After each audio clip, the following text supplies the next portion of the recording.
The unseen controller. What if I told you that right now, at this very moment, the captain's chair of your own mind is empty? That your thoughts, your swirling emotions, even the seemingly conscious decisions you make are being subtly hijacked?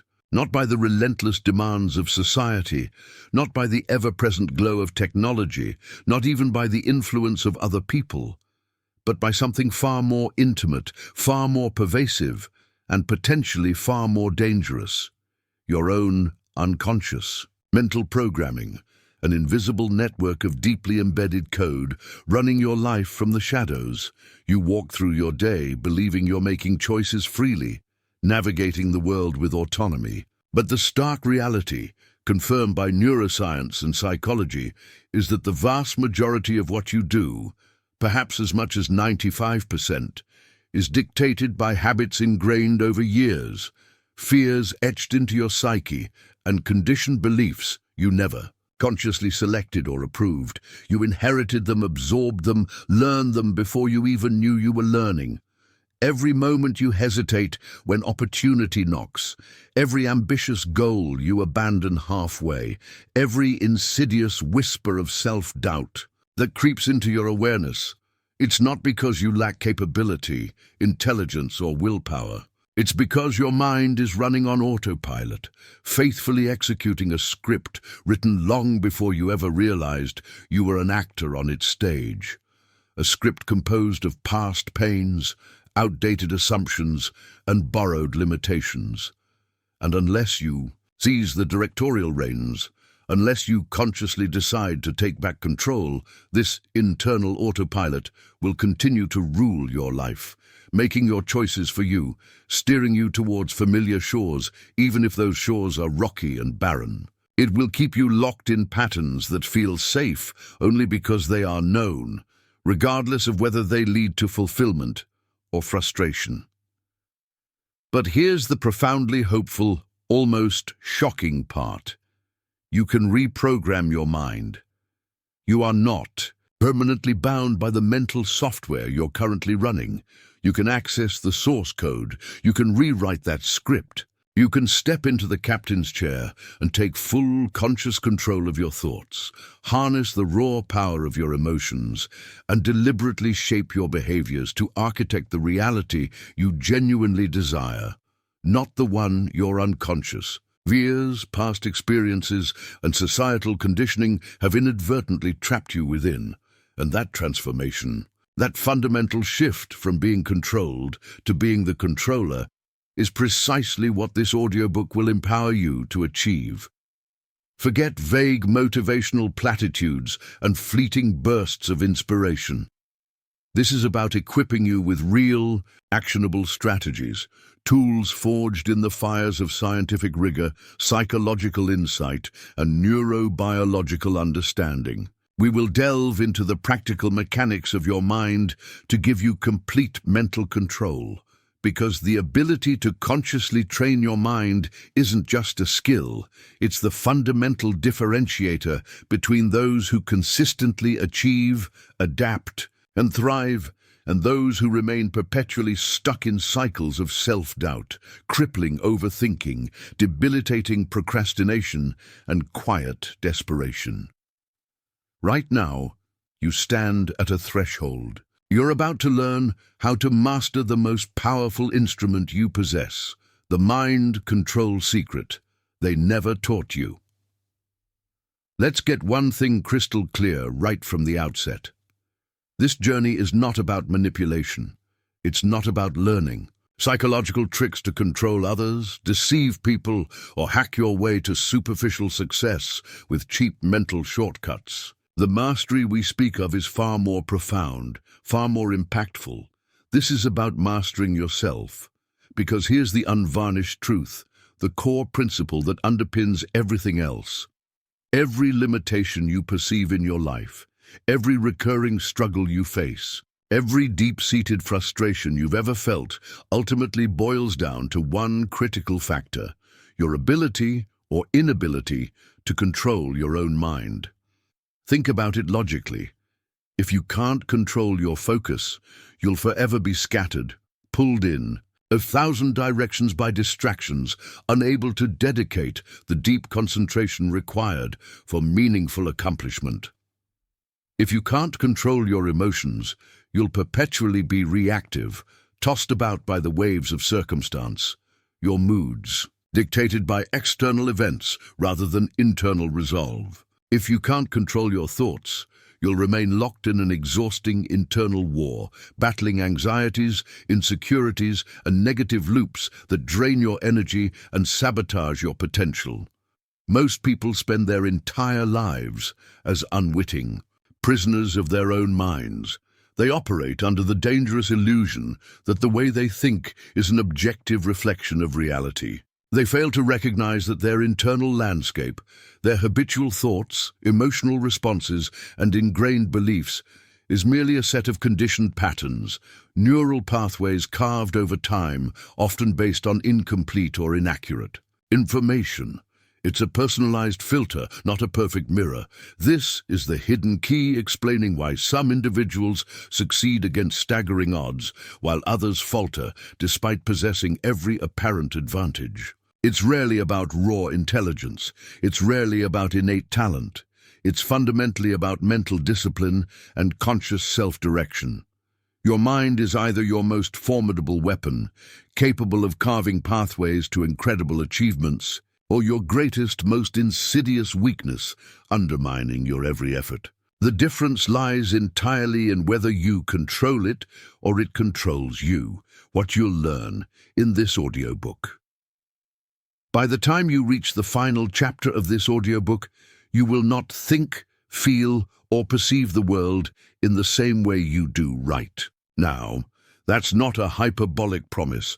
It's a statement rooted in the biological reality of your brain.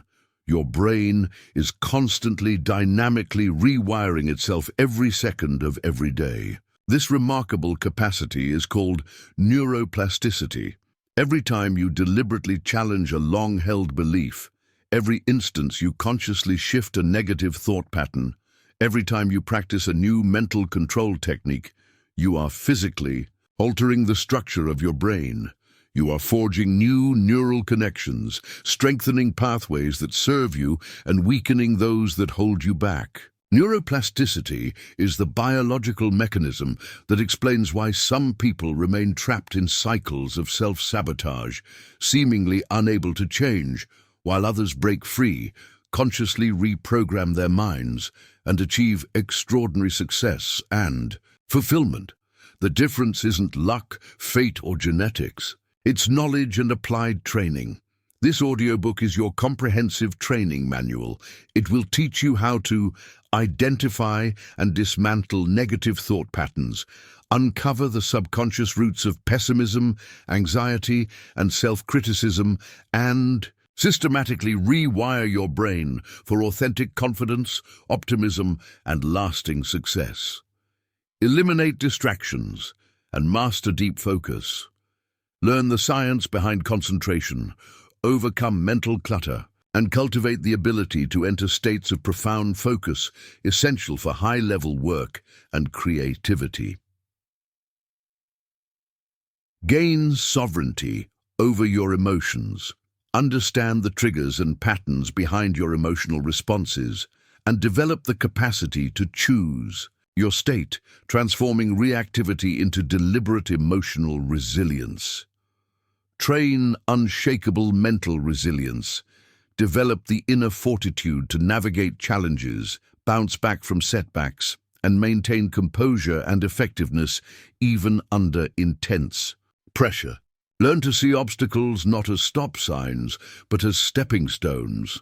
Conquer self-doubt and cultivate unstoppable confidence.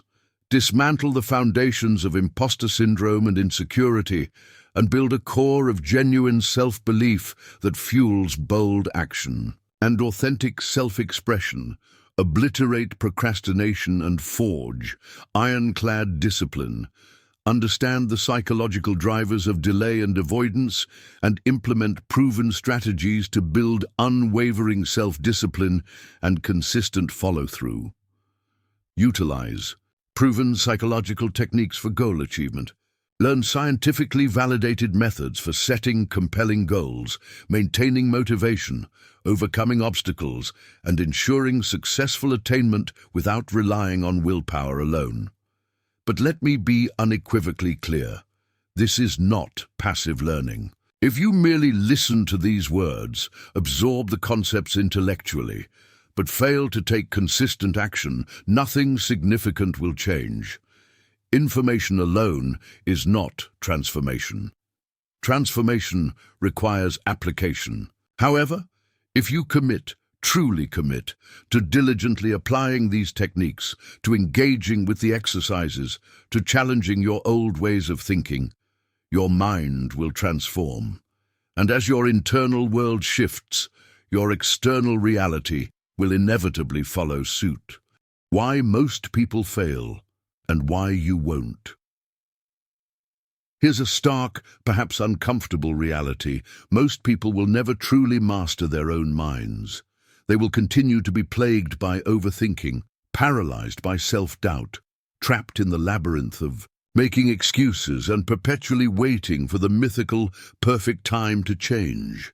A time that never arrives. They will consume countless self-help books, watch hours of motivational videos, attend inspiring seminars, and yet somehow remain stuck in the same frustrating place year after agonizing year.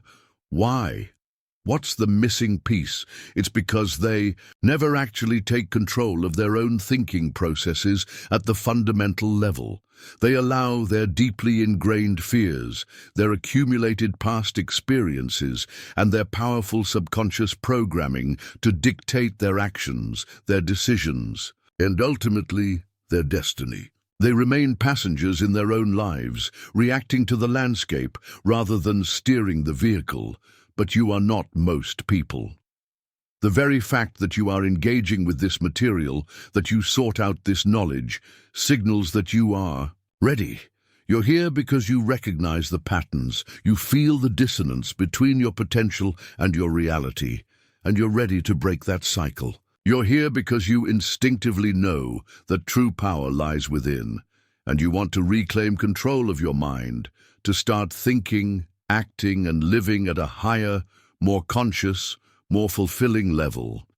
That means this audiobook is not just something to passively listen to. It's a practical toolkit, a mental gymnasium, something to use. Every strategy I share is designed for immediate application. Every mental shift I explain has been validated, not just in theoretical models, but in the crucible of real life, transforming the lives of countless individuals. But for it to work its magic for you, you must commit to the process. You must engage actively, practice diligently, and persist through the initial discomfort that always accompanies genuine change. The key to everything you want in life. Let me be absolutely crystal clear, stripping away all complexity. Everything you desire in life, genuine success, unwavering confidence, deep happiness, profound resilience, begins in your mind. It's all rooted in your ability to consciously direct your thoughts and skillfully manage your emotions. Your internal world creates your external world. No matter where you are right now, no matter how stuck, lost, confused, or unmotivated you might feel, the moment you truly commit to taking control of your mind, everything changes. The trajectory shifts, new possibilities emerge, inner strength surfaces, and that transformative journey starts now. Are you ready? Because once you learn and begin applying these mental control techniques, you will never think, perceive, or experience life in the same way again. Prepare for a fundamental upgrade. Chapter 1. The hidden mechanism that controls your life. Have you ever paused, truly paused, amidst the hustle of your day and wondered, why is my life the way it is? Not just the external circumstances, but the internal landscape. Why do certain, persistent, often unwanted, thoughts relentlessly pop into your head, seemingly unbidden? Why do some individuals appear to navigate life with an almost effortless ease, making sharp, clear decisions and maintaining remarkable emotional composure even under pressure, while others feel perpetually trapped in exhausting cycles of overthinking, crippling self-doubt, and paralyzing indecision. Let me assure you, the answer isn't found in luck, fate, or some mystical force operating beyond your control. The answer lies much closer to home. It resides within the intricate, powerful, and often profoundly misunderstood force that governs your existence, your mind. Most people operate under the pervasive assumption that they are the conscious authors of their thoughts, the deliberate choosers of their feelings. But what if I told you that scientific research suggests nearly 95% of your daily decisions, your automatic actions, and your immediate emotional responses are actually generated before you even consciously think about them, before your awareness even catches up? Your mind operates much like an incredibly complex biological machine, running on deep-seated patterns, ingrained habits, and fundamental beliefs, many of which were programmed into your subconscious years ago, some even before you possessed the language skills to articulate them or the critical thinking capacity to question them. These hidden programs, this invisible code, dictate how you feel in response to events, how you react to challenging situations, what you automatically focus on, and even what you fundamentally believe is possible for your future. The stakes. And here's the part that should command your full attention, the scariest part. If you don't consciously, deliberately take control of these internal mental processes, they will absolutely control you. They will continue running the show from behind the curtain, shaping your experiences, limiting your choices, and keeping you tethered to patterns that may no longer serve you, or perhaps never did. But here's the empowering counter-truth. The core message of hope. You do not have to remain a passive participant, a mere spectator within the theater of your own mind. You can take the wheel. You can learn to access and rewrite the underlying code. You can transition from being the servant of your automatic programming to becoming its master. However, real mind control, the kind that grants you profound clarity, unshakable confidence, and the genuine ability to steer your life deliberately in the direction you choose, doesn't arise from brute force, suppression, or denial. It stems from understanding, deep, functional understanding of how your mind actually works. That is the purpose of this chapter. We are going to dive deep into the inner workings of your mental machinery. We'll dissect the distinct roles and interplay of the conscious and subconscious minds. We'll uncover the fascinating process by which your thoughts are formed, often automatically. We'll reveal the hidden mechanisms, the ingrained habits, the emotional triggers, the core beliefs that influence everything from your morning routine to your biggest life decisions. And most importantly, we'll begin exploring the practical strategies needed to break free from the mental patterns, the neural loops that keep you stuck, so you can finally start consciously constructing the life you actually, truly want. So before we delve deeper, I want you to ask yourself with radical honesty, are my thoughts, feelings, and reactions truly my own? Or have they been predominantly shaped by forces, experiences, and programming I never consciously examined or questioned?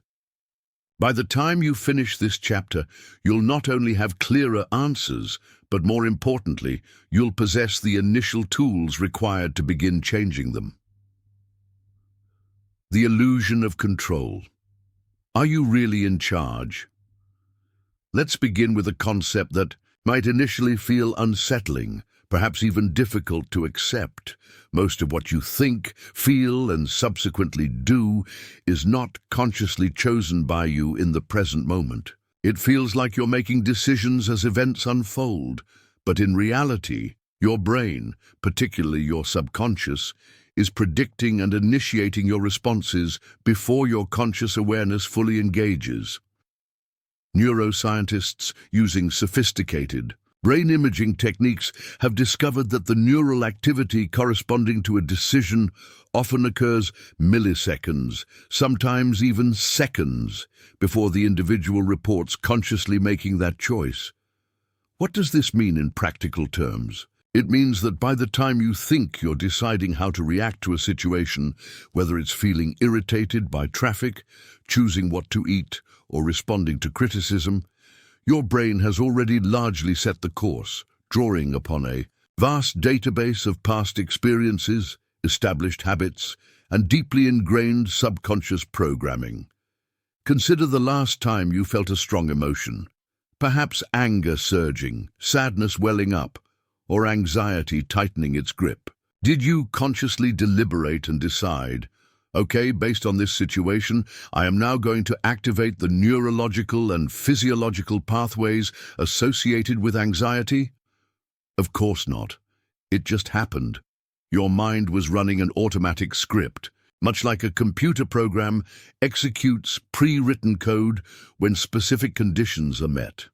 The very same automatic process underlies many behaviors you might wish to change. Procrastinating on important tasks despite knowing the consequences, engaging in self-sabotaging actions just when things start going well, or reacting to stress in predictable, often unhelpful ways that you later regret. It's crucial to understand that this isn't typically a sign of being weak-willed, lazy, or fundamentally incapable. It's the direct result of your powerful subconscious calling the shots based on its existing programming, with your conscious mind often stepping in after the fact to rationalize or make sense of those predetermined decisions and reactions. I snapped because they provoked me, or I'll start tomorrow because I'm too tired today. This inherent mechanism is precisely why genuine, lasting change often feels so incredibly difficult. You can consciously tell yourself with sincere intention that you'll stop overthinking, that you'll project more confidence, or that you won't let fear dictate your actions. You can write affirmations, set resolutions, make promises. But unless you address and modify the underlying programming running beneath the surface of your conscious awareness, those conscious intentions, however strong, will struggle to gain traction. The autopilot system will keep reverting to its default settings, the path forward. But here is the profoundly good news, the bedrock upon which all personal transformation is built. Your mind is inherently malleable. Your subconscious programming is not your fixed destiny. Your subconscious isn't a malicious entity actively working against you. It's simply a highly efficient system, faithfully following the instructions it has been given and reinforced over time. And if those instructions are outdated, inaccurate, or actively harmful to your well-being and goals, you possess the innate ability to rewrite them. You absolutely can regain conscious control. But to effectively do so, you first need a clearer understanding of how the mind is structured and how these two powerful systems interact. The two minds, conscious versus subconscious. Think of your mind as having two primary operating divisions, each with distinct functions and characteristics, the conscious mind and the subconscious mind. These two systems work in tandem, constantly interacting, but they operate in fundamentally different ways and wield vastly different levels of influence over your life. The conscious mind. This is the aspect of your mind that you are typically aware of. It's the seat of your logical thinking, your analytical reasoning, your short-term memory, and your deliberate decision-making. It's the part that allows you to learn new information consciously, set goals, analyze problems, and make sense of the immediate world around you. It's the voice in your head that you identify as you. However, despite its importance for planning and reasoning, the conscious mind is estimated to be responsible for only about 5%, some experts suggest even less, of your total daily thoughts, actions, and cognitive processing. It has limited processing power and tires relatively easily. The subconscious mind. This is the vast, powerful, largely unseen realm operating beneath the surface of your awareness. Think of it as an incredibly sophisticated supercomputer running constantly in the background, managing the vast majority of your life's functions automatically. It controls your heartbeat, breathing, digestion, blinking, and body temperature without any conscious effort from you. But its domain extends far beyond physiology. The subconscious is the repository of your deeply ingrained habits, both good and bad, your core beliefs about yourself and the world, your learned emotional responses, your fears, your intuitions, your long-term memories, and your fundamental values. This is where your true operational power resides, but it's also where the limiting beliefs, unresolved emotional patterns, and self-sabotaging tendencies that keep you stuck are stored and executed. Imagine your subconscious mind as a vast, sprawling library containing the complete archives of your entire existence. Every significant experience, every potent emotion, every repeated thought, every word spoken to you with impact, from your earliest moments in childhood right up to this present second, has contributed to this massive, ever-growing collection of data. If, as a child, you were consistently told or shown through actions that you weren't good enough, clever enough, or worthy enough, your subconscious meticulously filed that away, not just as an event, but as a potential operating belief. If you experienced a significant failure and felt intense humiliation or shame, your subconscious likely marked that experience as a potent warning, programming you to avoid similar situations or feelings in the future, often unconsciously. These stored experiences, beliefs, and emotional imprints actively shape your present behavior in ways you often don't consciously recognize. This is the underlying reason why people find themselves repeating the same mistakes in relationships, falling into the same detrimental financial habits, or struggling with the same persistent fears or anxieties, no matter how much they consciously try to change. They are often unknowingly battling against a deeply embedded subconscious program that has already predetermined their response or perception before their conscious mind even has a chance to intervene effectively. Neuroplasticity revisited. But, and this is a crucial, game-changing but, here's what most people fail to fully grasp. Your subconscious mind is not rigid or immutable. It is constantly learning, adapting, and capable of reshaping itself throughout your entire life. The scientific principle of neuroplasticity, the brain's incredible ability to reorganize its structure, functions, and connections in response to experience, learning, and deliberate training, means that you absolutely can change even the deepest, most ingrained patterns of thought, emotion, and behavior. But this change doesn't happen by accident or wishful thinking. It requires knowing how to effectively communicate with and reprogram the subconscious mind directly. How your mind creates your reality, the projection principle. Now, here's where the power dynamic gets even more profound and potentially life-altering. Your subconscious mind doesn't just passively store past experiences.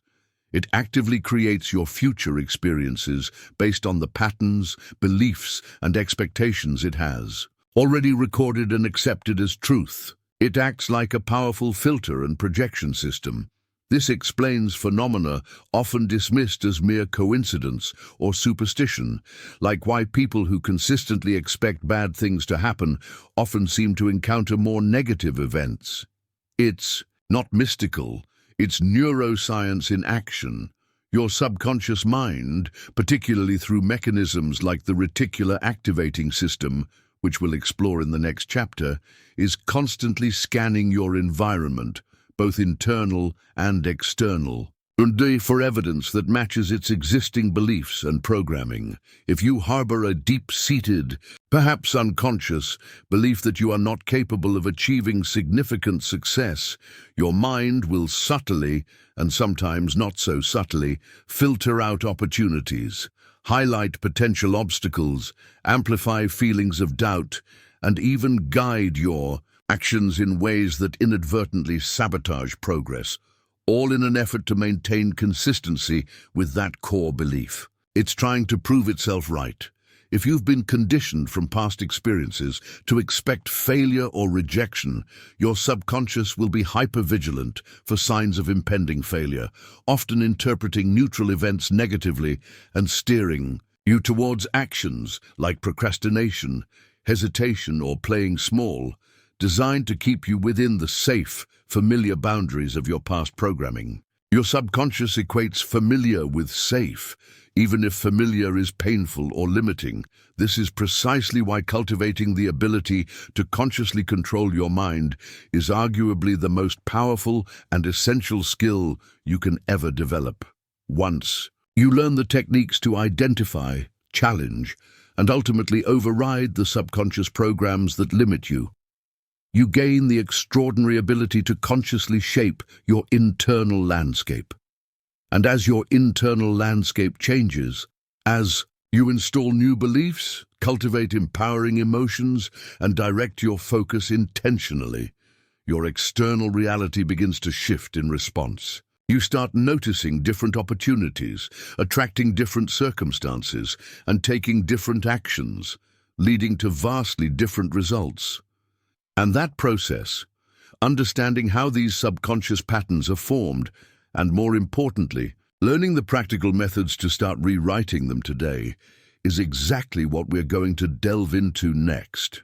Because the moment you truly grasp that you can take control of the programming within your own mind, you unlock the potential to take control of your entire reality.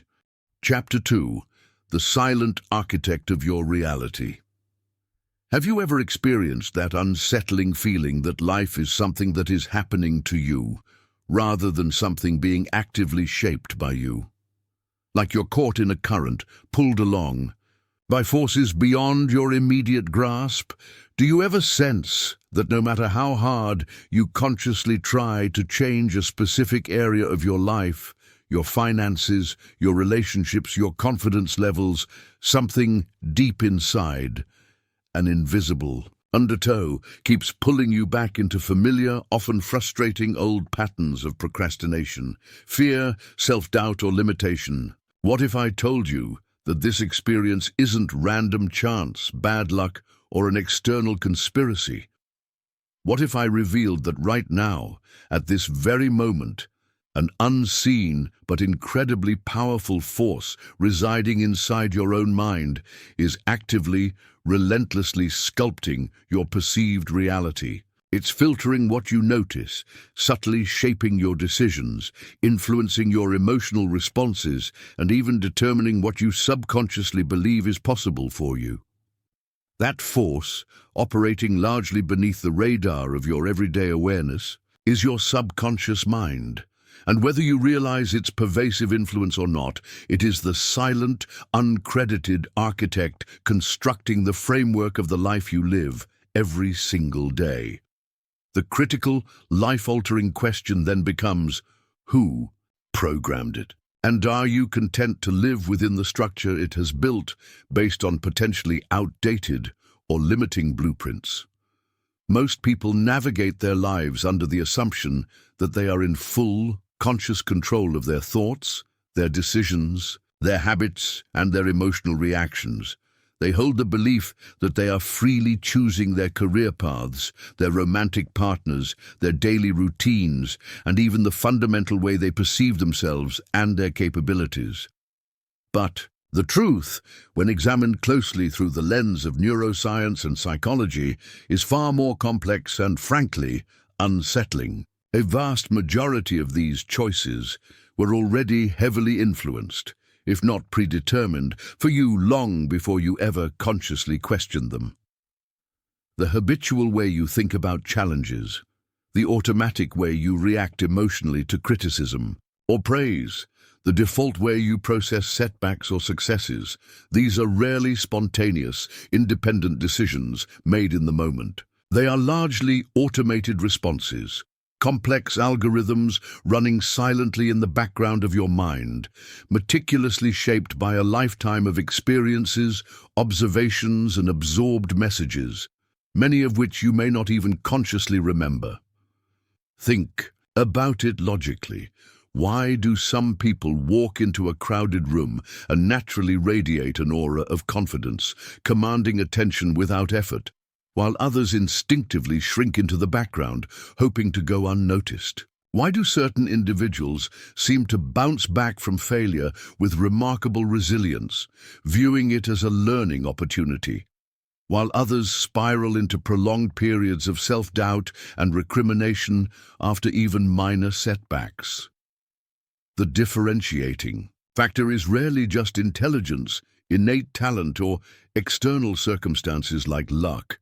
It's fundamentally about the underlying mental programming, the way you behave in social situations, the lens through which you perceive the world as hostile or abundant, threatening or opportunistic, and the automatic way you respond to opportunities, threats, challenges, or potential rewards has already been largely predetermined by years upon years of subconscious conditioning.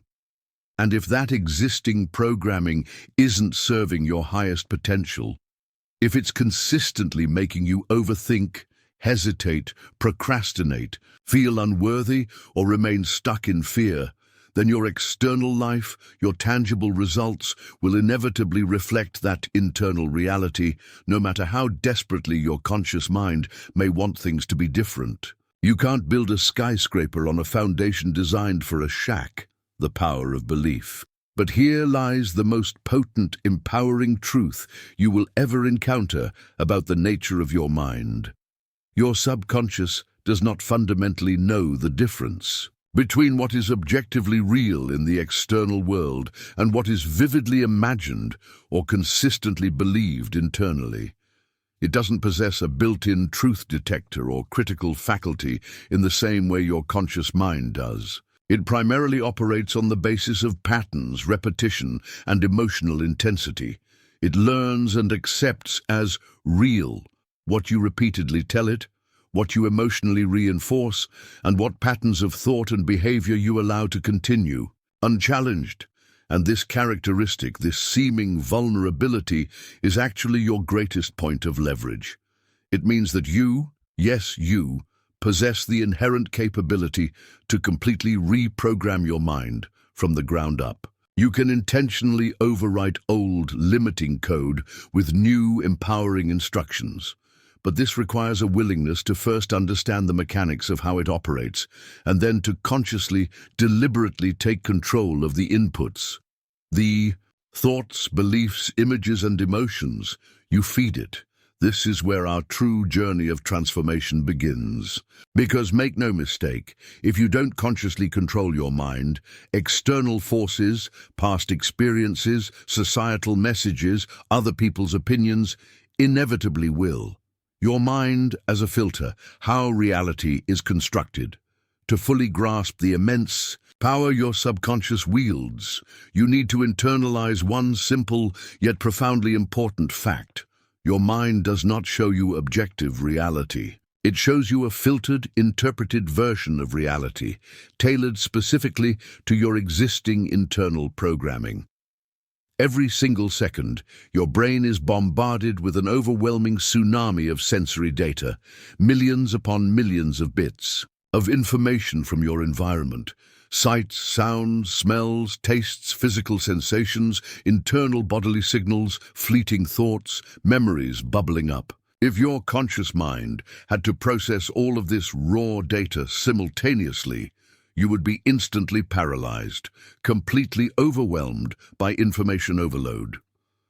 To prevent this cognitive shutdown, your mind has evolved a sophisticated, built-in filtering system. Its job is to constantly sort through the incoming deluge of data and decide what information is important enough to be brought to your conscious attention and what can be safely ignored or relegated to the background noise. This critical filtering mechanism is largely orchestrated by a network of neurons in your brainstem known as the Reticular Activating System, RAS. Think of the RAS as the vigilant mental gatekeeper or the bouncer at the nightclub of your conscious awareness. It stands at the door, deciding what gets in and what stays out. It determines what you actively notice and what simply fades into the background, unseen and unheard. Have you ever wondered why, shortly after deciding to buy a specific model of car, you suddenly start seeing that exact car everywhere on the road? It's not because there was a sudden surge in sales of that particular model overnight. It's because your decision signaled to your RAS that this car model is now relevant and important to you. So your RAS adjusted its filter settings and began allowing your conscious mind to register its presence, whereas before it likely filtered those same cars out as irrelevant background information. This same powerful filtering process happens constantly with your beliefs, especially your core beliefs about yourself and the world. If your subconscious mind holds the deep-seated belief, programmed perhaps from childhood, that I'm not good enough or I'm not worthy of success, your RAS will unconsciously filter your perception of the world in a way that consistently reinforces that belief.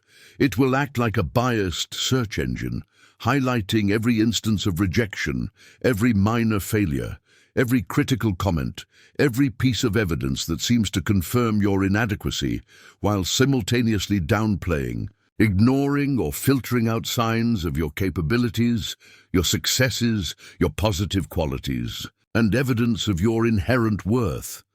This neurological mechanism explains why people who harbor a core expectation of bad things happening often seem to encounter misfortune disproportionately, while those who genuinely expect success and opportunity tend to find them seemingly everywhere they look. It's not primarily luck, though luck can play a role. It's not mere coincidence, it's mental filtration in action. Your perceived reality is being actively constructed moment by the lens through which your RAS allows you to view the world, and that lens is meticulously programmed by the beliefs stored within your subconscious mind. The reprogramming potential. Now here's where it gets incredibly exciting and empowering. The subconscious mind, and consequently the programming of the RAS, is incredibly malleable. It can be reshaped, reprogrammed, and deliberately rewired.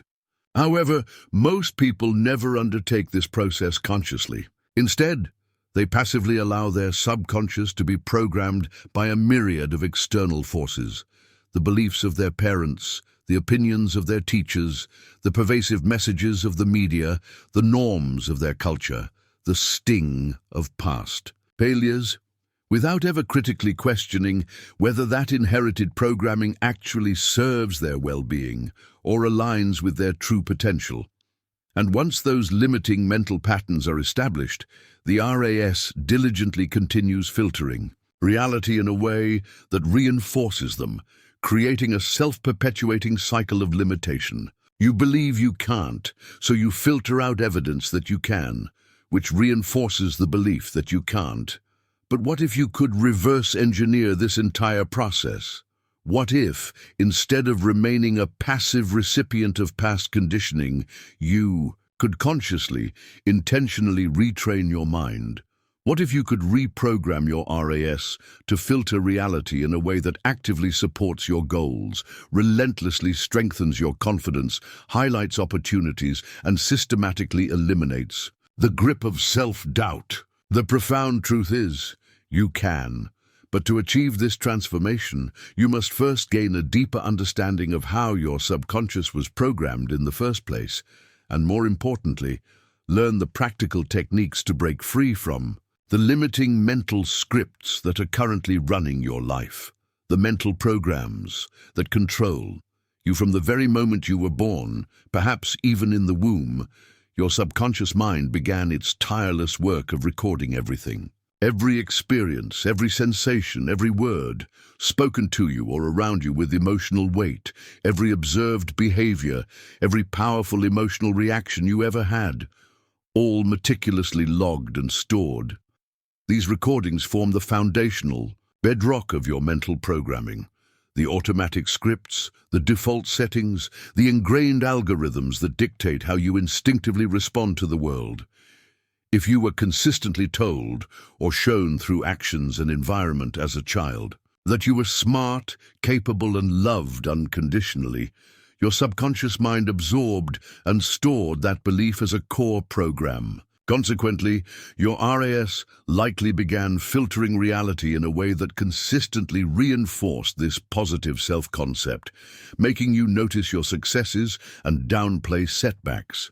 Conversely, if the messages you received, explicitly or implicitly, were that you weren't good enough, that life is inherently difficult, that mistakes are unacceptable, or that expressing your needs is selfish, your subconscious stored those messages too, creating limiting programs. And now, no matter how much your conscious mind might try to prove yourself worthy or strive for ease, your internal programming, operating beneath the surface, will continue filtering your world through the lens of that original, limiting belief, subtly guiding your behavior to align with it. These subconscious programs run in persistent loops, like a background soundtrack playing constantly beneath your conscious awareness, influencing your mood, your choices, and your interpretations. They determine how you automatically react to criticism, defensively, receptively, or crushed. Whether you perceive obstacles as insurmountable roadblocks or as challenging puzzles to be solved. Whether you fundamentally believe deep down that significant success is genuinely possible for you or only for other people. How you habitually handle stress, pressure, and uncertainty with panic, avoidance, or calm resilience. Whether you step forward into opportunities with confidence and decisiveness, or hesitate, second-guess, and retreat in fear, taking authorship. And here's the pivotal, life-altering realization: most of these controlling programs were not consciously chosen by you. They were installed, often without your awareness or consent, by parents, teachers, peers, culture, media, and significant life experiences, frequently before you were even old enough to possess the cognitive ability to critically evaluate or question them. So the crucial question you must ask yourself now is, whose voice is actually controlling your mind? Whose beliefs are shaping your reality? Whose fears are dictating your limits? Because if you don't actively, consciously take control of your own mental programming, you risk spending your entire life running outdated, inefficient, and potentially harmful scripts that were written by other people based on their experiences, their fears, and their limitations. The only way to change that narrative, the only way to break free from inherited limitations, is to become the conscious author of your own mind. You must learn to identify the old programs, evaluate their usefulness, and systematically replace the ones that hold you back with new ones designed for confidence, clarity, resilience, and success. In the next section, we will explore exactly how these subconscious programs tangibly shape your daily life, and more importantly, how you can begin the powerful process of reprogramming them starting today. Because the moment you decide to take conscious control of the architect within, everything begins to change.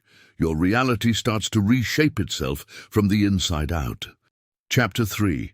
Rewiring the hidden programs running your life. Imagine just for a moment that you could pull back a curtain within your own mind, revealing a complex control panel, the central operating system governing your thoughts, emotions, choices, and behaviors.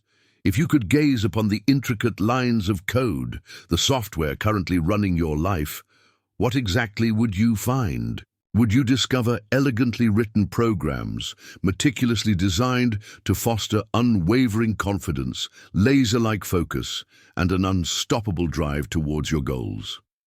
Or would you uncover a tangled mess of outdated scripts, buggy software filled with the viruses of hesitation, fear, chronic self-doubt, and ingrained limitations, patterns installed years, even decades ago, often without your knowledge or consent, now silently dictating the entire trajectory of your life without you? Even realizing their pervasive influence? Most people navigate their existence without ever fundamentally questioning the nature of the thoughts that ceaselessly stream through their heads. They implicitly accept their worries, their insecurities, their recurring habits, and their emotional triggers as immutable parts of who they are. I'm just an anxious person. I've never been good with money. I always choke under pressure. But let me share something with you that has the potential to radically alter the way you perceive yourself forever. You are not your thoughts. Your thoughts, particularly the recurring automatic ones, are primarily mental habits. They are neural pathways etched into your brain through repetition, reinforced by associated emotions and shaped by past experiences. They are like well-worn grooves that your mental energy naturally flows into. But crucially, they are not fixed. They are not permanent fixtures of your identity. And most importantly, they can be deliberately rewritten, rerouted, and upgraded. But this profound act of mental liberation is only possible if you first learn to recognize the hidden programs operating silently, powerfully, within the vast depths of your subconscious mind. The mind as an operating system.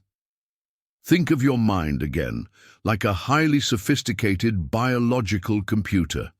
The subconscious mind functions as the powerful underlying operating system, OS, the fundamental platform that quietly runs virtually everything in the background, managing essential functions and executing complex programs automatically.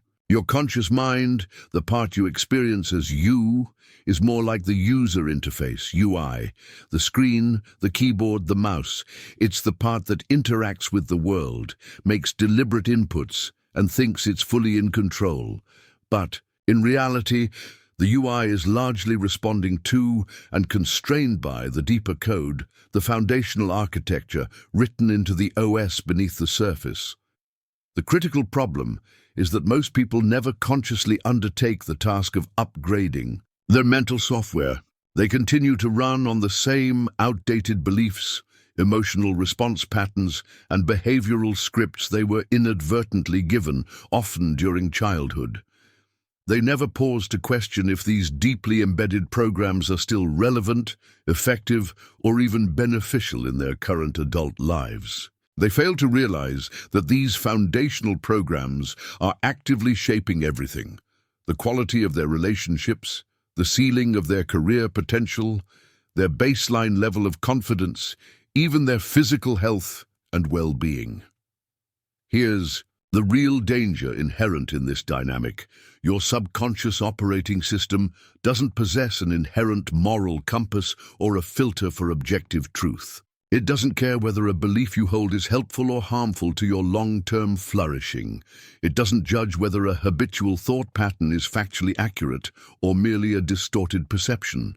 Its primary directive is efficiency and consistency. It excels at repeating what is familiar, what has been encoded through repetition and emotional charge over and over again. This means that if you've been subconsciously conditioned from past experiences to doubt your own abilities, your mind will relentlessly continue feeding you thoughts saturated with doubt. Not necessarily because those doubts reflect objective reality, but simply because that neural pathway, that specific program, is well established and habitual. And unless you consciously, deliberately intervene to interrupt and overwrite that pattern, those habitual thoughts will continue to shape your feelings, your decisions, and ultimately your entire life experience. The power of reprogramming enhanced. But here is the truly liberating news, the scientific foundation for hope. Every program currently running in your mind can be rewritten. Just as outdated computer software can be updated, patched, or completely replaced with a newer, more efficient version, your subconscious mind can be deliberately reprogrammed. You can systematically identify and dismantle limiting beliefs, neutralize debilitating fears, and replace them with empowering convictions, resilient mindsets, and success-oriented patterns. The key lies in understanding precisely how these programs were installed in the first place, and then learning the practical, systematic methods required to break them down and consciously rebuild them in a way that actively serves you, rather than insidiously holding you back. The subconscious blueprint, how your beliefs were installed. To effectively reprogram your mind, you must first gain clarity on where your current beliefs, especially the deeply ingrained limiting ones, actually originated. Most people mistakenly assume their opinions, fears, assumptions, and habits are the product of their own rational thought and conscious choices made in adulthood. But the reality is far different. Almost all of your foundational beliefs, the core architecture of your subconscious blueprint, were installed before you even developed the capacity for critical thinking or conscious awareness of the process. Consider the period from birth to approximately age 7. During these crucial formative years, the human brain operates predominantly in theta brainwave states. This is a neurological frequency associated with deep relaxation, vivid imagination, high suggestibility, and most importantly, profound absorption. During this developmental window, your young mind functions less like a critical filter and more like a highly receptive sponge, soaking up everything in its environment. Your parents' words, spoken and unspoken, their emotional states, the dynamics you observed, societal messages, cultural norms, experiences at school, largely without questioning whether these inputs are true, false, helpful, or harmful. This is the period when the core blueprint of your mind, the foundational structure of your personality and belief system, is largely formed. If you were consistently surrounded by messages, verbal or nonverbal, emphasizing that you are smart, capable, loved, and that you can achieve anything you set your mind to, your subconscious readily locked that empowering belief in as a core operating program. This likely fostered innate confidence, resilience in the face of challenges, and a fundamental sense of worthiness. However, if the dominant messages you absorbed were cautionary tales like, "Be careful, life is hard," "Don't take risks," "It's safer to play small," "Money doesn't grow on trees," or if you experience criticism, neglect, or conditional love, your subconscious absorbed those inputs instead. It installed scripts rooted in fear, scarcity, hesitation, or a sense of inadequacy. Scripts that could still be unconsciously influencing your decisions, risk tolerance, and self-perception today, decades later. Even seemingly small, isolated experiences during this receptive period can create powerful, lasting subconscious imprints. A single instance of acute embarrassment while speaking in front of the class could generalize into a lifelong fear of public speaking. A painful rejection on the playground could blossom into an unconscious core belief that I am not worthy of love or people always leave. The subconscious mind takes these specific experiences, especially those charged with strong emotion, and generalizes them. It extracts perceived lessons and builds internal rules or programs around them, rules designed from its perspective to protect you in the future. If I speak up, I might get humiliated, so it's safer to stay quiet. If I get close to someone, I might get hurt, so it's better to keep my distance. These rules then dictate how you navigate the world, often operating entirely outside your conscious awareness, subtly influencing your choices and reactions. Confirmation bias, the reinforcement loop. And here's the kicker, the mechanism that locks these beliefs in place and makes them so resistant to change. Once a belief is installed in your subconscious, your mind, particularly through the filtering, action of the RAS, will actively seek out and pay attention to evidence that supports it, while simultaneously filtering out, downplaying, or ignoring anything that contradicts it. This powerful cognitive bias is known as confirmation bias, and it's one of the most potent forces shaping your perceived reality. If you hold the subconscious belief, "I am not good enough," your mind will become hyper-attuned to every mistake. You make every criticism you receive, every instance where you fall short. It will magnify these failures while conveniently overlooking your successes, strengths, and compliments. The belief reinforces the perception, and the perception reinforces the belief. If you believe deep down that money is scarce and hard to come by, your subconscious will guide your attention towards news articles about economic downturns, stories of financial struggle, and personal experiences of lack, while making you overlook genuine opportunities for wealth creation, investment growth, or abundance that might be right in front of you. This is precisely why simply telling yourself to think positive often yields limited or temporary results. You can repeat positive affirmations endlessly throughout the day, but if your subconscious operating system is still running an old, deeply embedded program that fundamentally says, "I am not worthy," or "success is not for me," your actions, your emotions, and your ultimate results will inevitably, eventually, revert back to that default setting. The conscious intention clashes with the subconscious program, and the subconscious usually wins due to its sheer processing power and deeply ingrained nature.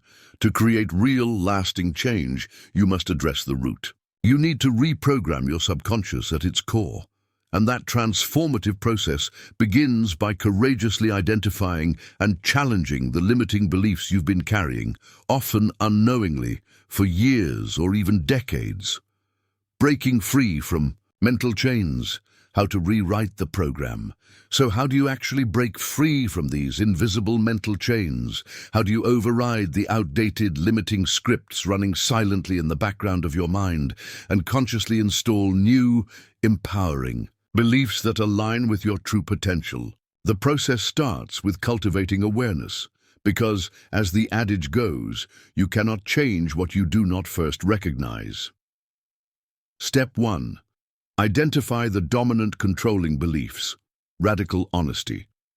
The crucial first step is to become a detective of your own mind, identifying the dominant beliefs that are currently controlling the narrative of your life. This requires a commitment to deep self-awareness and sometimes uncomfortable radical honesty. You need to start questioning everything you assume to be true about yourself, your capabilities, and your potential. Begin by asking yourself probing questions. What do I truly deep down believe about myself? Am I capable, worthy, lovable, intelligent, resourceful? What are my core beliefs about success? Is it possible for me? Is it hard? Does it require sacrifice? Is it only for certain types of people? What do I fundamentally believe about love and relationships? Am I deserving? Is it safe to be vulnerable? Are good relationships rare? Do I have to earn love? What are my ingrained beliefs about money and abundance? Is it scarce? Is it stressful? Is wealth greedy? Is it hard to make, keep? What do I believe about failure and challenges? Are they devastating? Are they learning opportunities? Do I avoid them at all costs?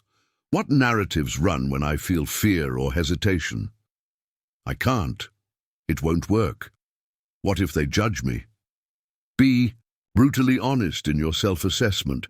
Write these thoughts down as you uncover thoughts like, "I'll never be good enough." "Success always seems to be for other people, not someone like me. I always seem to mess things up eventually," or "I'm just not confident."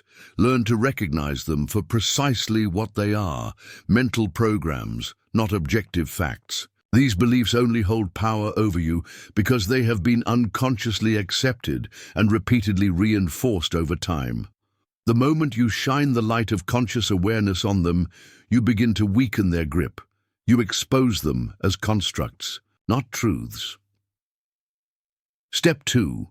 Challenge and replace with empowering alternatives, gathering evidence. Once you've identified a limiting belief, the next step is to actively challenge its validity and consciously choose to replace it with a new, empowering alternative. But here's the secret ingredient most people miss. Your subconscious mind is not easily convinced by mere intellectual assertion. It won't automatically accept a new belief just because your conscious mind tells it to. It needs proof. It responds to evidence and experience. This means you must actively, deliberately seek out and gather proof that contradicts your old, limiting beliefs and supports the new ones you wish to install. If you've always believed you're not good at a particular skill, e.g., public speaking, managing finances, learning languages, intentionally find small wins that demonstrate incremental progress and prove that old belief wrong.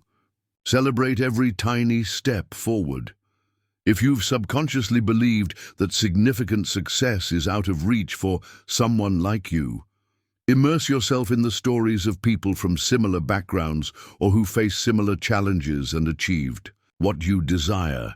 Make their success feel possible and relatable. Consciously scan your environment and experiences for evidence that supports your new belief. If you want to believe opportunities are abundant, train yourself to notice small opportunities every day that you previously would have ignored.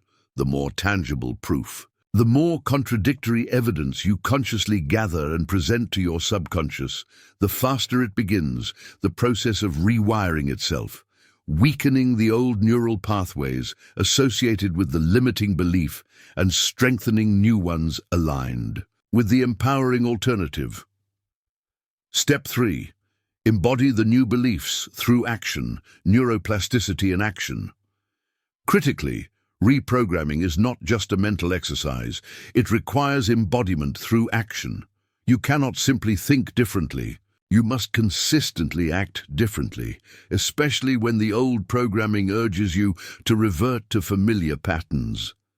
If your subconscious habitually tells you to hesitate or play small when an opportunity arises, consciously take bold action anyway, even if it feels uncomfortable or scary initially. If your internal programming screams that you're not capable of handling a challenge, prove it wrong by deliberately stepping outside your comfort zone and tackling something that stretches you. If your old belief is, "I'm not confident," consciously adopt confident posture, speak with a clearer voice, and make eye contact, acting as if you already possess the confidence you desire. Each time you consciously override an old limiting program with a new empowering action, you send a powerful signal to your brain. You physically weaken the old neural pathways associated with the limitation and simultaneously strengthen the new neural pathways associated with the desired trait or behavior. This is the very foundation of neuroplasticity, your brain's remarkable ability to rewire itself based on your consistent thoughts, feelings, and most importantly, your actions and experiences. Acting as if isn't about faking it. It's about actively installing the desired software through behavioral repetition. The turning point, becoming the architect of your mind. Right now, at this very moment, and every moment that follows, your subconscious mind is diligently shaping your life. The thoughts you choose to allow and entertain, the beliefs you consciously or unconsciously reinforce, the actions you take or fail to take, all of these are either strengthening the old, potentially limiting programs, or actively creating new, empowering ones. The fundamental difference between those who gain conscious control over their minds and shape their destiny and those who remain unwitting prisoners of their past programming boils down to two essential ingredients: awareness and consistent action. If you take nothing else away from this chapter, etch this into your understanding. You are not stuck. You are not permanently bound by the thoughts you've habitually thought, the emotions you've repeatedly felt, or the habits you've consistently repeated. Your past does not have to dictate your future unless you allow it to. Your mind is an incredibly powerful tool, not an inescapable master. And once you truly learn how to wield this tool effectively, once you master the art and science of reprogramming your subconscious at its source, you will unlock a level of personal power, freedom, and potential that most people never even realize they possess. And that journey, learning how to harness this immense power, how to strategically reshape your internal reality from the inside out, is exactly what we're going to dive into. Next, understanding the mind's mechanics is just the crucial first step. The real, tangible transformation begins when you learn the techniques to consciously harness its power and become the deliberate architect of your reality. Chapter 4. The Battle Between Conscious and Subconscious.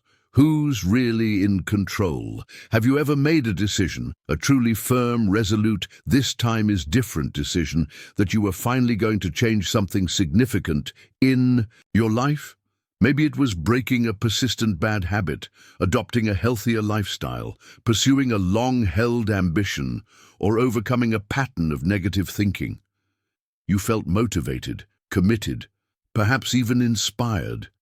Yet, despite your best intentions, you found yourself, maybe days or only weeks later, inexplicably slipping back into the same old habits, the same familiar ruts. Perhaps you made a solemn resolution to finally conquer the snooze button, to wake up early and seize control of your mornings, only to find your conscious resolve melting away after a few days, the lure of those extra 9 minutes proving irresistible. Again and again.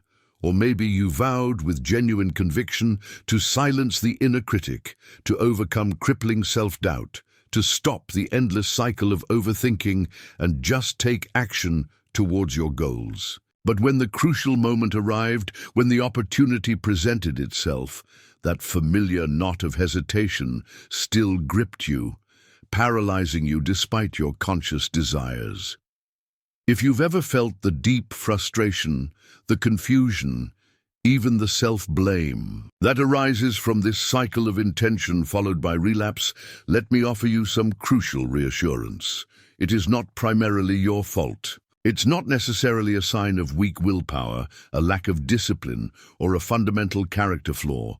The reason why genuine, lasting change often feels like such an arduous uphill battle is because there are two powerful, often competing forces operating constantly inside your mind, your conscious will, and your deeply ingrained subconscious programming.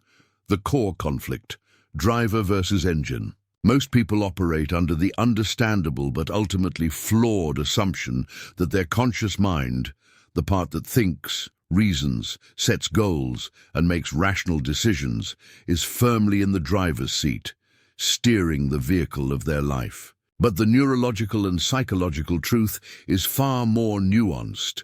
While the conscious mind might choose the destination, it's the subconscious that largely controls the engine, the transmission, and the underlying mechanics that determine if, how, and how quickly the car actually moves.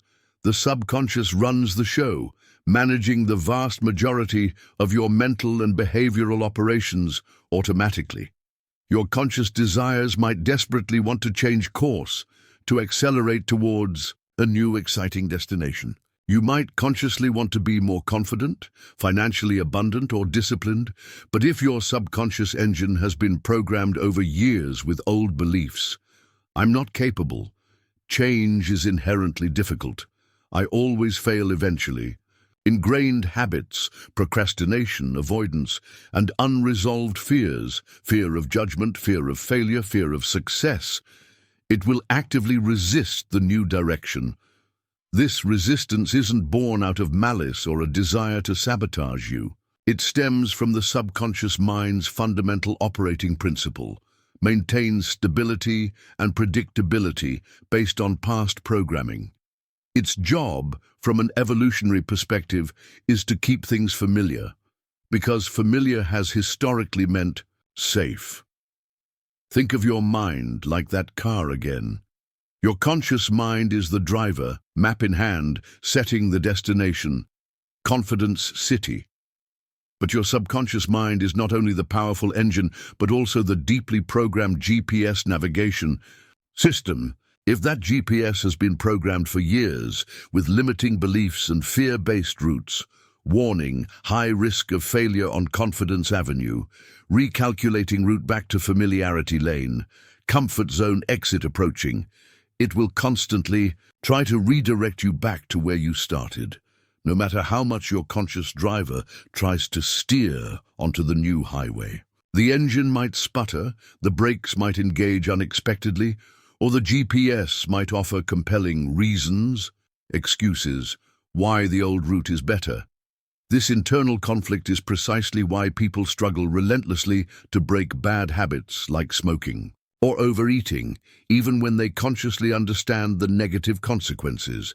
It's why intelligent individuals find themselves inexplicably repeating the same detrimental patterns in relationships, choosing partners who mirror past negative experiences. It's why capable people procrastinate on pursuing their dreams or sabotage their own progress just as they approach a significant breakthrough in their careers or personal growth. It's not usually a lack of willpower or desire. It's a fundamental battle between the driver, conscious intention, and the engine, GPS, subconscious programming. And until you learn how to get both the driver and the powerful engine working in harmonious alignment, heading towards the same destination, progress will always feel like an exhausting, frustrating uphill struggle against an invisible, powerful force. The exciting potential, trainability. But here's the truly exciting part. The part that shifts everything from a feeling of helplessness to one of empowerment. Your subconscious engine and its GPS programming are trainable. They are not fixed, immutable parts of your being. The subconscious mind is constantly learning and adapting, even if that learning has often been passive or unintentional up until now. The key to unlocking lasting change lies in understanding how this powerful subconscious system operates, why it inherently resists change initially, and most importantly, learning the specific techniques to consciously override its old programming and install new instructions that align with your conscious goals and aspirations, transforming it from an obstacle into your most powerful ally. Why the subconscious resists change. The comfort zone. To effectively reprogram your subconscious, you must first understand its core motivation. Your subconscious mind has one overarching primary directive that overrides almost everything else: to keep you safe. And in the intricate, often illogical lexicon of the subconscious, safe predominantly equates to familiar. Stability and predictability are its highest values, honed over millennia of human evolution, where venturing too far from the known could indeed be perilous. This is the fundamental reason why, even when you consciously know you want to step outside your established comfort zone, to try something new, break an ingrained habit, take a calculated risk, challenge a limiting belief, speak your truth, you often feel that powerful, invisible force pulling you back. You might feel a sudden surge of anxiety, a wave of inexplicable fatigue, a compelling urge to procrastinate, or a flood of self-deprecating thoughts. That internal resistance, that friction, is your subconscious mind essentially sounding an alarm. Warning, this is different, this is unknown territory, this might be risky. Retreat to the safety of what we already know. But here's the crucial, often misunderstood kicker. Your subconscious mind, operating on these ancient survival protocols, does not effectively differentiate between what is genuinely dangerous, like stepping in front of a speeding bus, and what is simply unfamiliar or potentially ego-threatening, like speaking in public, asking for a raise, starting a new business, or being vulnerable in a relationship. It often reacts to both perceived threats in a very similar way by triggering physiological and psychological resistance. That sudden hesitation you feel before making an important phone call, that wave of anxiety before a presentation, that urge to check social media instead of working on your crucial project. That is often not a conscious, rational decision. It is an automatic, physiological response originating from your subconscious, meticulously designed to keep you within the perceived safe boundaries of what it already knows and understands. It's trying to protect you from potential failure, rejection, or discomfort associated with the unfamiliar. Think of your comfort zone as an invisible, electronically fenced pasture. Inside this fence, everything feels predictable and manageable. Your established habits, your routine ways of thinking, your familiar emotional landscape, your current skill set. The moment you even think about stepping outside this fence, alarms start blaring within your subconscious security system. You might experience a cascade of physiological symptoms: racing heart, shallow breathing, muscle tension, and psychological defenses, self-doubt, anxiety, rationalizations for inaction, sudden procrastination. This isn't because change is inherently impossible for you or because you're fundamentally flawed. It's simply your mind's deeply ingrained survival mechanism kicking into gear, mistaking the discomfort of the new for genuine danger. This is the comfort zone trap, and it's where most people get perpetually stuck. They desire change. They might even attempt change. But the moment they step outside their familiar pasture and feel the inevitable discomfort of the unknown, they misinterpret that discomfort. Instead of seeing it as a necessary signal of growth and adaptation, they perceive it as a stop sign, a confirmation that they can't handle it or that it wasn't meant to be. They retreat back inside the fence, reinforcing the subconscious belief that staying put is safer. In reality, that initial discomfort is merely the feeling of your nervous system and mental pathways adjusting to something new. It's the friction of rewiring, and the only way to effectively expand your comfort zone, to make the pasture larger, is to persist through that initial resistance long enough for the unfamiliar to gradually become familiar, for the new territory to feel safe. Reprogramming the subconscious, the science of neural rewiring. So how do you actually achieve this? How do you systematically reprogram your subconscious mind so that it stops resisting positive change and starts actively working with your conscious intentions? The answer lies firmly in the remarkable scientific principle of neuroplasticity, the brain's inherent, lifelong ability to reorganize its structure, function, and connections in direct response to your thoughts, emotions, behaviors, and experiences. Every single time you think a particular thought, take a specific action, or feel a certain emotion, specific neurons, nerve cells, in your brain fire together in a particular pattern. According to Hebb's law, often summarized as neurons that fire together, wire together, the more frequently these specific neurons fire in unison, the stronger and more efficient the connection, the neural pathway, between them becomes. This is the biological basis of learning and habit formation.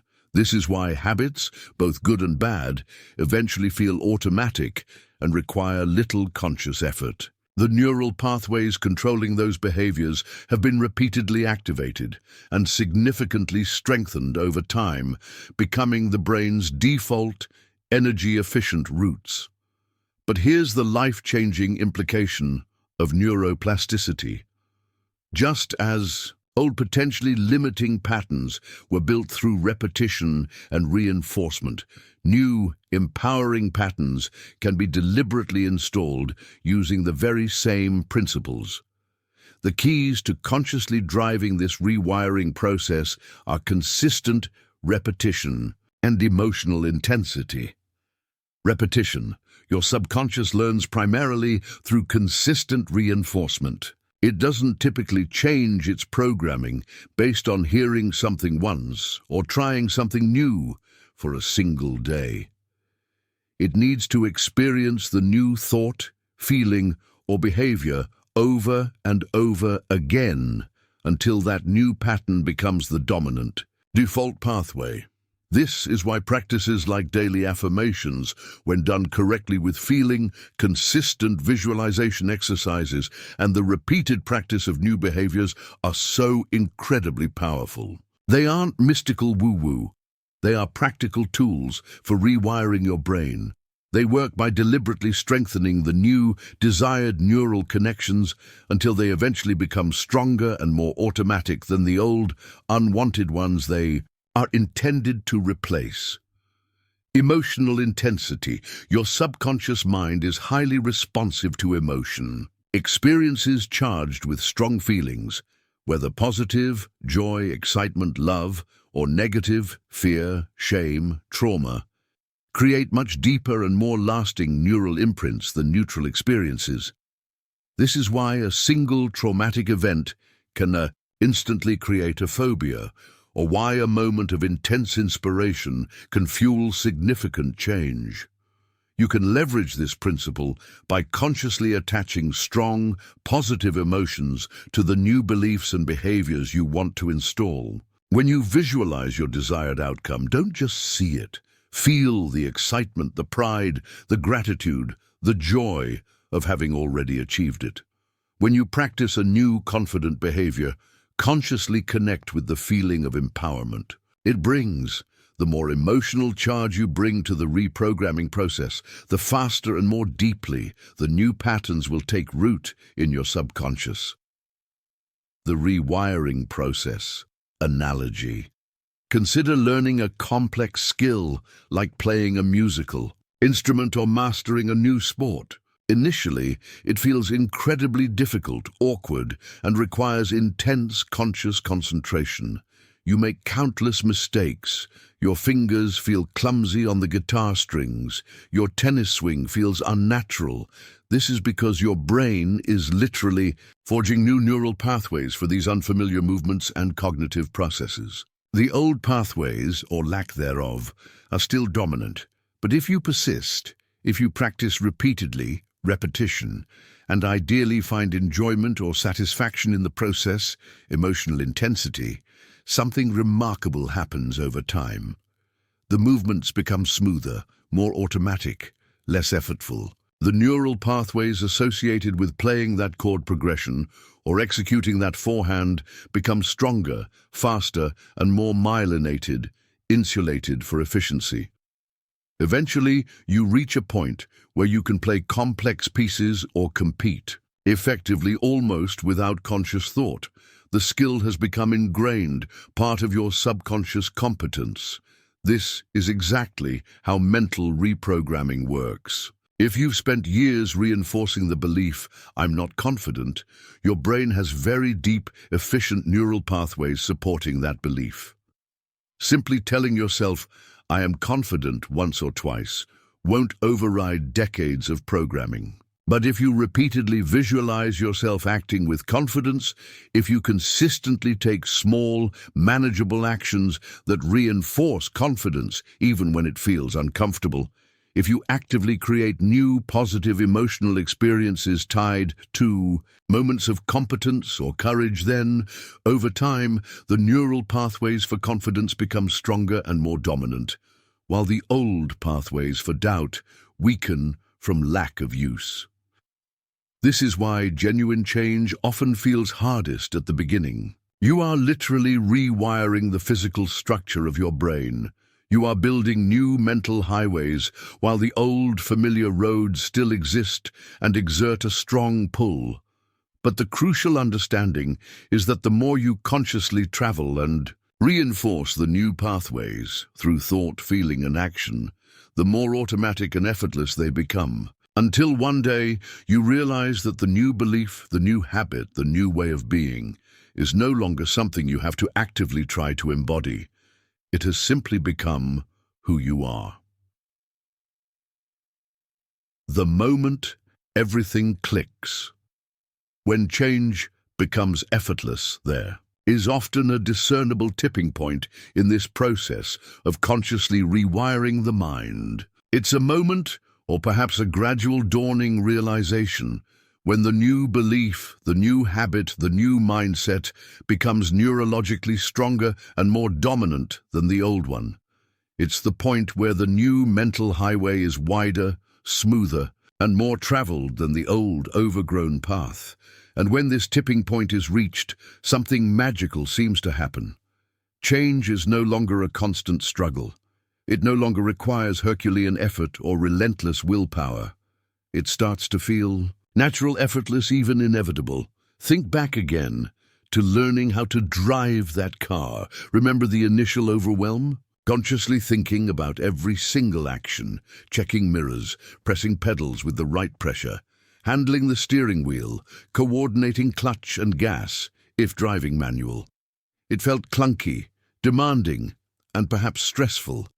But through consistent practice, repetition, and the eventual feeling of freedom and competence, emotional intensity, those actions became deeply ingrained in your subconscious. Today, you likely drive effortlessly, navigating complex traffic situations while holding a conversation or listening to music without consciously thinking about the mechanics of driving itself.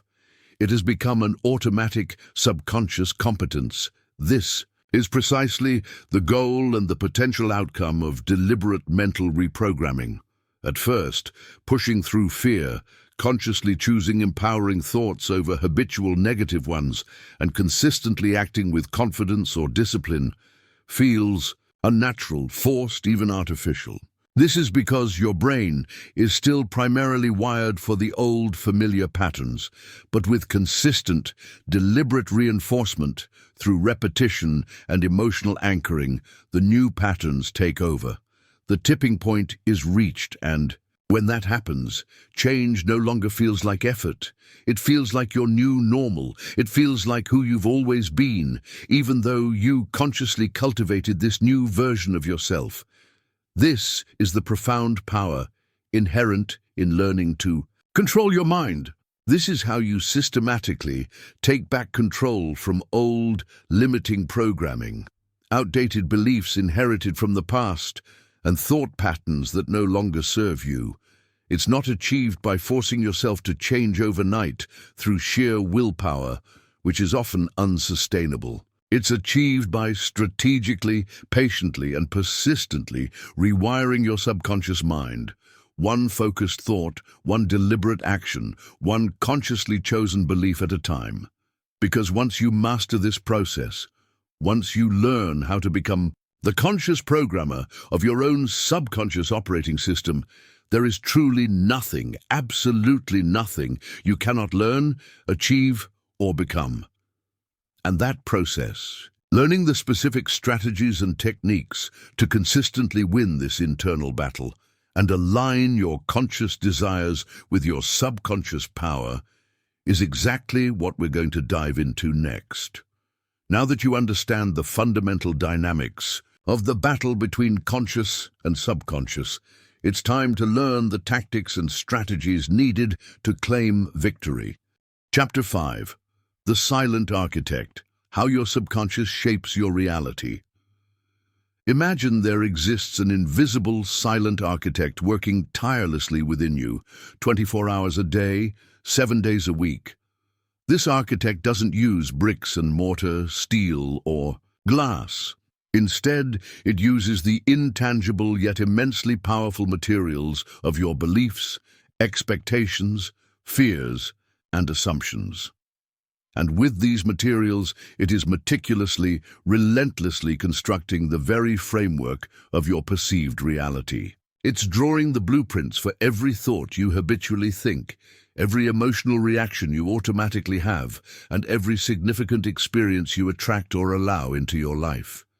This tireless, unseen force doesn't scream for attention or announce its plans. It doesn't operate through grand, obvious gestures. Instead, it works subtly, profoundly, in the quiet background of your awareness, molding your subjective experience of the world, often without you even realizing its pervasive influence. This powerful, silent architect is, of course, your subconscious mind. And whether you are consciously aware of its intricate work or not, it is the primary designer and builder of the life you are currently living.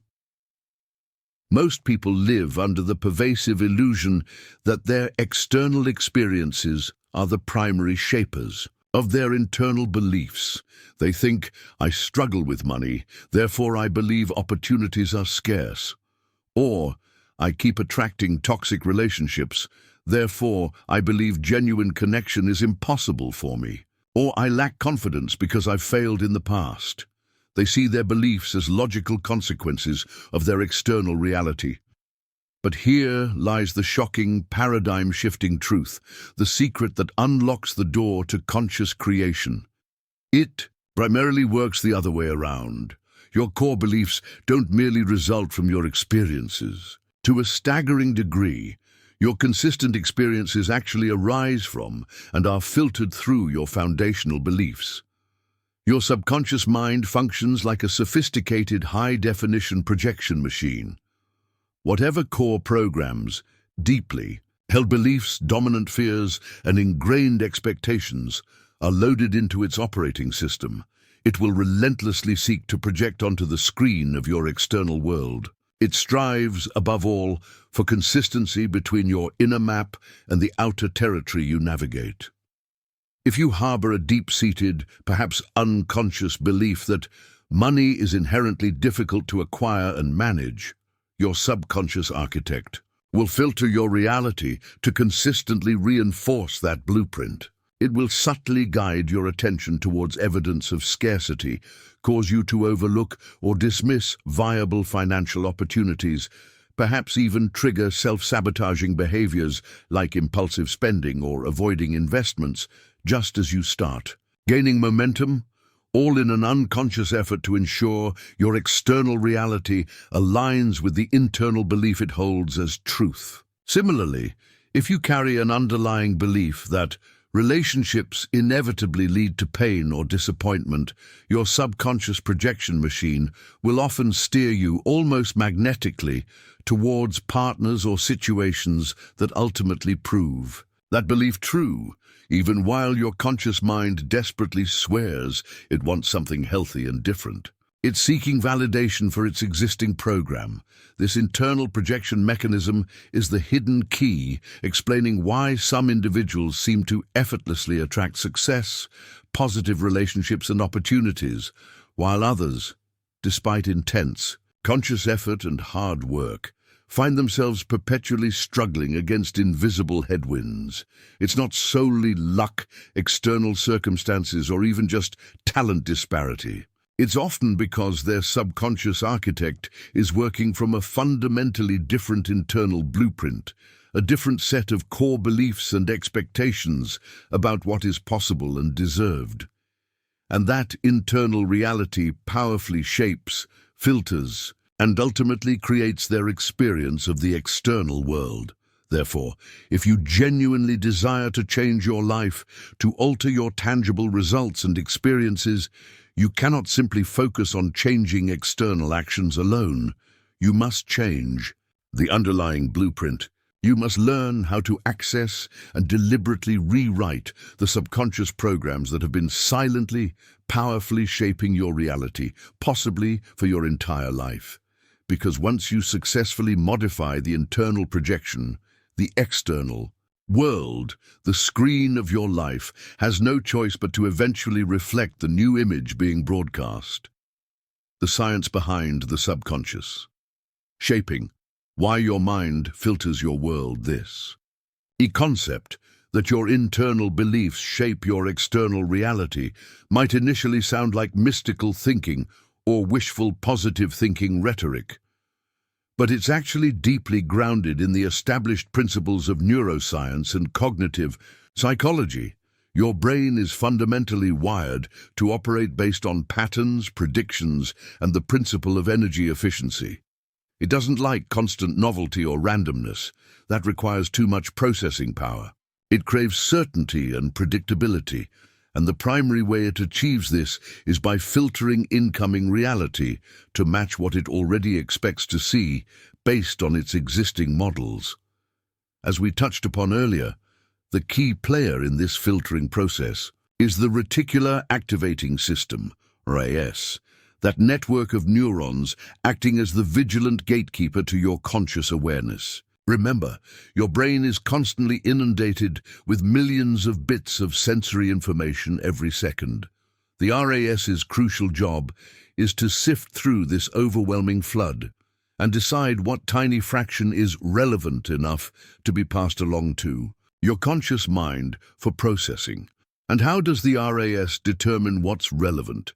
Primarily, it prioritizes information that aligns with your dominant thoughts, established beliefs, current goals, and perceived needs or threats stored within your subconscious programming. It's essentially running a continuous background search query. Show me more of what I already believe to be true or what I'm currently focused on. This is why the new car phenomenon occurs once the car becomes relevant to your goals. Buying. 1. Your RAS adjusts its filter and you suddenly see it everywhere. It was always there, but previously filtered out as irrelevant noise. This same powerful principle applies universally across all areas of your life. Success and opportunity. If your subconscious is programmed with beliefs of limitation or unworthiness, your RAS will diligently filter out subtle cues indicating opportunities, downplay positive feedback, and highlight potential obstacles, reinforcing the internal program of "it's not possible for me." Conversely, a subconscious programmed for success will prime the RAS to spot possibilities, recognize valuable connections, and interpret challenges as stepping stones. Confidence and self-worth. A mind programmed with self-doubt will have an RAS, hyper-focused on potential signs of judgment or failure, interpreting neutral expressions negatively and magnifying mistakes. A mind programmed for confidence will filter reality to notice signs of acceptance, focus on strengths, and frame setbacks constructively. Love and relationships. If past hurts have programmed the subconscious to expect betrayal or unavailability, the RAS may unconsciously focus attention on negative traits in potential partners, misinterpret ambiguous signals negatively, or filter out genuinely good potential matches because they don't fit the familiar, albeit painful, pattern. Abundance versus lack. A scarcity mindset programs the RAS to constantly scan for evidence of lack, financial threats, and reasons why wealth is unattainable. An abundance mindset trains the RAS to notice opportunities for growth, signs of prosperity, and reasons to feel grateful and optimistic about finances. This neurological filtering mechanism is precisely why simplistic affirmations alone often fail to produce lasting change. You can consciously repeat, "I am wealthy and successful" 1,000 times a day, but if your deep-seated subconscious programming, built over years, screams, "I am unworthy and money is scarce," your RAS, loyal to the dominant underlying program, will continue diligently filtering your reality to find evidence that proves the scarcity belief correct, effectively neutralizing the conscious affirmation. The indispensable key is to reprogram the subconscious first. You must fundamentally change the core beliefs and expectations it holds as truth. Only then will your brain's natural filtering system, the RAS, begin to automatically scan for and allow in new evidence that supports the positive reality you consciously desire to create. You need to update the architect's blueprint before the construction can change. Breaking the cycle. How to reprogram the subconscious architect for success. So, how do you effectively access and rewire this powerful subconscious architect? How do you train it to start building a reality that aligns with your highest aspirations, instead of unconsciously perpetuating past limitations? The process hinges on consistently applying three essential principles: conscious exposure, intentional repetition, and emotional intensity. Conscious exposure, flooding your mind with the new reality. Your subconscious forms its core beliefs. Based largely on the information and experiences it is exposed to most often and most vividly. If you grew up immersed in an environment where struggle was normalized, where success was viewed with suspicion, or where relationships were consistently dysfunctional, those patterns likely became deeply embedded as your default subconscious. In programs, the only effective way to begin overwriting these old programs is to consciously, deliberately expose your mind to a new version of reality, a reality where the success, happiness, health, and confidence you desire are portrayed as normal, achievable, and expected. This involves actively curating your mental environment. Surround yourself strategically. Seek out and spend time with people who already embody the mindset, success, or qualities you aspire to. Their beliefs and energy are contagious. Limit exposure to chronic negativity or cynicism. Consume empowering content. Read books, listen to podcasts or audiobooks like this one. Watch documentaries and follow mentors online whose messages align with the reality you want to build. Feed your mind stories of possibility, resilience, and achievement. Immerse yourself in positive environments. Whenever possible, place yourself in physical or virtual environments that feel inspiring, uplifting, and reflective of abundance and success. Visit places that make you feel expansive.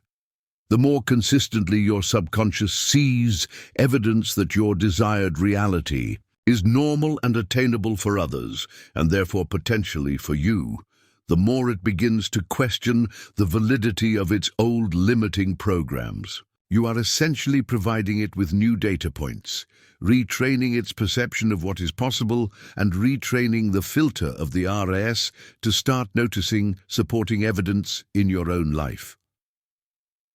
Intentional repetition, strengthening new neural pathways.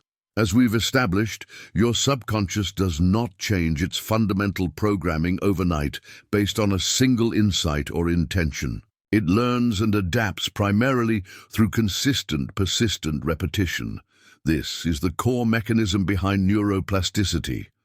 Every time you repeat a specific thought, visualize a particular outcome, or practice a new behavior, you reinforce and strengthen the neural pathways associated with it.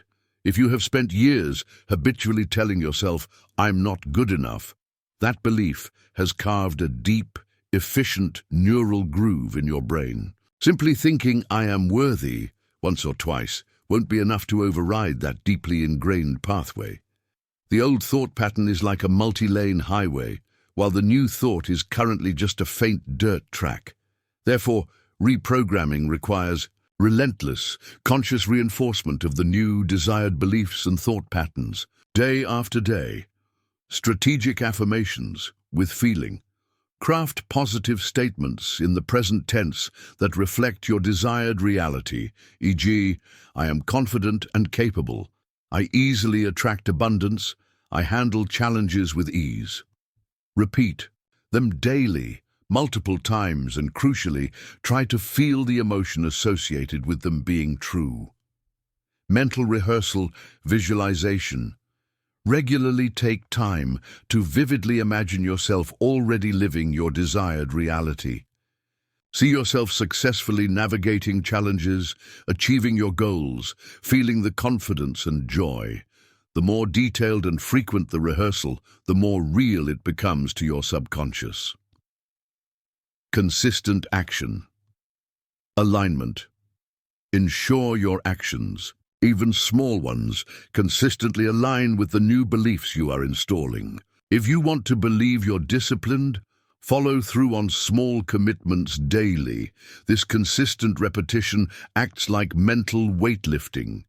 You are deliberately strengthening the muscles of the new neural pathways, making them progressively stronger, faster, and more dominant, while the old, unused pathways gradually weaken and atrophy. This is the essence of neuroplasticity in practical application. You are actively sculpting your brain through focused repetition. Emotional intensity, making the new reality feel real. The final and arguably most crucial catalyst for rapid subconscious reprogramming is emotion. Your subconscious mind responds far more powerfully to feeling than to dry logic or intellectual understanding. You can tell yourself, "I am confident," logically, but if you don't feel any confidence while saying it, your subconscious is unlikely to register the message as truly significant or real. The key is to deliberately attach strong, positive, congruent emotions to the new beliefs and desired realities you are cultivating. You need to make the future you desire feel compellingly real in your nervous system now.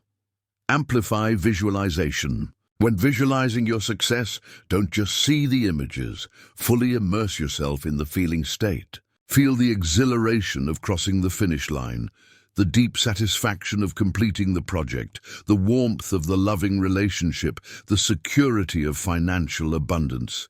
Engage all your senses in the imagined experience. Practice gratitude for the future. Feel genuine gratitude now for the goals you are manifesting, as if they have already occurred. This sends a powerful signal of "it is done" to your subconscious. Embody the state. Throughout your day, consciously practice embodying the emotional state of the person you are becoming. If you want more confidence, practice walking, talking, and carrying yourself with confidence now, allowing the feeling to permeate your being.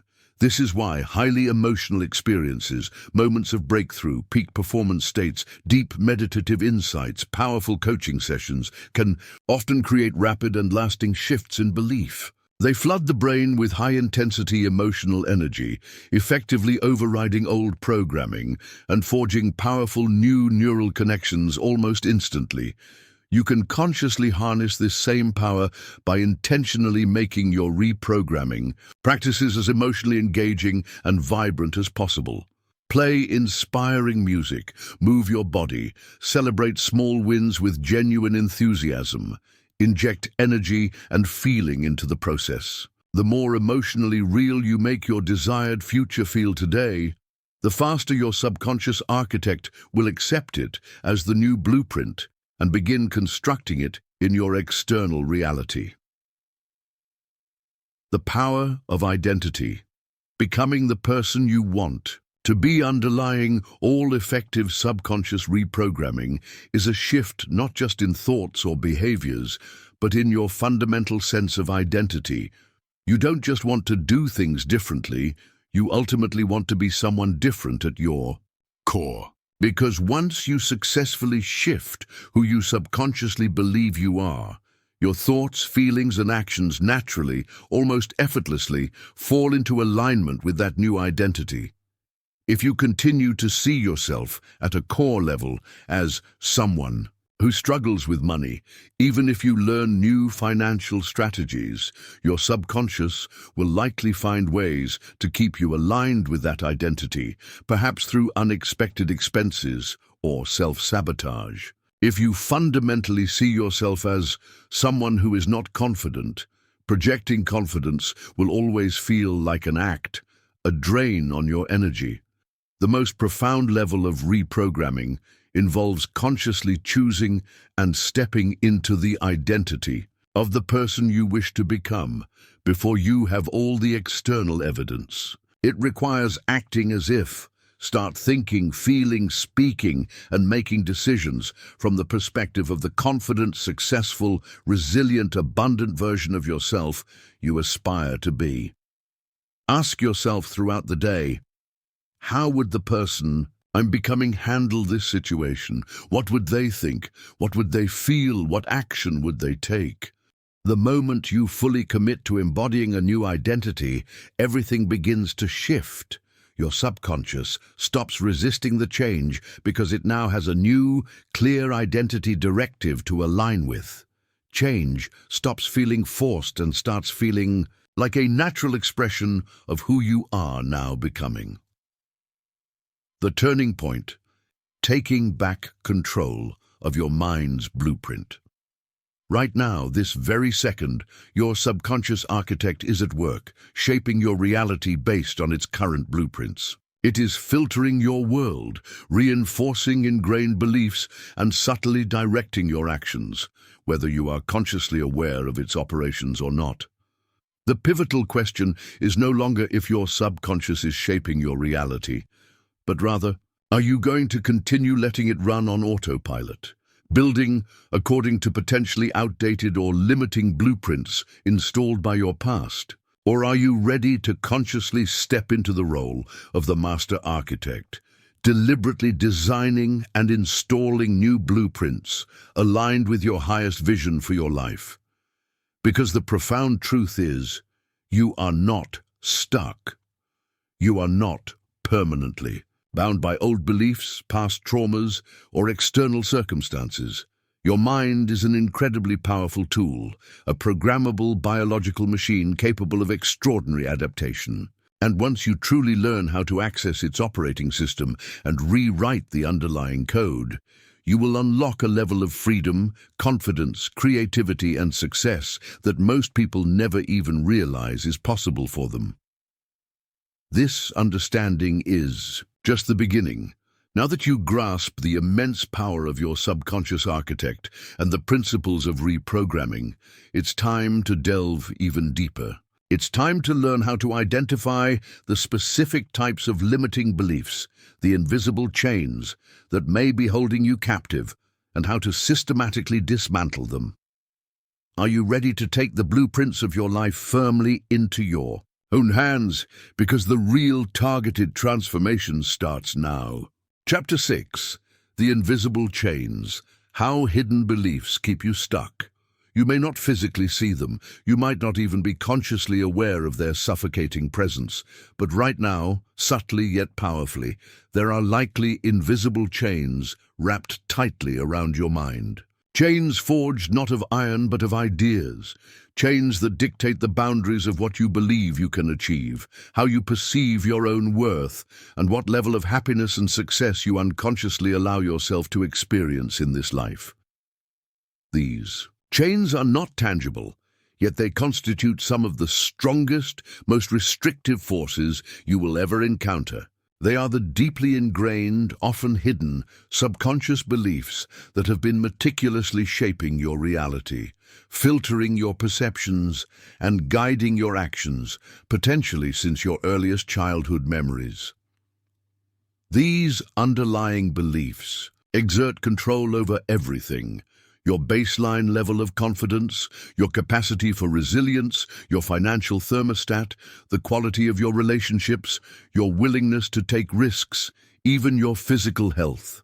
And here's the truly shocking, often difficult to accept truth: most of these foundational, limiting beliefs are not even truly yours.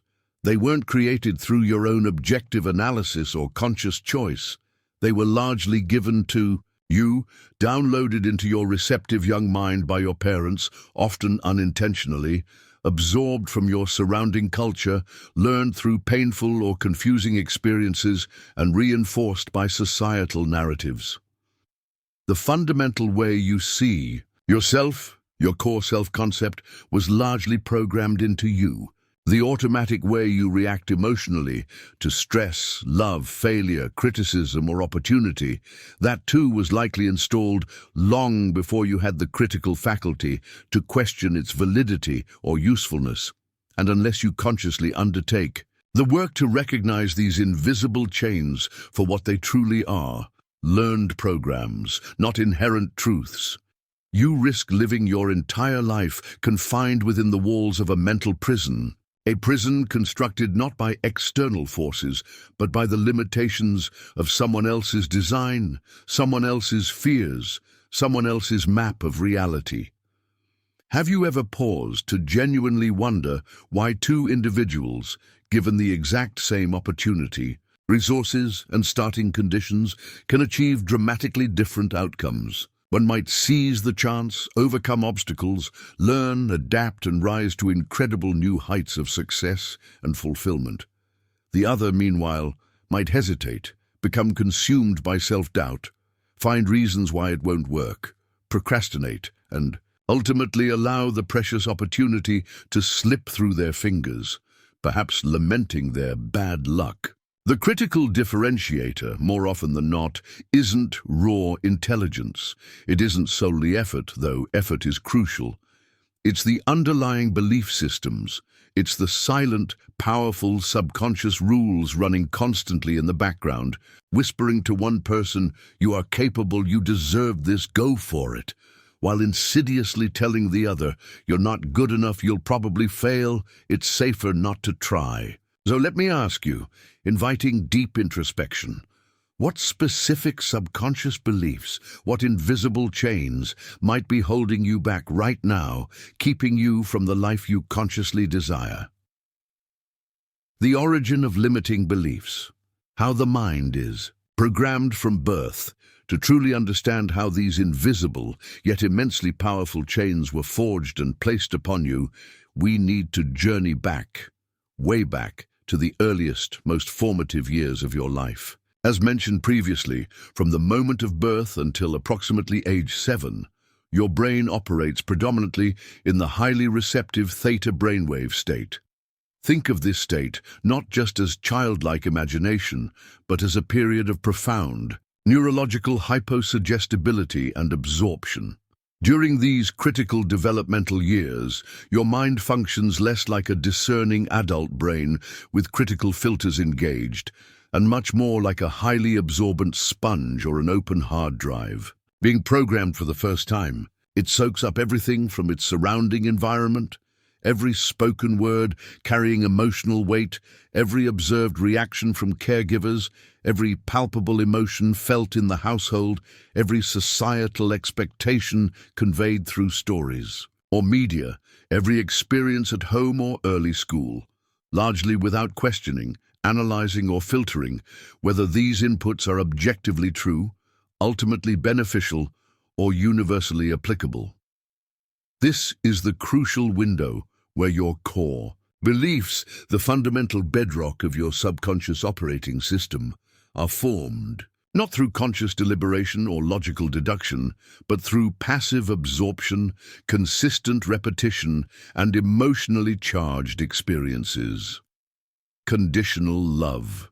Example: if you grew up in an environment where love, praise, or attention felt conditional, given only when you performed well, were good, or met specific expectations, your subconscious might have logically, from a child's perspective, formed the core belief, "I must earn love and approval by pleasing others or achieving constantly." This can lead to a lifetime pattern of people-pleasing, perfectionism, fear of disapproval, and difficulty setting healthy boundaries, all driven by the unconscious need to secure that conditional validation. Criticism. Example: if you were frequently criticized, compared unfavorably to siblings, or told you weren't smart, athletic, creative enough, you may have deeply internalized the core belief, "I am fundamentally flawed or not good enough." This potent belief can manifest later as chronic self-doubt, imposter syndrome, a persistent fear of failure, or an inability to accept compliments or acknowledge successes. Financial struggle. Example: if your parents constantly worried about money, argued about bills, expressed beliefs like money is the root of all evil, or modeled scarcity thinking, you may have unconsciously absorbed and developed subconscious beliefs linking money to stress, difficulty, or even immorality. This programming can later sabotage your ability to build wealth, cause you to feel guilty about earning well, or lead to patterns of financial self-sabotage despite a conscious desire for prosperity. Risk aversion. Example: if your primary caregivers were overly anxious or constantly warned you about potential dangers. Don't climb that, you'll fall. Don't talk to strangers. Be careful. You might have developed a core belief that the world is inherently dangerous and that risk inevitably leads to negative consequences. This can manifest as excessive caution, avoidance of opportunities, fear of the unknown, and a tendency to stay rigidly within a small comfort zone. The subterranean operation. And here's the truly terrifying, insidious part. These foundational beliefs, once installed, do not operate on a conscious, easily accessible level. You don't typically wake up each morning and consciously think, okay, today I must struggle financially and avoid risks because that's the program I absorbed as a child. No, these beliefs operate below the surface of your awareness, like deeply embedded code in your operating system. They silently, automatically influence your perceptions, trigger your emotional reactions, shape your spontaneous decisions, filter your reality through the RS, and consistently reinforce themselves over and over again, often creating the very outcomes they predict. The subconscious feedback loop. How your mind traps you in repeating patterns. Your subconscious mind, in its relentless pursuit of stability and consistency, absolutely detests contradiction. It strives to maintain perfect alignment between what it internally believes to be true and what it perceives in the external world. This creates a powerful feedback loop that can either propel you forward or keep you firmly trapped in repeating, often painful patterns. Once a core belief, especially a limiting one, is firmly established, your subconscious will work tirelessly, often ingeniously, to prove it true, regardless of whether that belief actually serves your well-being or conscious goals. It's not trying to hurt you. It's trying to maintain internal consistency, to validate its existing map of reality. Success, sabotage. Example. If you hold a subconscious belief that I am not truly worthy of significant success, perhaps due to past failures or messages of inadequacy, your mind might subtly steer you away from game-changing opportunities just as they arise. You might suddenly feel overwhelmed and procrastinate on crucial tasks. You might make uncharacteristic errors or pick fights with key collaborators. You might feel a paralyzing fear or anxiety just when you're on the verge of a major breakthrough. This isn't necessarily conscious self-destruction. It's often the subconscious mind hitting the brakes, ensuring your external reality doesn't contradict the deeply held internal belief of unworthiness. It's maintaining alignment with the truth it knows. Relationship pattern. Example. If past experiences installed a belief like, people I love always leave, or intimacy is dangerous, your subconscious feedback loop might cause you to unconsciously select partners who are emotionally unavailable, push partners away when things get too close, or misinterpret neutral actions as signs of impending abandonment, thereby recreating the familiar pattern and reinforcing the original belief. Financial struggle loop.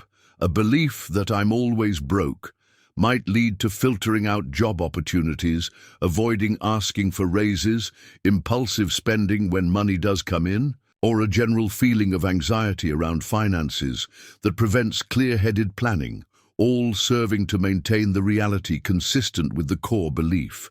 This feedback loop, belief, filters perception, guides action, reaction, creates result, reinforces original belief, is precisely why people often find themselves stuck in the exact same frustrating patterns year after year, decade after decade. Bad relationships, chronic financial struggles, persistent self-doubt, cycles of procrastination. It's rarely because they are inherently unlucky, incapable, or unworthy. It's often because their subconscious operating system is faithfully running a program designed to keep them locked within the reality that matches its deeply ingrained, potentially limiting programming. the point of intervention. But here's the crucial point where everything can change. Once you become consciously aware of the pattern, of the feedback loop itself, you gain the power to interrupt it. The loop only continues unchallenged as long as it operates entirely beneath your conscious awareness. Shattering the illusion. How to identify and eliminate limiting beliefs. If you are serious about taking conscious control of your mind and breaking free from these invisible chains, you must begin the critical work of identifying the specific limiting programs running silently in your background. This requires cultivating deep self-awareness, practicing radical honesty, and developing a willingness to question everything you have previously accepted as immutable truth about yourself and your potential. Step 1. Become a belief detective.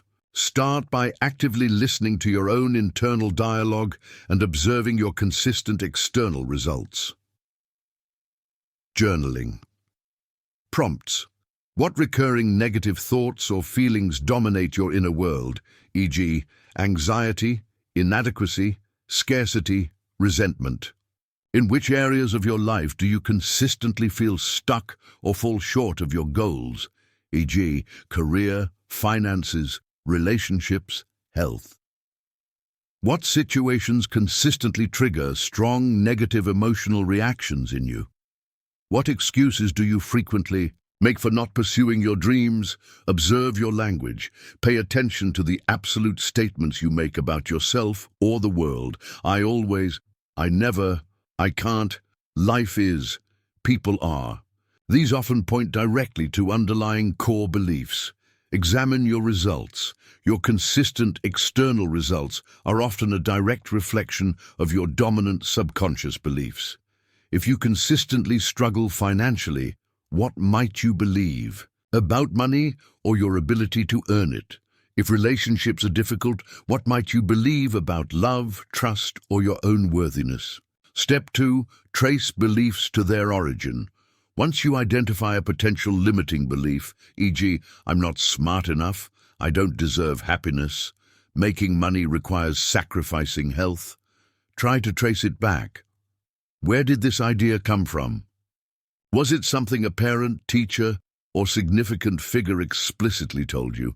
Was it an interpretation you made based on a specific painful or confusing childhood experience, e.g., a failure, a rejection, observing parents' struggles?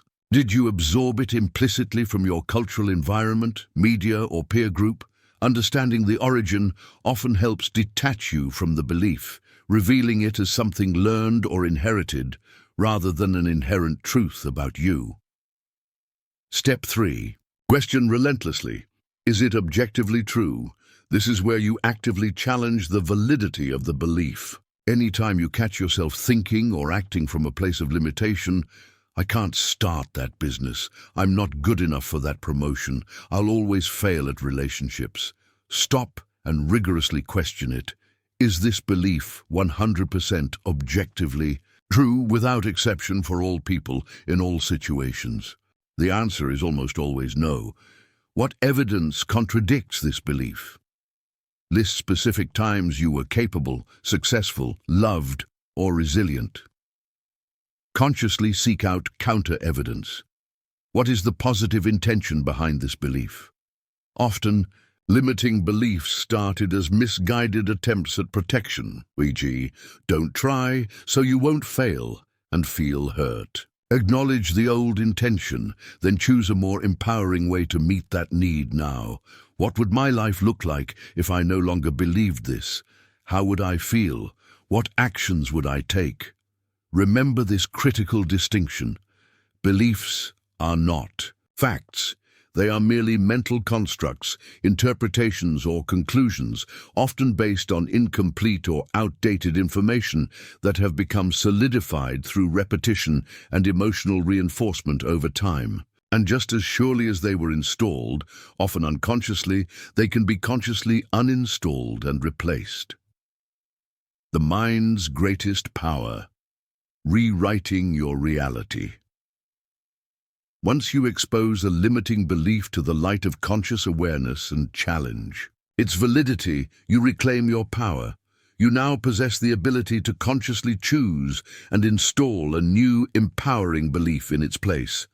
Your mind, thanks to neuroplasticity, is not fixed. It is adaptable, trainable, and waiting for your conscious direction. The moment you deliberately choose a new belief that serves your highest potential, you initiate the profound process of reprogramming your subconscious operating system. But, as we've emphasized, understand this crucial dynamic.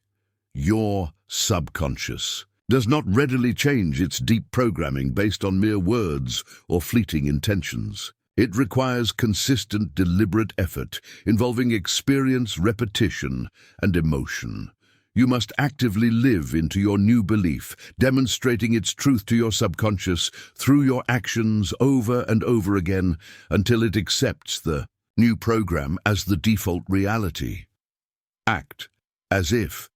If you have lived with the ingrained belief, "I am not good enough," start consciously acting as if you are inherently worthy and capable. Speak up confidently in meetings, even if your voice trembles initially.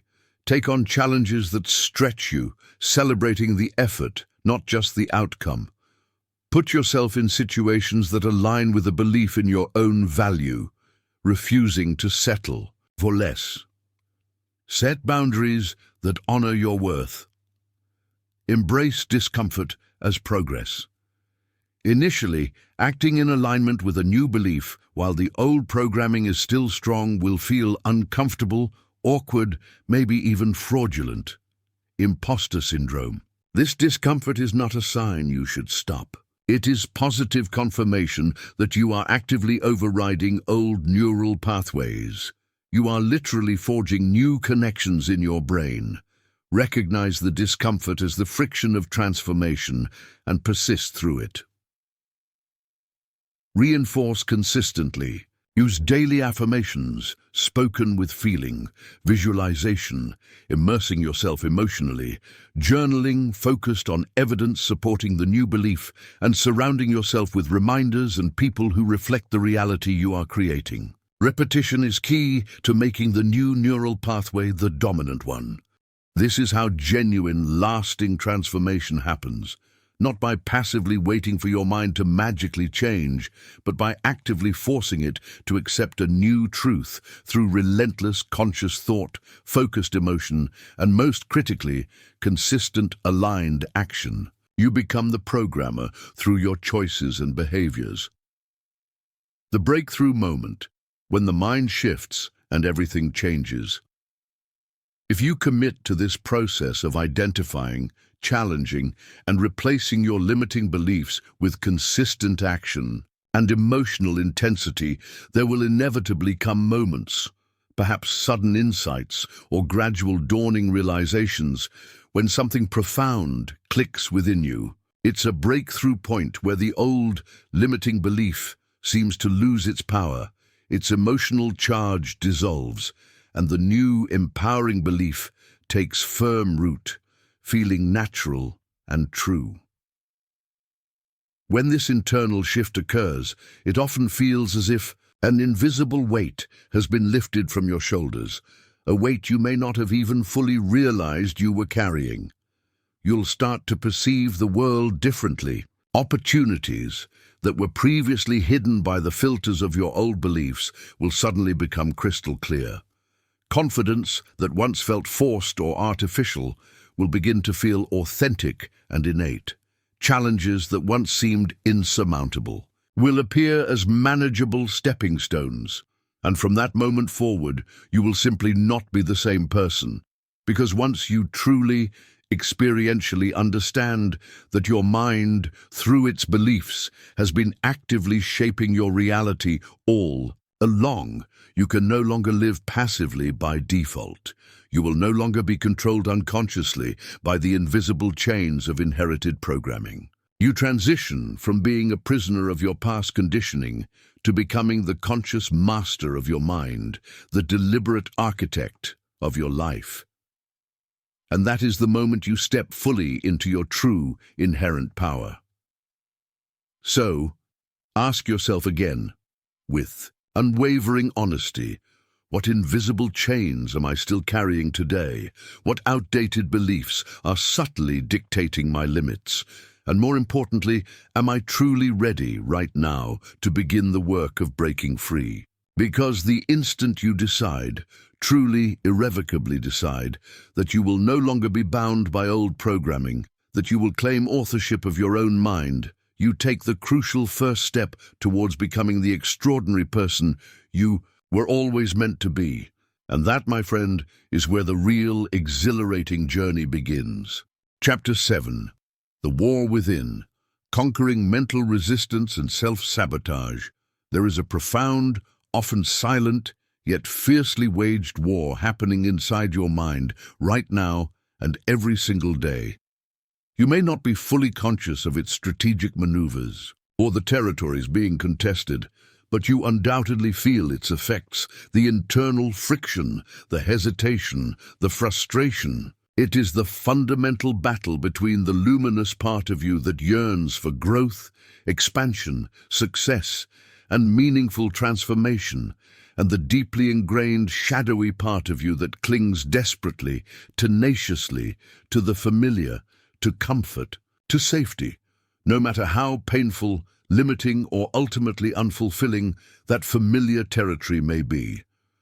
This internal conflict, this clash between aspiration and inertia, is the fertile ground from which virtually all mental resistance, debilitating procrastination, paralyzing fear, and insidious self-sabotage springs. It is the core reason why intelligent, capable people struggle mightily to break free from destructive habits, why they hesitate to wholeheartedly chase their most cherished dreams, or why they consistently fail to follow through on the important commitments they make to themselves, leading to cycles of guilt and self-recrimination.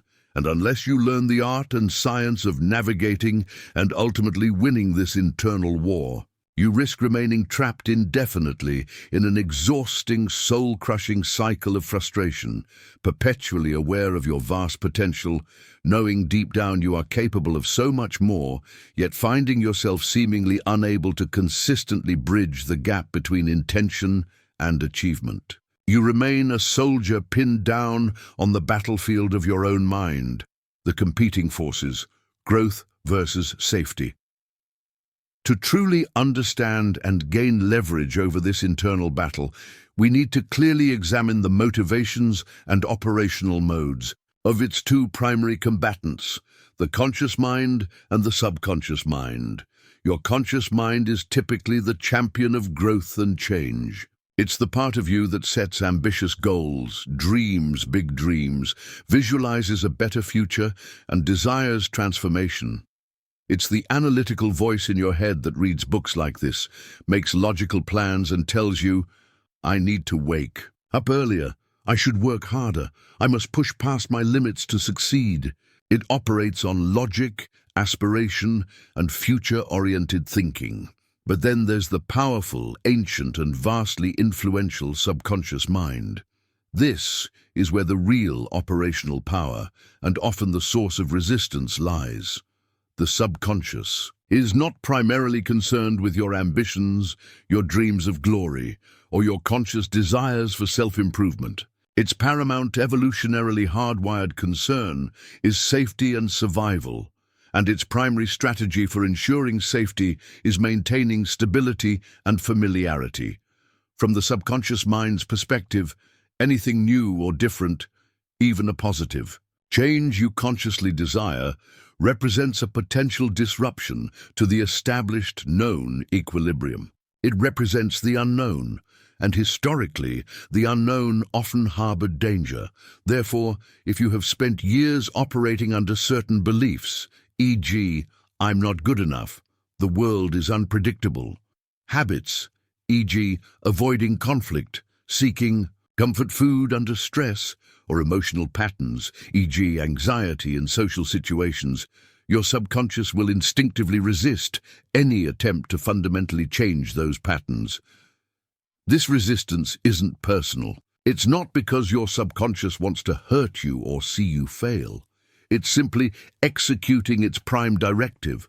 Protect the existing system, maintain the status quo, because the status quo, however flawed, is known and therefore perceived as safer than the uncertainty of change. It views significant change as a potential threat to your psychological and sometimes perceived physical survival. This inherent conflict is why you experience that palpable resistance every single time you genuinely try to break free from old patterns, push your boundaries, or step significantly outside your comfort zone. Your subconscious mind functions like a highly sensitive, deeply entrenched internal security system, meticulously wired to protect the current state of affairs. The moment you attempt to alter your ingrained habits, pursue a challenging new goal, adopt a different belief system, or venture significantly beyond the borders of your familiar territory, the alarm system goes off. Suddenly, you might feel inexplicably overwhelmed. Anxiety might surge through your system. Paralyzing self-doubt might flood your thoughts. You might find yourself compulsively procrastinating, rationalizing inaction with clever excuses. I'll start tomorrow when I feel more rested. I'm not quite ready yet. Maybe this path just isn't meant for me. But it's crucial to recognize this internal experience for what it truly is. This is not objective truth. It is largely the sound and fury of your subconscious security system fighting vigorously to pull you back to the perceived safety of what it knows, back to the familiar patterns it is programmed to maintain. And unless you learn to identify this resistance, as a predictable function of your subconscious protection mechanism, rather than accepting its messages as valid reasons to stop, it will continue to win the internal war. It will consistently keep you stuck, repeating the same cycles, living far beneath your potential, perhaps for the rest of your life. Why self-sabotage happens, the hidden mechanisms of the mind. Self-sabotage, that baffling tendency to undermine our own success, happiness, or progress, is not a random malfunction. It's not an inherent flaw in your personality or a sign of fundamental weakness in your character. It is, in fact, a deeply ingrained, often highly sophisticated survival mechanism. It's a defense system deployed by the subconscious whenever it perceives a significant threat to its core programming or its sense of stability. And what constitutes the biggest perceived threat to the subconscious, besides immediate physical danger? Uncertainty and the violation of core identity beliefs. Think about it from the subconscious perspective. It doesn't operate on the same value system as your conscious mind. It doesn't inherently care if you are happy, fulfilled, wealthy, or successful. In the way your conscious mind defines those terms, its primary currency is predictability and consistency with its existing programs. If you have spent years, perhaps decades, struggling with low self-worth, experiencing financial hardship, or believing that genuine love is unattainable, then that struggle, however painful, is what your subconscious mind knows best. It is familiar. It is, in its own distorted logic, predictable and therefore feels psychologically safe. And so, paradoxically, even if you consciously, desperately want to change, to build confidence, achieve wealth, find loving partnership, your subconscious, loyal to its old programming, may actively fight against that positive change. It might trigger actions or feelings that pull you back to the comfort, the familiarity of your old patterns, even if those patterns are objectively destructive or painful.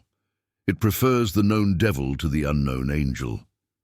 This deep-seated mechanism explains so many perplexing human behaviors, why people repeatedly return to toxic relationships or unhealthy family dynamics, even when they consciously know they deserve better and vow never to go back. The familiar pain feels safer to the subconscious than the uncertainty of being alone or finding something truly different.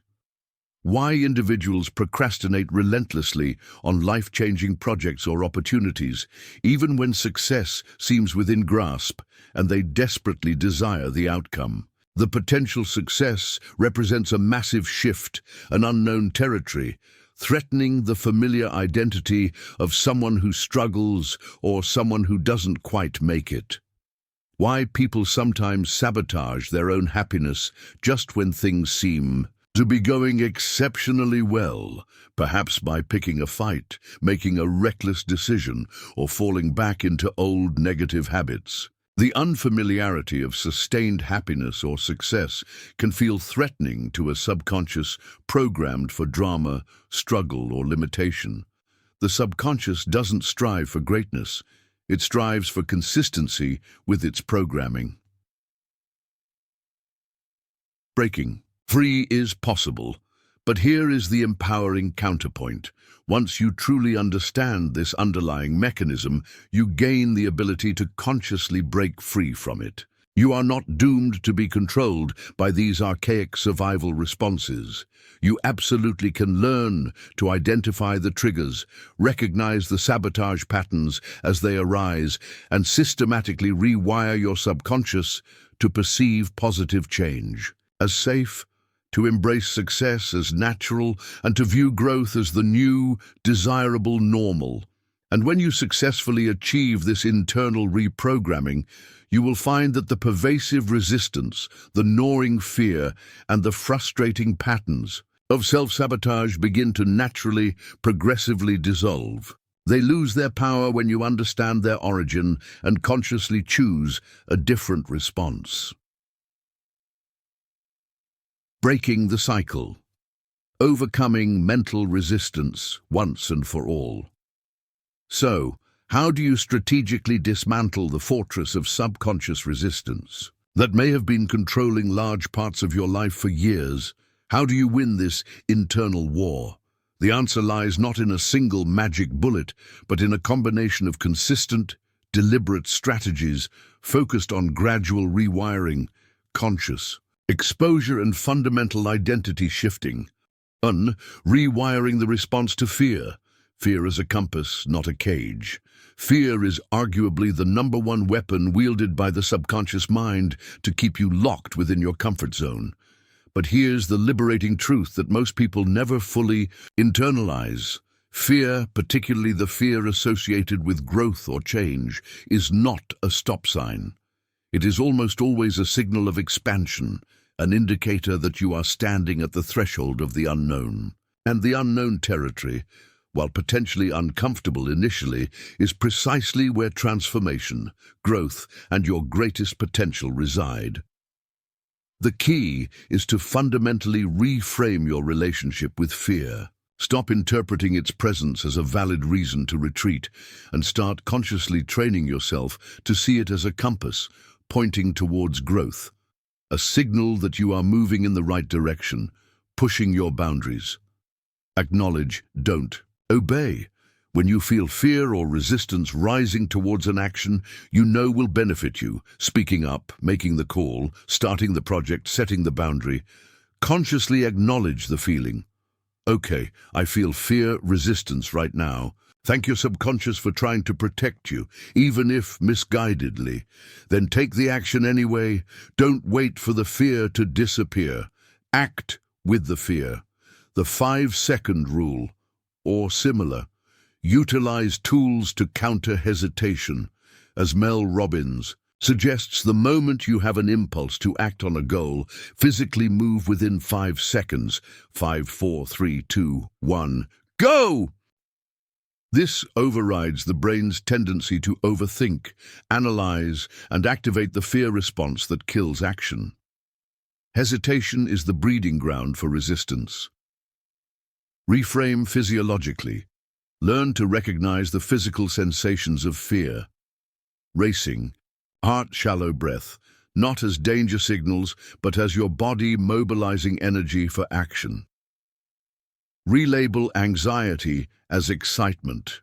Use deep breathing techniques to calm the nervous system while still moving forward. The more consistently you train, your mind to see fear as a signal to act instead of a signal to retreat, the weaker its paralyzing grip on you will become. You are literally rewiring the neural association. Gradual exposure and micro steps, training the subconscious for change.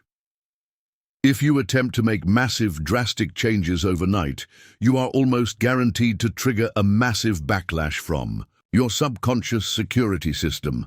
It will likely panic, flood you with overwhelm, and pull you back with the full force of its ingrained habits and fears. A more effective and sustainable approach is to ease into change gradually, allowing your mind and nervous system to adapt incrementally. This involves breaking down desired changes into ridiculously small, non-threatening micro steps. Kaizen. Principle. Apply the Japanese principle of Kaizen, continuous small improvements. If you want to build an exercise habit but feel resistance, start with just 5 minutes a day. If you fear networking, start by just connecting with one new person online per week. If you struggle with self-worth, start by identifying one small thing you appreciate about yourself each day. Build momentum. The key is consistency with these small steps. Each tiny, manageable action you take that aligns with your desired change sends a signal to your subconscious. See, this isn't so scary. This is manageable. This is becoming familiar. Small wins build confidence and create momentum, gradually, expanding your comfort zone without triggering overwhelming resistance. Desensitization. This gradual exposure works like desensitization therapy. By repeatedly exposing yourself to a mildly uncomfortable situation, the small step outside your comfort zone, without experiencing catastrophic consequences, your brain learns to recalibrate its fear response. The unfamiliar slowly becomes familiar, and therefore feels safer. The goal is to introduce change in a way that flies under the radar of the subconscious alarm system as much as possible, making the process feel less daunting and significantly increasing your chances of long-term success. Shifting identity, becoming the version of you that no longer struggles. Perhaps the most profound and powerful leverage point for overcoming resistance is understanding that your subconscious is not just programmed by your actions and beliefs. It is fundamentally programmed by your core sense of identity. Your subconscious works tirelessly to ensure your behavior remains consistent with who you fundamentally believe you are. This is why someone who identifies as shy will unconsciously find ways to avoid social situations or remain quiet, even if they consciously wish they were more outgoing. It's why someone who identifies as chronically unlucky or someone who always struggles financially will often unconsciously filter reality or make choices that perpetuate that identity, even when opportunities for change arise. Your subconscious goes to extreme lengths to prove your current identity correct. Therefore, if you truly want to break free from resistance and self-sabotage permanently, you must consciously step into and embody a new identity, the identity of the person who naturally does the things you want to do before you feel fully ready or have all the external validation. Declare your new identity. Instead of saying, "I am trying to become confident," start affirming, thinking, and acting from the perspective of "I am a confident person." Instead of "I am working on overcoming procrastination," declare, "I am a focused and disciplined person who takes decisive action." Frame it in the present tense as if it is already true. Act as if. Consistently ask yourself, how would the confident, disciplined, successful, resilient version of me handle this situation? What would they think? What would they do? Then do that. Align your actions with the identity you are choosing. Immerse yourself. Surround yourself with cues, people, and environments that reinforce this new identity. Read biographies of people who embody it. Visualize yourself living fully from this new identity. The more consistently you affirm, visualize, and act from this chosen new identity, the more your subconscious will begin to accept it as the new operational blueprint. As the identity shifts, the old resistance patterns associated with the previous identity naturally begin to weaken and fall away, because they are no longer congruent with who your subconscious now believes you to be. The moment everything changes. Mastering your mind for life. The internal war within your mind. The battle between your desire for growth and your subconscious clinging to the past is undeniably real. It manifests daily in moments of hesitation, doubt, and frustration. But here's the ultimate truth, the strategic insight that changes everything. You are the commander on this battlefield.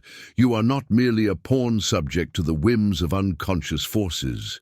You are in control, or at least you possess the inherent capacity to take control.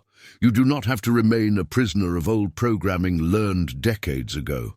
You do not have to be perpetually trapped by fear, hamstrung by resistance, or undermined by subconscious self-sabotage.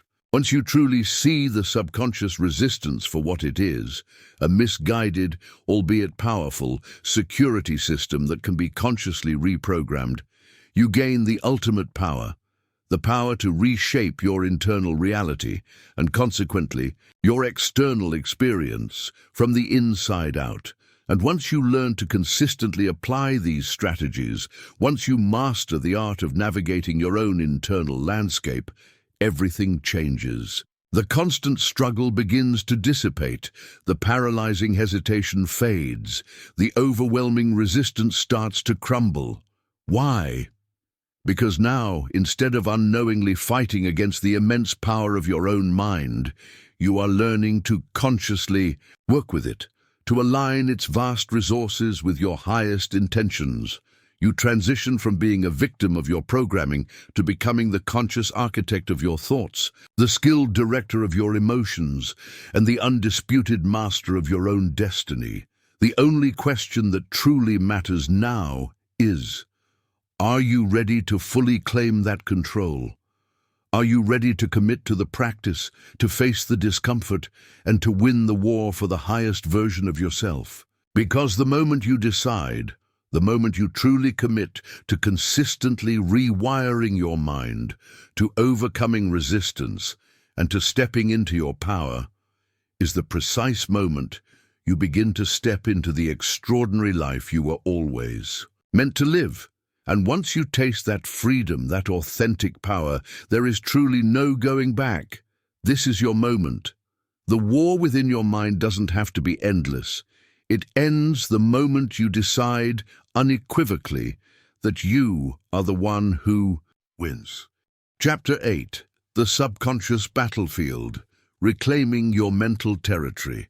The greatest, most consequential battles you will ever fight in your lifetime are not waged on external fronts, not in corporate boardrooms challenging competitors, not on athletic arenas striving for victory, not even on literal war zones amidst geopolitical conflict. No, the truly decisive battles, the ones that ultimately determine the quality, trajectory, and fulfillment of your life, are fought continuously within the silent, invisible corridors of your own mind.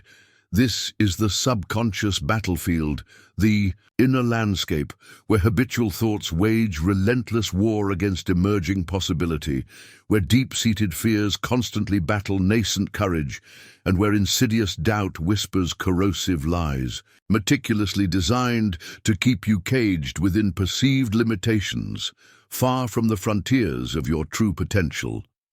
Right now, at this very moment, whether you are consciously directing the campaign or not, your subconscious mind is actively engaged on this battlefield.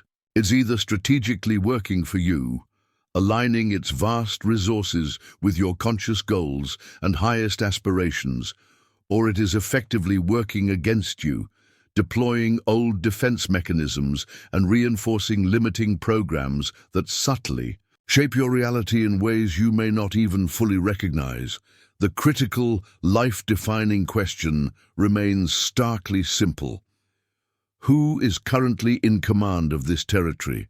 Most people drift through life largely unaware of the extent to which their daily experience, their choices, reactions, opportunities seized or missed, is dictated by this deeply rooted subconscious programming. Every seemingly spontaneous decision you make, every automatic emotional reaction you have, every invisible boundary you impose upon yourself, I could never do that.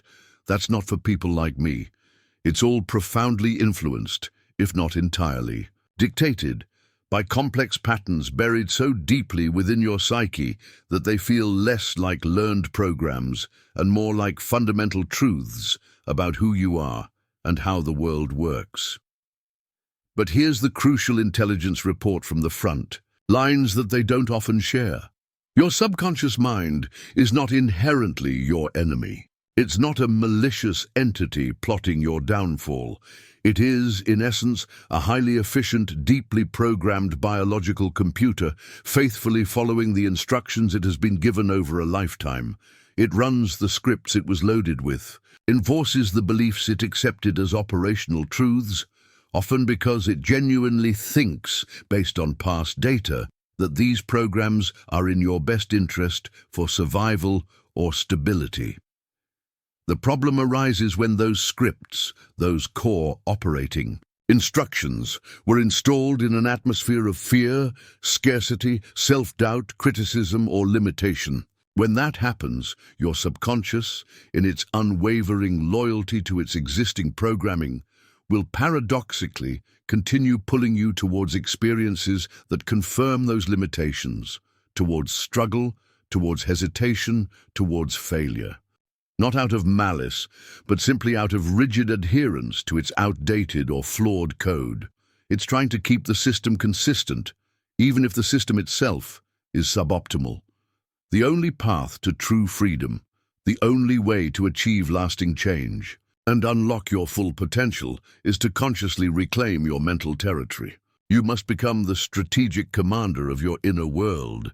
You must learn to identify the enemy's outdated fortifications, limiting beliefs, understand their tactics, fear, doubt, procrastination, and systematically rewrite the scripts that have dictated the terms of engagement on your mental battlefield for far too long. And the essential first step in this reclamation project is understanding exactly how your subconscious, when left unchecked, manages to take and maintain control in the first place.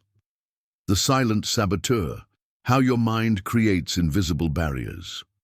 Imagine, for a moment, that you are standing poised at the edge of a vast, wide-open field. A limitless horizon stretches out before you, shimmering with infinite possibility. In this field, you are theoretically free to go anywhere your heart desires. Do anything you can conceive of, become anyone you choose to be. It represents your boundless potential. But instead of confidently stepping forward onto this open ground, you feel an inexplicable pull, a subtle yet powerful resistance, an invisible barrier seemingly holding you firmly where you are. You hesitate. Doubt floods your mind like a chilling fog. You hear that familiar, insidious voice, the voice of your conditioned subconscious, whispering variations of its favorite themes. Stay where it's safe. Don't risk it. Remember what happened last time? You're not ready. You'll probably fail anyway. Why bother? Who do you think you are? This barrier preventing your forward movement is not real in any objective physical sense. It is not constructed of stone, steel, or tangible obstacles. It is meticulously, powerfully constructed entirely from the intangible materials of memories, especially those tinged with pain or failure, past experiences interpreted through a lens of limitation, and the countless unconscious lessons and beliefs you have absorbed and integrated over the course of a lifetime. If you've ever attempted something significant and experienced failure or harsh criticism, your subconscious vividly remembers the associated sting and flags similar future endeavors as potentially dangerous. Avoid. If you've ever been deeply hurt, rejected, shamed, or embarrassed in a particular context, socially, romantically, professionally, your subconscious has carefully stored that emotional data away, like a sensitive archived document, ready to be instantly retrieved and brandished as a warning whenever you contemplate stepping back into a similar arena. It creates an invisible no-go zone around that vulnerability. This is the core reason why, no matter how intensely your conscious mind might desire to succeed, grow, evolve, or achieve a specific goal, your subconscious, acting as the overzealous and often misguided internal protector, will frequently resist that forward movement. It doesn't share your conscious aspirations for growth or achievement. Its prime directive remains protecting you from perceived danger, primarily the danger of repeating past pain or encountering threatening uncertainty.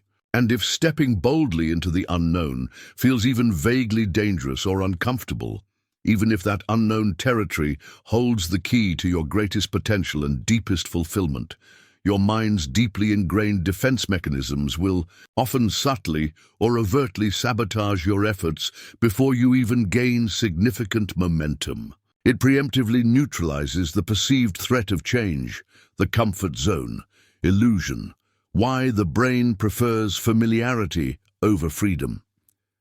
Perhaps the biggest, most pervasive lie your mind tells you, orchestrated by the subconscious desire for safety through predictability, is this: you are safest and therefore best off staying right here where you are, within the familiar confines of your current comfort zone. But your comfort zone, upon closer inspection, is largely a mirage. It's a carefully constructed psychological illusion, a mental enclosure designed primarily to keep you small, predictable, manageable, and seemingly in control, or rather, under the control of existing programs. It relentlessly tries to convince you that the familiar, even if it's demonstrably limiting or painful, is inherently good, or at least preferable to the perceived chaos and potential dangers of taking risks or venturing into the unknown. Staying stuck in the same job you dislike, the same unhealthy relationship patterns, the same financial struggles. The subconscious whispers that this known discomfort is somehow better than the terrifying uncertainty of true change. But let's ruthlessly shatter this illusion right now. Think back honestly over the course of your entire life. Recall the moments when you truly felt vibrantly alive, when your soul felt ignited with passion or purpose, when genuine excitement pulsed through your veins like electricity, when you felt truly proud of yourself, empowered. Did those peak experiences, those moments of genuine growth and deep fulfillment, typically happen inside the well-trodden, predictable boundaries of your comfort zone? Or did they almost invariably occur when you took a leap, when you challenged yourself beyond your perceived limits, when you risked vulnerability, potential failure, or judgment, faced the fear, and emerged on the other side stronger, wiser, fundamentally changed? Growth does not happen where it's safe. Transformation is never born from mere repetition of the familiar. Authentic confidence is not built by avoiding challenges. Resilience is not forged in the absence of adversity. Therefore, if you are truly committed to reclaiming your mental territory and unlocking your latent potential, you must consciously train yourself, day by day, to embrace discomfort as a necessary catalyst for growth. You must deliberately rewire your subconscious operating system to perceive the unknown, not as an inherent threat to be avoided at all costs, but as an adventure, an opportunity for learning, the fertile ground where your greatest potential lies. Dormant, waiting to be cultivated, you must learn to become comfortable with being uncomfortable. Mental reconditioning. How to train your mind to work for you. The truly empowering news is that your mind, despite its ingrained patterns and resistance mechanisms, is inherently adaptable. It is not fixed in stone. The neural pathways that currently control you, The programs that dictate your limitations can be overwritten. The old fears that paralyze you can be systematically neutralized. The invisible barriers that once held you back can be consciously, deliberately demolished. But this reclamation doesn't happen passively. You must take conscious, assertive control of the process. You must step fully into the role of the strategic architect and programmer of your own subconscious, deliberately installing new code designed to serve your highest aspirations, rather than allowing the old, potentially sabotaging programs to continue running by default. Here's a practical framework for this mental reconditioning process. Flood the mind with new instructions, saturation and repetition. Your subconscious mind learns and adopts new programs primarily through consistent exposure and relentless repetition. It cannot easily resist what it is constantly immersed in. This means that if you want to fundamentally change the way your mind operates, you must strategically saturate it with the new beliefs, empowering perspectives, desired feelings, and envisioned truths you wish to install. Conscious self-talk upgrade. Start speaking to yourself, both internally and sometimes even out loud, with deliberate power and intention. Actively replace habitual self-doubt, "I don't know if I can," with self-command, "I always find a way," or "I am figuring this out." Replace self-criticism, "I messed up again," with constructive self-coaching. "What can I learn from this? How can I improve next time?" Replace victim language, "This always happens to me," with creator language, "I am creating a different outcome." Remember, the words you consistently repeat become the literal commands your subconscious faithfully follows. Change the words, repeat the new words relentlessly, and you fundamentally change the program. Immersive visualization. Dedicate time daily, even just 5–10 minutes, to vividly imagining yourself already living as the person you want to become, possessing the qualities you desire and achieving the goals you've set. Engage all your senses. See it, hear it, feel it as if it's happening right now. The more real and frequent the visualization, the more your subconscious accepts it as a plausible, even inevitable reality. Priming the RAS to notice supporting opportunities. Curate your inputs. Be ruthless about the information and energy you allow into your mental territory. Minimize exposure to negativity, fear-mongering news, cynical people, or content that reinforces limitation. Actively seek out and immerse yourself in books, podcasts, music, and communities that uplift, inspire, and align with the empowered state you are cultivating. You are feeding your subconscious new data. Break the pattern of fear-based thinking, challenge and action. Fear, as we've established, is the primary currency, the main tactic, employed by the subconscious mind to maintain control and keep you within familiar boundaries.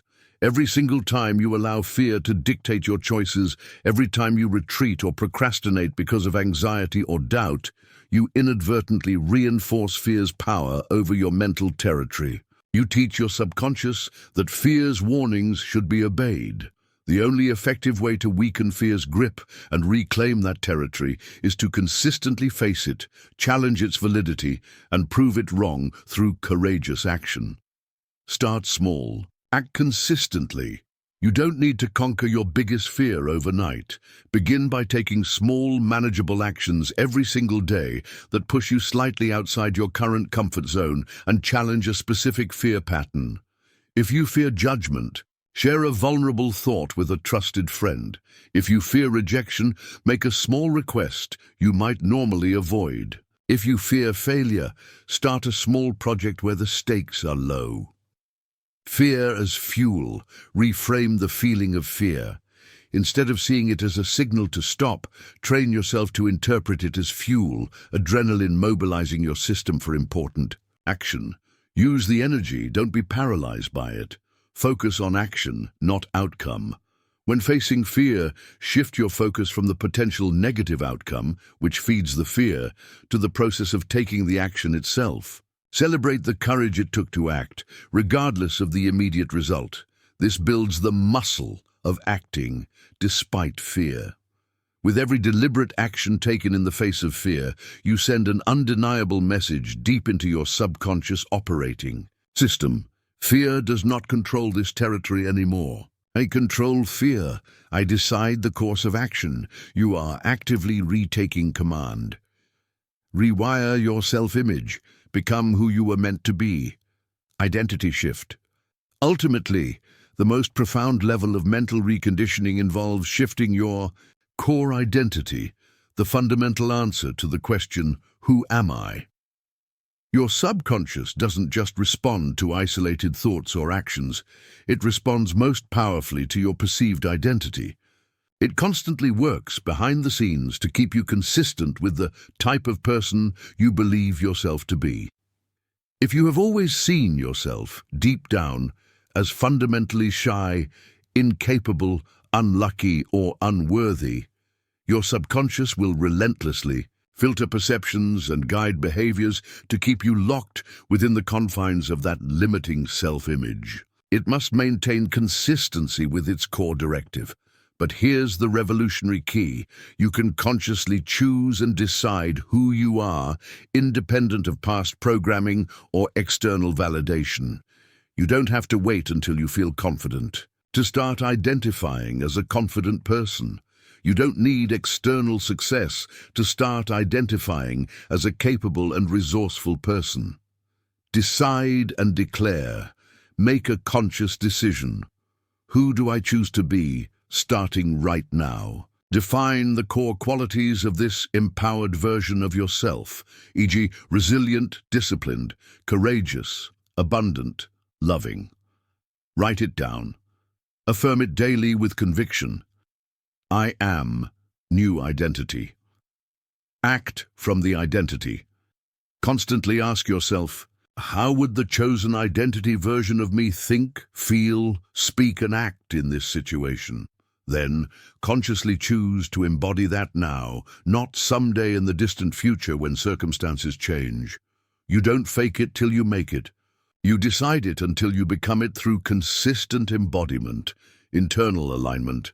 As you consistently think, feel, and act from this new chosen identity, your subconscious mind begins to receive powerful, congruent signals. Over time, faced with overwhelming evidence from your deliberate actions and internal state, it will begin to believe this new identity.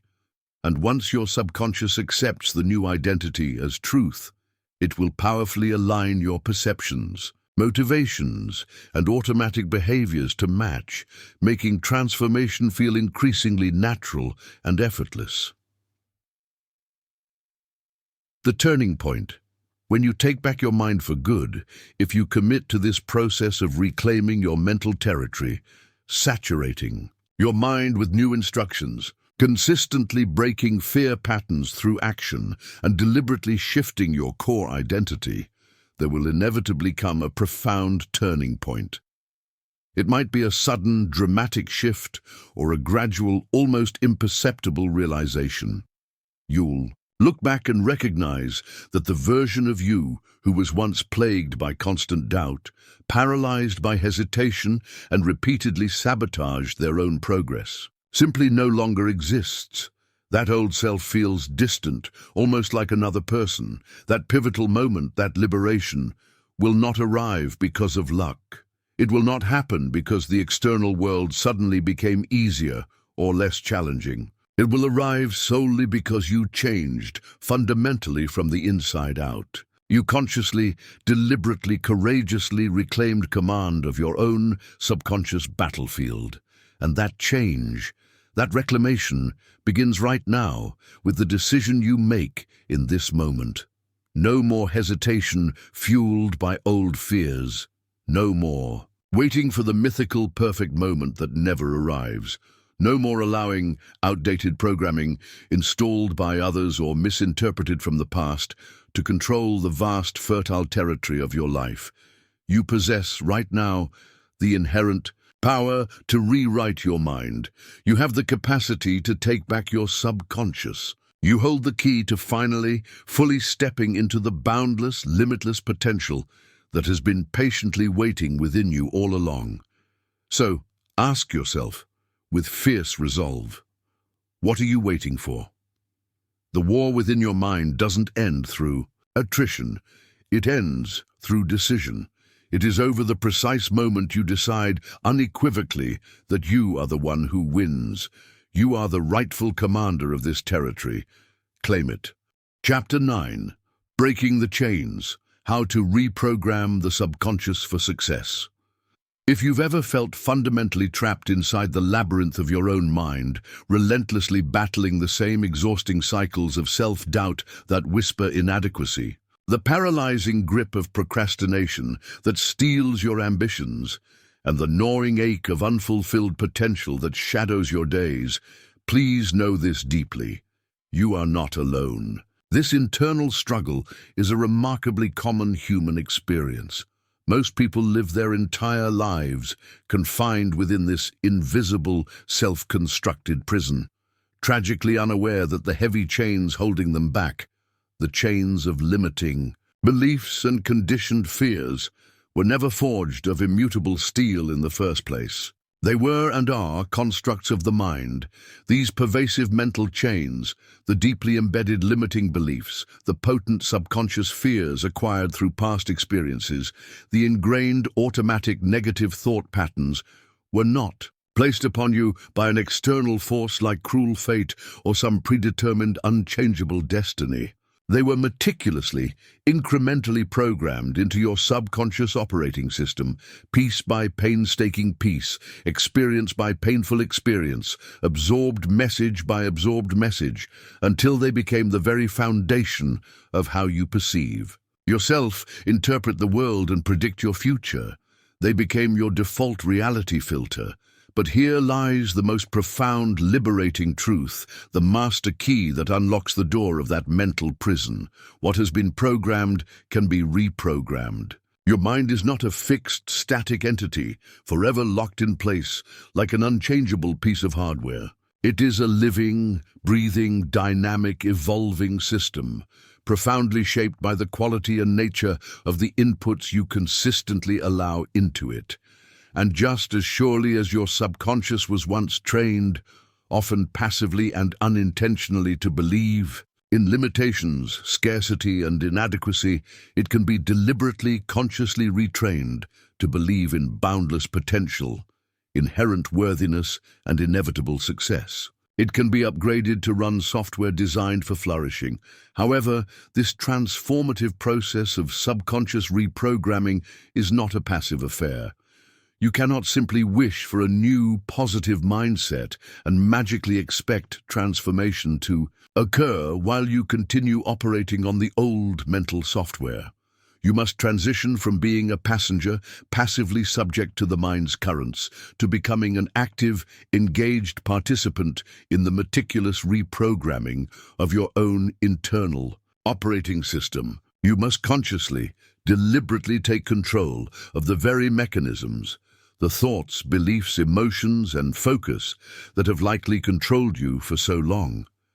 To effectively accomplish this, we must dive deep into the practical application of the three core pillars of subconscious reprogramming: focused awareness, intentional reprogramming techniques, repetition and emotion, and consistent, aligned action. These are the essential keys, the practical tools required to unlock the deepest layers of your mind, systematically rewrite the outdated scripts that have been dictating your reality, and finally, break free permanently from the self-imposed chains that have held you captive for potentially far too long. Pillar 1. Focused awareness. Identifying the hidden programs running your life. You cannot effectively change a program you don't even know exists. This fundamental principle is why so many people struggle endlessly to break free from negative habits, like emotional eating or excessive spending, destructive thought patterns, like chronic worrying or harsh self-criticism, and deeply ingrained, limiting beliefs, like "I'm not smart enough" or "good things don't last for me."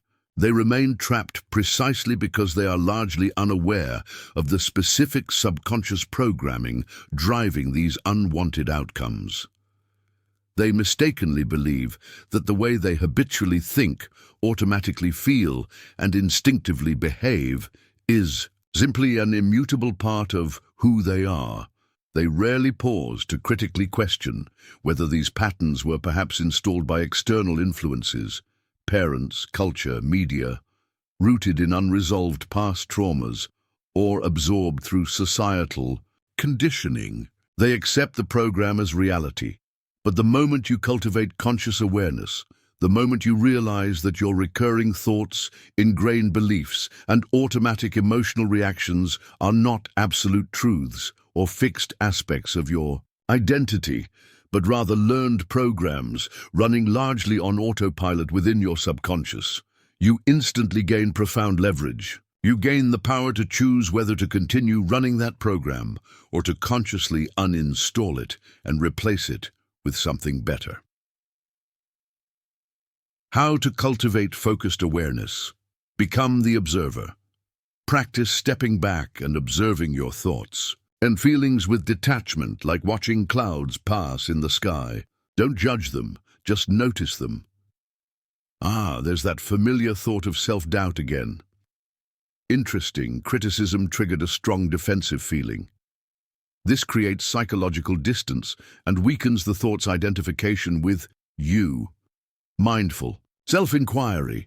Regularly engage in mindful self-inquiry. Pay close attention to your internal dialogue, especially during moments of stress, challenge, or decision-making. What are the dominant recurring thoughts and narratives that shape your daily experience? Do you consistently tell yourself stories of limitation, inadequacy, or fear? Do you automatically assume the worst, doubt your abilities, or expect failure? Before you even begin, recognize these thoughts not as random occurrences, but as direct outputs of underlying subconscious programming. Programs that are actively keeping you stuck in the same familiar cycles of self-sabotage or underachievement. Pattern recognition in life.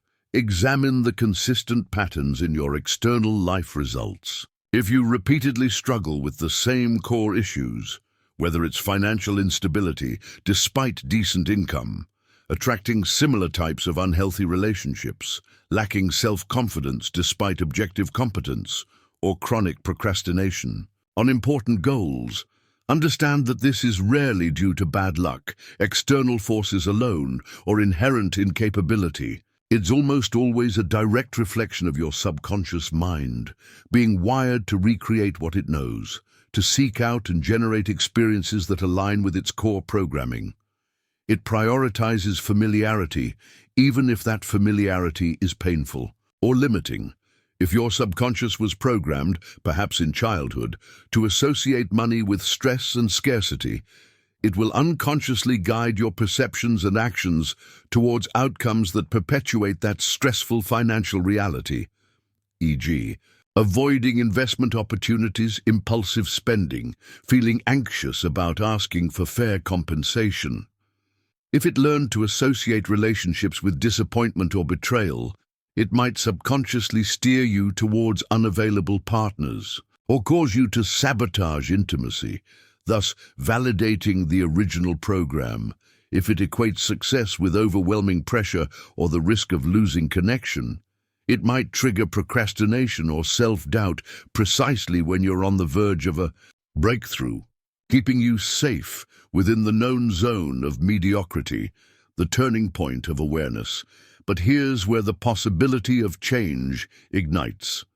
Once you clearly see the pattern, you gain the power to break it. The moment you recognize that these deeply held beliefs, I'm bad with money, I'm unlucky in love, I'm not capable of that level of success, are just programs, installed code, not immutable universal truths, you begin to systematically strip them of their power. You dehypnotize yourself from their influence. This courageous act of becoming aware, of identifying the specific subconscious patterns that have controlled you, is the indispensable first step in reprogramming your mind. It's acknowledging the chains before you can break them, and it requires realizing, fundamentally, that they can be rewritten. Pillar 2, intentional reprogramming techniques, installing new mental programs that serve you. Once you've successfully identified the limiting beliefs and detrimental thought patterns that have been holding you back, the old software, the crucial next step is to consciously, deliberately replace them with new, empowering beliefs and constructive thought patterns, installing the upgraded software.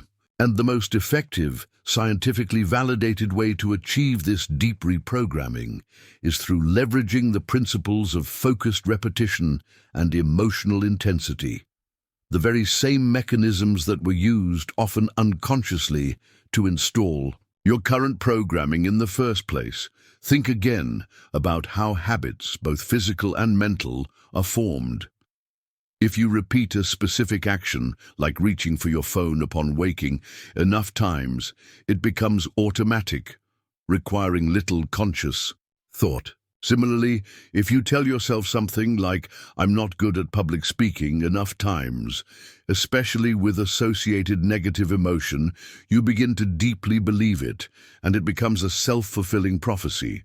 Your subconscious mind learns and solidifies pathways primarily through repeated exposure and consistent reinforcement. This means that if you strategically, consistently feed your subconscious mind new, positive, and empowering thoughts, beliefs, and visualizations, it will, eventually, inevitably, adopt them as its new operating truth. The old programs weaken from lack of use and reinforcement, while the new programs become stronger and more dominant. Effective reprogramming techniques. Strategic affirmations. Done right? This is more than just mindlessly chanting positive phrases. Effective affirmations are present tense, stated as if already true. I am confident, not I will be confident. Positive framing. Focused on what you want, not what you don't want. I easily attract abundance, not I am not poor. Emotionally charged, said with genuine feeling and conviction. Try to feel the emotion of the statement being true in your body. Standing powerfully or smiling while affirming can help anchor the feeling. Consistent repetition, repeated daily, ideally multiple times, e.g., upon waking, before bed, during commutes, consistently over weeks and months. Consistency is paramount. Write them down, record yourself saying them, put them where you'll see them. Immersive visualization, mental rehearsal. Your brain often doesn't distinguish strongly between a vividly imagined experience and a real one. Use this. Create detailed scenes. Regularly visualize yourself already living your desired reality. See yourself successfully achieving goals, handling challenges with ease, embodying the confidence you desire. Make the images clear, bright, and detailed. Engage all senses. Don't just see it. Hear the sounds, feel the physical sensations, smell the environment, even taste success if applicable. The more sensory detail, the more real it feels to your subconscious. Focus on the feeling state. Most importantly, tune into the emotions you would feel if this visualization were real now. Feel the joy, the pride, the peace, the excitement, the gratitude. Anchor the positive feelings to the images. This emotional intensity supercharges the reprogramming. Athletes use this constantly to prime for peak performance. Subliminal programming and audio technologies. Explore tools like subliminal audio tracks, positive affirmations embedded below conscious hearing levels, often in music or nature sounds, or brainwave entrainment technologies using specific audio frequencies like binaural beats or isochronic tones, designed to gently guide your brain into more receptive states, like alpha or theta, where the subconscious is more open to suggestion. These can be powerful supplementary tools when used consistently, especially during sleep or relaxation. scripting, future journaling. Write about your desired reality in a journal as if it has already happened. Describe your successes, feelings, and experiences in vivid detail, using past tense, e.g., "I'm so grateful for the successful launch of my business today. It felt amazing to confidently deliver that presentation." This bypasses conscious skepticism and communicates directly with the subconscious through the language of achieved reality. The key principle: relentless consistency. But here's the non-negotiable key to making these techniques work. You must be relentless. Sporadic, half-hearted attempts will not override years or decades of ingrained programming. One-time affirmations or occasional visualizations are unlikely to yield significant lasting results. Reprogramming the mind requires consistent, dedicated daily reinforcement. You must effectively drown out the old limiting beliefs and negative thought patterns with the sheer volume and intensity of the new, empowering ones. You must immerse yourself fully, mentally and emotionally, in the identity and reality you are consciously choosing to create. Speak your new truths every morning upon waking. Visualize your success vividly before falling asleep. Act throughout your day as if you are already the person you aspire to become. The more consistently and intensely your subconscious is exposed to this new, desired reality, the faster it will shift its internal programming to align with it. Pillar 3. Emotional intensity, supercharging the reprogramming process. The final, and arguably the most critical, accelerator in subconscious reprogramming is emotion. Your mind doesn't just record dry facts and experiences. It records, stores, and prioritizes information based heavily on the emotional charge associated with it. This is why highly traumatic memories can become so deeply ingrained and resistant to change. And conversely, why moments of intense joy, love, or inspiration can create powerful, lasting positive shifts in belief and motivation. Experiences plus strong emotion, deep subconscious imprint. Therefore, if you want to significantly accelerate the process of mental reprogramming, you must learn to consciously, deliberately attach strong, positive, congruent emotions to the new beliefs and desired outcomes you are working to install. Feel your affirmations. Don't just robotically recite affirmations. Pause. Breathe deeply. Connect with the words. Feel the power, the truth, the possibility of the statement resonate within every cell of your body. Generate the feeling of confidence, abundance, or peace while you are affirming it. Amplify visualization. Emotion. As mentioned, make the emotional component the primary focus of your visualizations. Don't just passively observe the mental movie. Actively feel the excitement bubbling in your chest, the pride swelling within you, the deep sense of gratitude washing over you as you imagine your goals achieved. The stronger the positive emotion, the more potent the signal to your subconscious. Anchor. Positive feelings. Throughout your day, whenever you experience genuine moments of joy, success, confidence, or gratitude, no matter how small, consciously pause and anchor that feeling. Take a deep breath. Notice where you feel it in your body. Perhaps use a small physical gesture, like touching thumb to forefinger, and mentally affirm, "This is who I am becoming." This creates positive neurological anchors. Use music and movement. Leverage the power of music to evoke strong positive emotions while you are doing your reprogramming work. Affirmations, visualization, scripting. Play inspiring, uplifting music that makes you feel powerful and optimistic. Incorporate physical movement, stand tall, adopt power poses, dance, while declaring your new identity or visualizing success. Movement and emotion are deeply interconnected in the brain.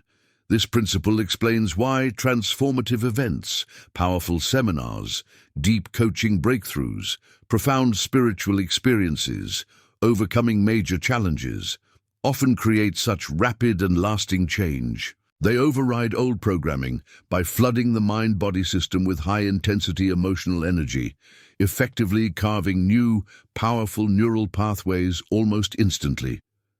You can consciously harness this same accelerating power by intentionally making your daily reprogramming process as emotionally charged and engaging as possible. Inject passion, enthusiasm, gratitude, and excitement into the process. The more vibrant energy you bring, the faster your subconscious mind will adapt and accept the new reality as its own. The mind is your battlefield, and you are its commander at the end of the day. The equation is starkly simple. Your mind is either predominantly working for you, aligned with your highest intentions, or it is working against you, controlled by outdated subconscious scripts installed by your past. You are either consciously, deliberately directing its programming, or you are passively being controlled by it.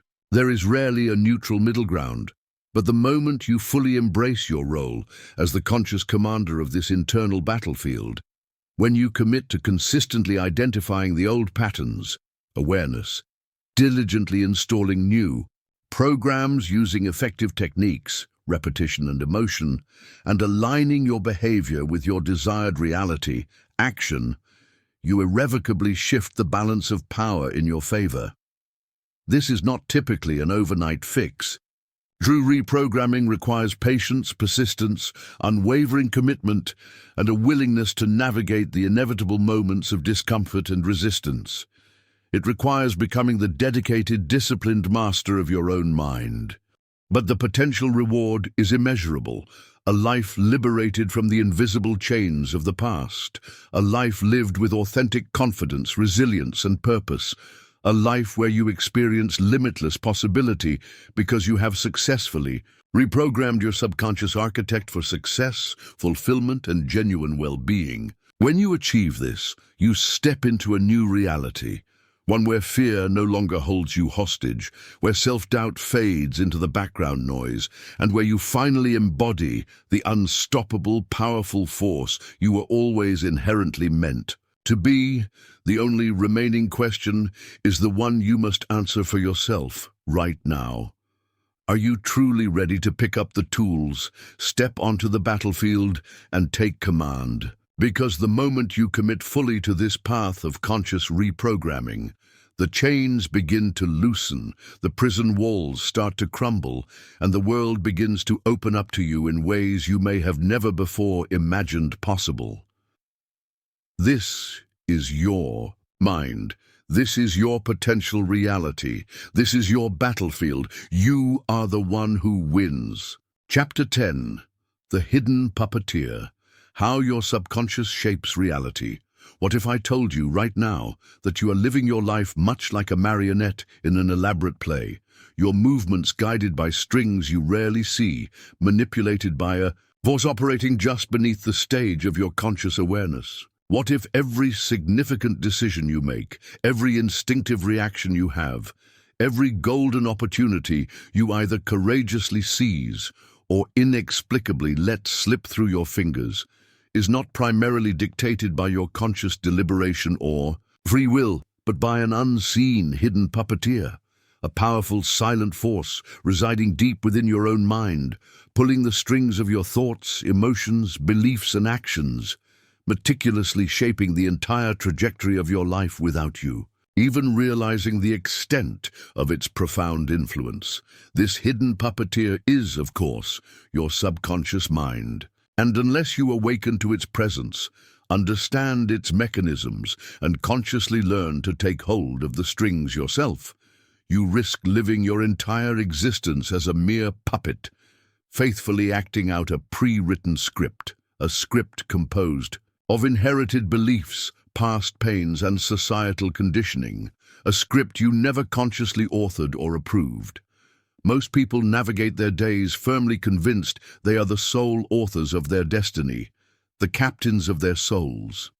They believe they make rational, independent decisions based on logic, current information, and personal choice. But if that were entirely true, why do so many intelligent, capable, well-intentioned individuals find themselves grappling with the exact same frustrating issues, the same limiting patterns, year after agonizing year? Why do people consciously, desiring health, engage in self-destructive habits? Why do those seeking loving relationships repeatedly find themselves in toxic dynamics? Why do ambitious individuals capable of great things consistently sabotage their own success, just as it looms within reach?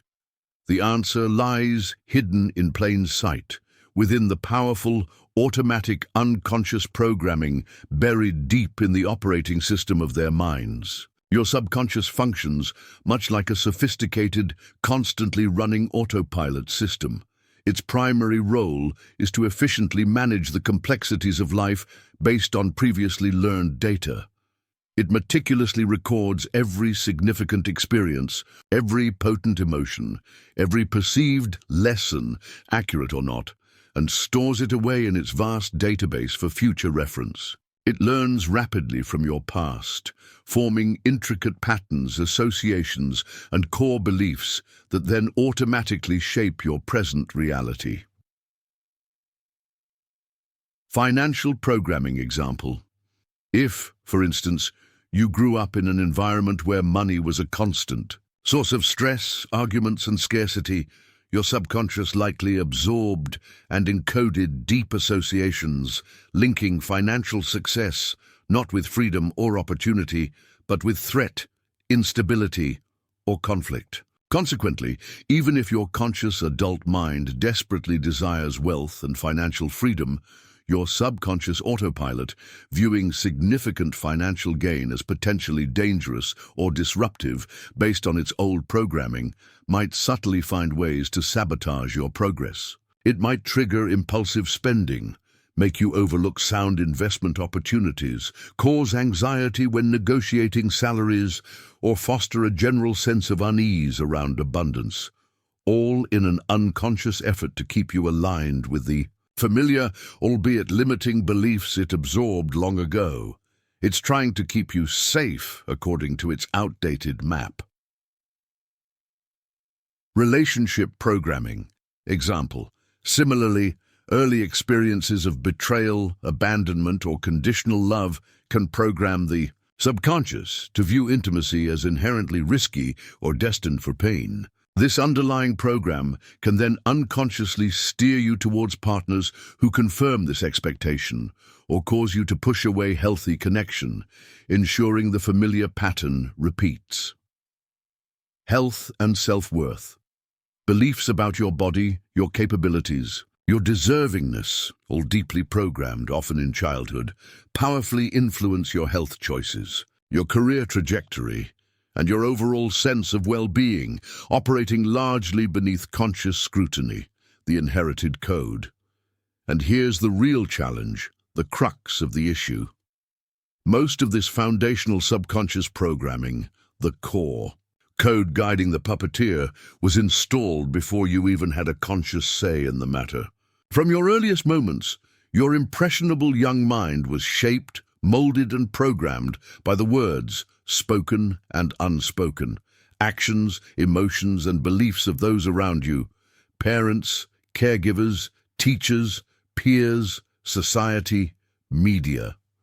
You did not consciously choose your initial beliefs about yourself, about money, about love, about your potential, about the nature of the world. They were largely given to you, downloaded like default software.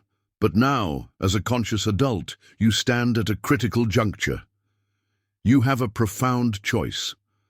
Continue living passively as a puppet, controlled by these old, often inherited, potentially limiting programs, or awaken, recognize the puppeteer's influence, and consciously undertake the work to rewrite the script entirely, taking deliberate control of the strings yourself.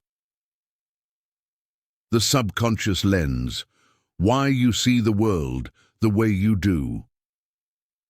Your subconscious mind does far more than just store memories and execute habitual behaviors. It actively filters your perception of reality itself. It acts as a powerful, personalized lens through which you view and interpret the world, determining what information you notice, what you unconsciously ignore, and how you assign meaning to the events of your life.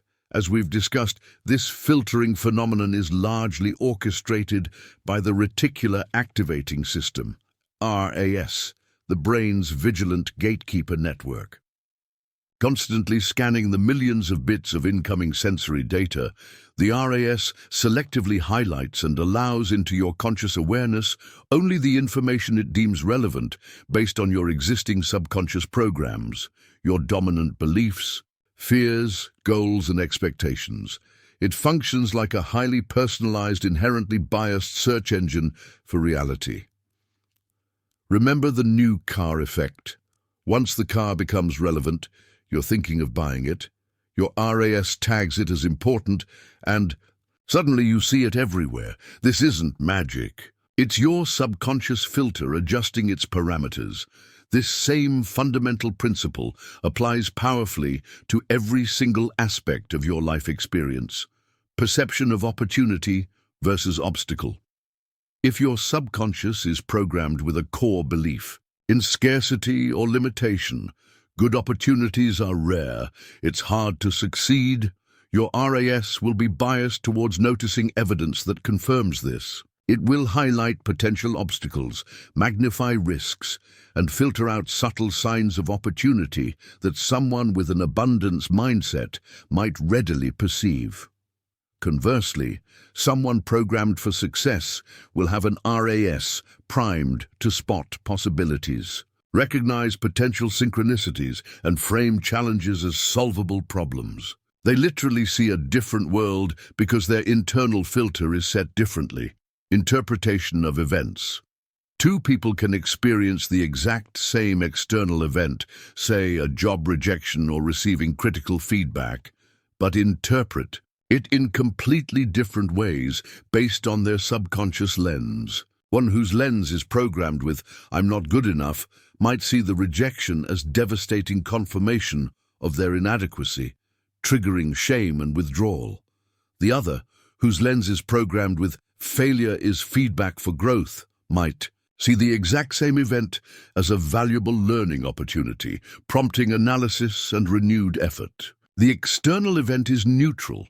The internal interpretation, driven by subconscious beliefs, dictates the emotional and behavioral response. Filtering social cues.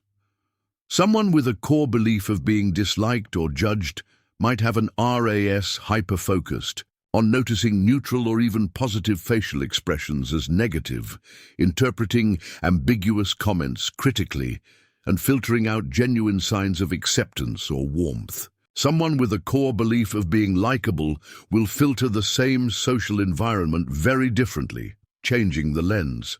But here's the crucially important point.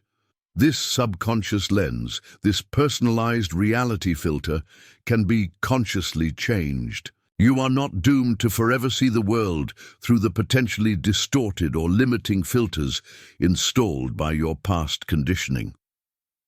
By deliberately undertaking the work of reprogramming your subconscious beliefs and expectations, you can effectively retrain your RAS.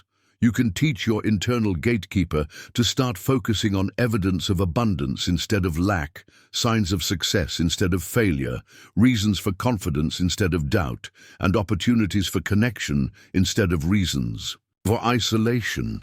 The first step is becoming acutely aware of how your subconscious is currently filtering your reality. The next, more powerful step is intentionally shifting that filter through reprogramming, consciously choosing to align it with the abundant, successful, fulfilling life you truly want to create. Rewriting. The narrative. Taking back control of your story. Think for a moment about the dominant internal story you've been telling yourself, perhaps unconsciously, for years, maybe even decades. Is it predominantly a story of limitation, struggle, victimhood, and inevitable failure? Or Is it fundamentally a story of growth, resilience, capability, possibility, and eventual triumph? Your subconscious mind accepts your primary internal narrative, your habitual self-story, as undeniable fact, regardless of whether that story empowers you or systematically destroys your potential. It becomes the script that the hidden puppeteer faithfully follows. Many people walk through life burdened by the immense weight of outdated, self-defeating narratives they rarely stop to question. I'm just not good enough. Success is only for lucky people or those born with advantages. Not me. I always manage to mess things up eventually. Love and commitment never seem to work out for me. I'm too old, young, uneducated, inexperienced to pursue that dream. These deeply ingrained stories feel like immutable truths etched in stone. But in reality, they are merely beliefs, interpretations solidified through repetition and emotional reinforcement over time.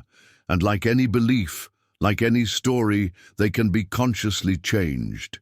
You can become the editor, even the author, of your own internal narrative.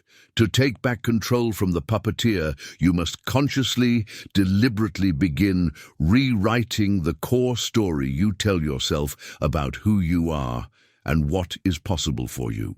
Instead of passively allowing the old, limiting narratives to run on repeat, start actively crafting and rehearsing new, empowering ones. I am more than enough, inherently worthy, exactly as I am, while always growing. I am fully capable of achieving anything I commit my focus and energy to. I learn valuable lessons and grow stronger from every challenge I face. I naturally attract positive relationships, abundant opportunities, and supportive circumstances. My past does not define my future. I'm creating my desired reality now, making the new story stick. At first, consciously affirming and trying to live into these new narratives might feel uncomfortable, awkward, perhaps even profoundly untrue or delusional. Your conscious critical factor might scream, "That's not realistic." But remember the crucial insight. Your subconscious mind doesn't possess the same critical filter. It doesn't primarily distinguish between objective external reality and vividly imagined, consistently reinforced internal reality. It responds powerfully to repetition and emotion. Therefore, if you immerse yourself relentlessly in these new, empowering beliefs daily, through focused affirmations spoken with feeling, immersive visualization charged with positive emotion, scripting your desired future as already achieved, and consistently taking small actions aligned with the new narrative, your subconscious will eventually begin to accept them as your new operational reality. It will start updating its core programming, just as it once accepted your old, limiting beliefs through similar, though often unintentional, processes of repetition and emotional experience. The key is persistence and unwavering belief in the process of reprogramming itself. The power of identity, becoming who you were meant to be. At the deepest level, your subconscious mind, the hidden puppeteer, doesn't just respond to isolated thoughts, fleeting beliefs, or specific actions. It responds most profoundly and consistently to your perceived core identity. It works tirelessly, automatically, behind the scenes to keep your behavior, feelings, and even your perceptions aligned with who you fundamentally believe you are, at your deepest level. This principle of identity alignment is why creating lasting change solely through willpower or behavioral modification is often so difficult and ultimately unsustainable for many people. They try to adopt new habits, like exercising regularly or saving money, or achieve new goals, like getting a promotion or starting a business, while still unconsciously identifying with their old, limited self. For example, if you fundamentally see yourself as a procrastinator, no amount of productivity hacks or time management techniques will likely create a lasting difference, because your subconscious is deeply wired to keep you behaving in ways consistent with that core identity. You'll find ways to delay, get distracted, or feel overwhelmed. If you identify deep down as someone who always struggles with money, then even if you experience a temporary financial windfall, like a bonus or inheritance, your subconscious, loyal to that identity, will often find subtle or overt ways to bring you back to the familiar state of struggle, e.g., through impulsive spending, unexpected expenses cropping up, or neglecting further opportunities. It needs to maintain internal consistency. The real transformative key to effortless, lasting change lies in shifting your identity at the core level first. Instead of trying to force new behaviors while clinging desperately to an old, outdated self-image, consciously choose and step into your new identity before you feel entirely ready or have all the external proof. Shift your internal language. Instead of saying, "I'm trying to be confident," declare internally and externally, "I am a confident person," and then act from that place. Instead of, "I'm trying to be successful," affirm, "I am the kind of person who creates success effortlessly and ethically." Instead of, "I'm trying to be disciplined," embody, "I am naturally disciplined and focused on what truly matters." When you make this decisive shift in your chosen identity, something remarkable happens. Your subconscious receives a new, clear, primary directive. It then automatically begins to align your thoughts, feelings, perceptions, and behaviors to match this new identity. You don't have to constantly force the change through willpower anymore. It starts to happen more naturally and effortlessly because your powerful subconscious mind is now working with you, relentlessly striving to maintain consistency with who you have declared and decided you are. The awakening, a new way of seeing yourself and your power. Imagine waking up one morning soon, perhaps gradually over time, with a completely new perspective filtering your reality. Imagine a state where the persistent whispers of self-doubt have been replaced by an unshakable inner knowing of your worth and capability. Imagine looking out at the world and seeing limitations dissolve into boundless possibilities. Imagine, finally, fully recognizing the immense inherent power you hold over the direction and quality of your own life, realizing you were never truly a puppet, but always possessed the potential to be the conscious director. This profound transformation, this awakening, is not reserved for a lucky, chosen few. It is not something that happens randomly by chance or bestowed by external circumstances. It is the direct, predictable result of consciously undertaking the work of recognizing the hidden puppeteer, taking deliberate control of your subconscious mind, systematically breaking free from the old, inherited programming, and courageously rewriting the fundamental story of who you are and what you are truly capable of achieving and experiencing. The only question left is the one echoing from the depths of your own potential. Are you ready, truly ready to step into that empowered version of yourself? Are you ready to take the strings? Because the moment you decide, truly irrevocably decide, to stop being controlled by the past and to take conscious command of your own mind, everything begins to change. The invisible chains start to break. The paralyzing doubts begin to fade.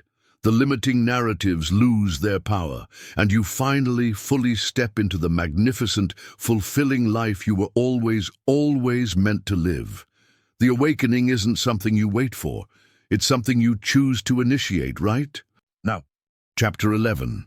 The War Within. How to Overcome Mental Resistance and Master Your Inner World. Deep inside the core of your being, whether you consciously tune into its frequency or not, there is a constant, dynamic war raging. It's an intimate, high-stakes battle fought not on external soil, but within the very landscape of your own consciousness. It's the perpetual clash between the luminous, aspirational version of yourself, the self that is inherently destined for growth, contribution, and greatness, and the deeply entrenched, often fearful part of you that clings desperately, sometimes ferociously, to the deceptive security of comfort, the heavy anchor of fear, and the familiar, well-worn pathways of old limitations. This internal war is not fought with conventional weapons or physical fists. Its ammunition consists of thoughts. Its battle lines are drawn by habits. Its strategic fortifications are built from subconscious programming, and the crucial, irreplaceable battlefield upon which this entire conflict unfolds, your own mind. You've felt its skirmishes acutely. You know the feeling of resistance that subtly, or sometimes powerfully, creeps in just as you're about to make a bold move, step significantly outside your comfort zone, or commit to a challenging but rewarding path. You've heard the insidious voice that whispers doubts and worst-case scenarios. What if you fail? What if they laugh? What if you make a fool of yourself? It's too risky. You've experienced the suffocating weight of procrastination that descends upon you, keeping you inexplicably frozen, unable to take consistent action, even when you know exactly what you need to do to move forward. This pervasive resistance, this internal friction, is not a random occurrence or a sign of personal defect. It's a sophisticated, deeply ingrained biological and psychological mechanism meticulously designed over millennia of evolution with one primary objective: to keep you safe, or at least to keep you within the boundaries of what your subconscious mind believes is safe, based on past data and ancient survival instincts, evolutionary roots of resistance. The human brain evolved in environments where survival, not necessarily thriving or self-actualization, was the paramount concern. For countless generations, stepping too far into the unknown often did mean encountering genuine danger. Straying from the protective tribe, venturing into unfamiliar hunting grounds, consuming unknown plants, or challenging established social norms could easily lead to rejection, starvation, injury, or even death. Consequently, your brain developed powerful, deeply embedded instincts to prioritize familiarity and view change with inherent suspicion. Change represented uncertainty, and uncertainty represented potential threat. And although the external landscape of modern life has changed dramatically, physical survival is rarely threatened by asking for a raise, starting a blog, or going on a date. Your brain's core operating system, particularly the older subconscious parts, still operates largely with these same primitive survival instincts. It often struggles to differentiate between a genuine life-threatening situation and a mere threat to your ego or comfort zone. Therefore, it frequently views significant positive change, the very change you consciously desire: more confidence, greater financial freedom, a healthier body, a more fulfilling career, as a potential threat simply because it is unfamiliar. And its default response to a perceived threat? Resistance. This deep-seated biological imperative is the hidden engine driving so much human behavior that appears illogical or self-defeating from a purely conscious perspective. Why people cling desperately to jobs they hate, relationships that are toxic, or habits that are demonstrably destructive despite consciously knowing they deserve and desire better. The subconscious equates the familiarity of the current pain with safety, while viewing the uncertainty of change as potentially more dangerous. Why people experience intense anxiety or even panic attacks when contemplating actions that could lead to significant positive growth, like public speaking, launching a business, or deep vulnerability. The subconscious alarm system is screaming, "Danger, unknown territory." Why the initial stages of adopting any new positive habit, exercise, meditation, budgeting, often feel so difficult and require so much conscious effort.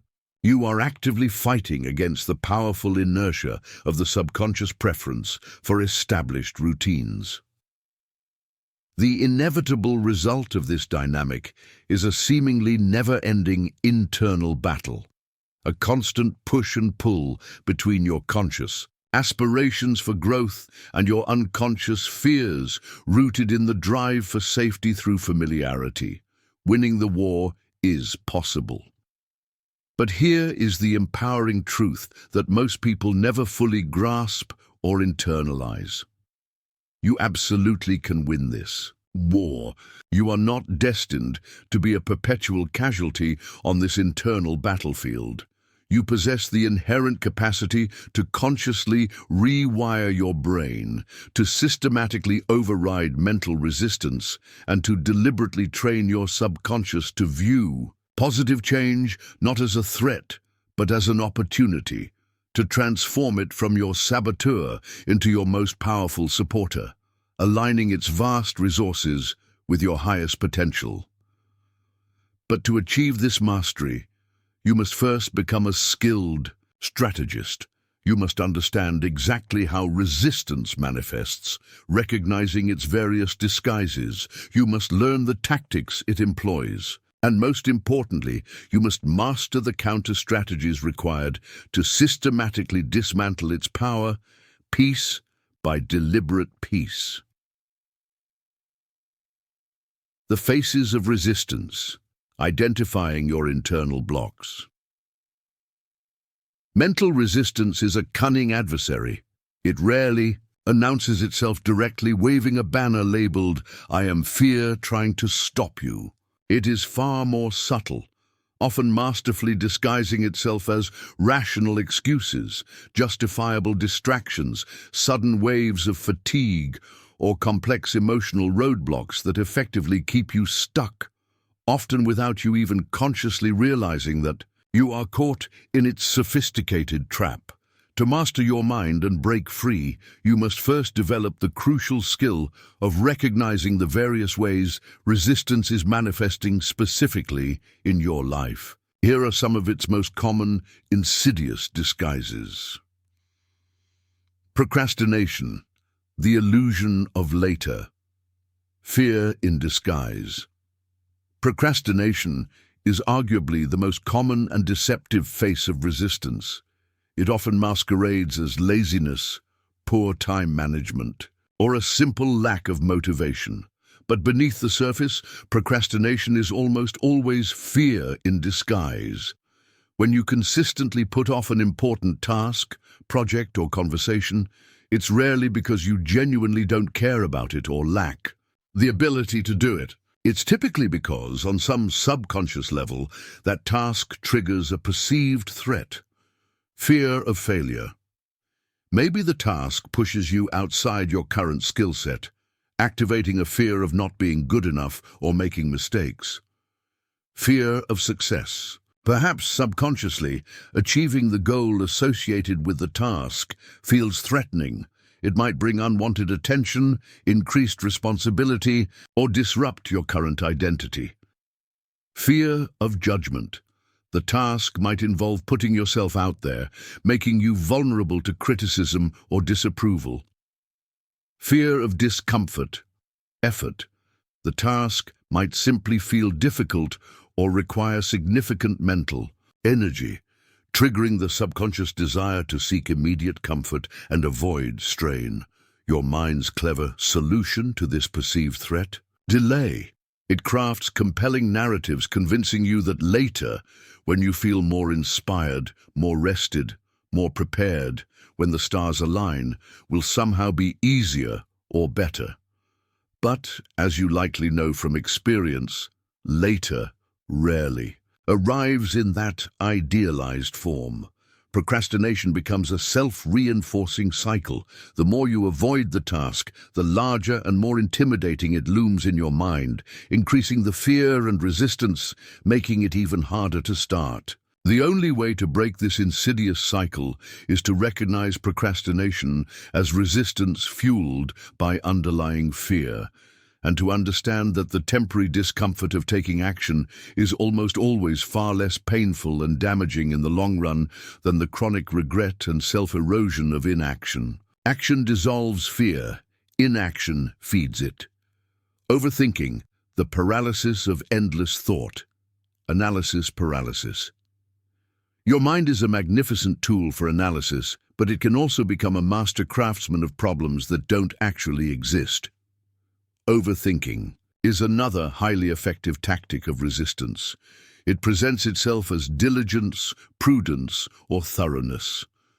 I'm just thinking it through properly. But in reality, it often serves as an intricate mechanism to prevent you from taking decisive action. It creates an exhausting, endless loop of analyzing possibilities, weighing pros and cons ad nauseum, mentally rehearsing potential negative outcomes, and seeking perfect clarity or certainty before moving forward. Illusion of control. Overthinking gives you the temporary illusion of being in control and making progress. At least I'm thinking about it. While effectively keeping you trapped in mental paralysis. Avoiding risk.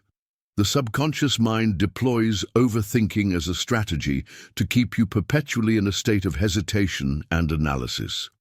If you are always thinking about doing something, you never actually have to risk the potential pain of failure, rejection, or making the wrong decision. It's a sophisticated form of avoidance. But here's the crucial truth. Real progress and success in life are rarely born from achieving perfect certainty or making flawless decisions from the outset. They are almost always the result of decisive action, learning from feedback, including mistakes, and adapting along the way. The most effective cure for chronic overthinking is to cultivate trust in yourself. Trust in your ability to figure things out as you go. Trust in your resilience to handle potential setbacks. Make the best decision you can with the information available, take action, and be willing to course correct. Action will always teach you far more, far faster than endless contemplation ever could. Self-doubt. The silent assassin of potential. Identity-level resistance. Self-doubt is perhaps the most dangerous and insidious form of resistance because it operates at the deepest level, the level of your core identity. It's not just questioning your ability to do something, it's the pervasive inner voice that fundamentally questions your worth, your capability, your intelligence, or your inherent right to succeed, be happy, or be loved. Rooted in programming. If your subconscious operating system has been programmed from past experiences or absorbed messages with core beliefs like I'm inherently flawed, I'm not smart enough, I always fail eventually, or good things aren't meant for people like me, then no amount of external validation, praise, or even objective success will easily override this powerful internal programming. You might achieve something great, but the inner voice will whisper, it was just luck. They'll find out I'm a fraud soon, imposter syndrome, or this won't last. Self-fulfilling prophecy. This core self-doubt then fuels the other forms of resistance, procrastination, overthinking, and subtly guides your behavior in ways that often create the very outcomes you fear, thus reinforcing the original negative belief. It's a vicious cycle. The only way to truly break free from the stranglehold of deep-seated self-doubt is to engage in the conscious, deliberate work of reprogramming your core self-image. This involves systematically challenging the old negative beliefs, actively gathering evidence of your competence and worth, and consistently feeding your mind new, empowering beliefs about who you are until they become your dominant, default identity. Starving self-doubt isn't about fixing a single flaw in a day. It's about consistently refusing to entertain its lies, proving it wrong through persistent action, and intentionally immersing yourself in thoughts, environments, and relationships that actively reinforce your highest, most capable self. How to override resistance and take back control. Winning tactics. Now that you can better recognize the various phases and tactics of internal resistance, the crucial question becomes, How do you effectively override it when it appears? How do you dismantle its power and reprogram your subconscious response to move towards action instead of retreat? Here are 3 powerful practical techniques. The 5-second rule, or similar. Overpowering the hesitation reflex. Recognize that the moment you feel resistance rising, the urge to procrastinate, the wave of fear, the spiral of overthinking, you typically have a very short window of opportunity, perhaps only 5 seconds, to take physical action towards your intended goal before your subconscious mind fully activates its defenses and effectively kills the impulse. This principle, popularized by Mel Robbins as the 5-second rule, is a powerful neurological hack. How it works.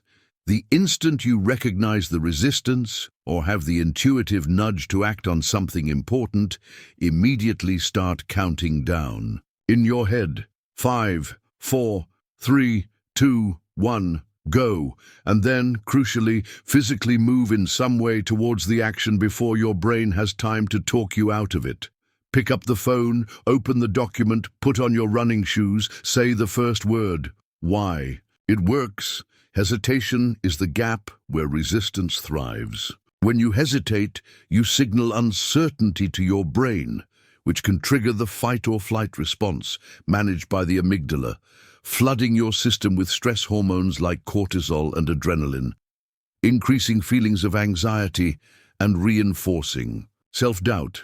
By taking immediate physical action, you bypass this analytical, emotional hijack. You essentially interrupt the pattern before it fully engages, sending a signal of decisiveness and training your brain to associate the initial impulse with movement and confidence, rather than with fear and retreat. Use it consistently on small things, and it builds the muscle for bigger leaps.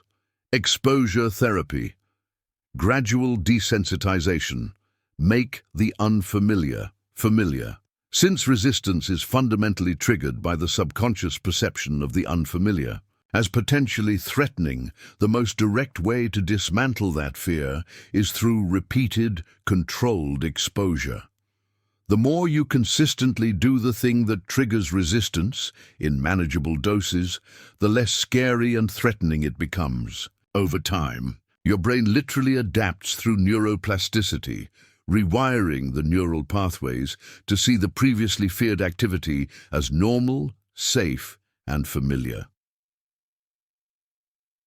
Systematic application. Identify a specific area where resistance holds you back, e.g., fear of public speaking, social anxiety, fear of self-promotion, fear of failure. Then intentionally design small, incremental steps to expose yourself to that situation consistently. Public speaking.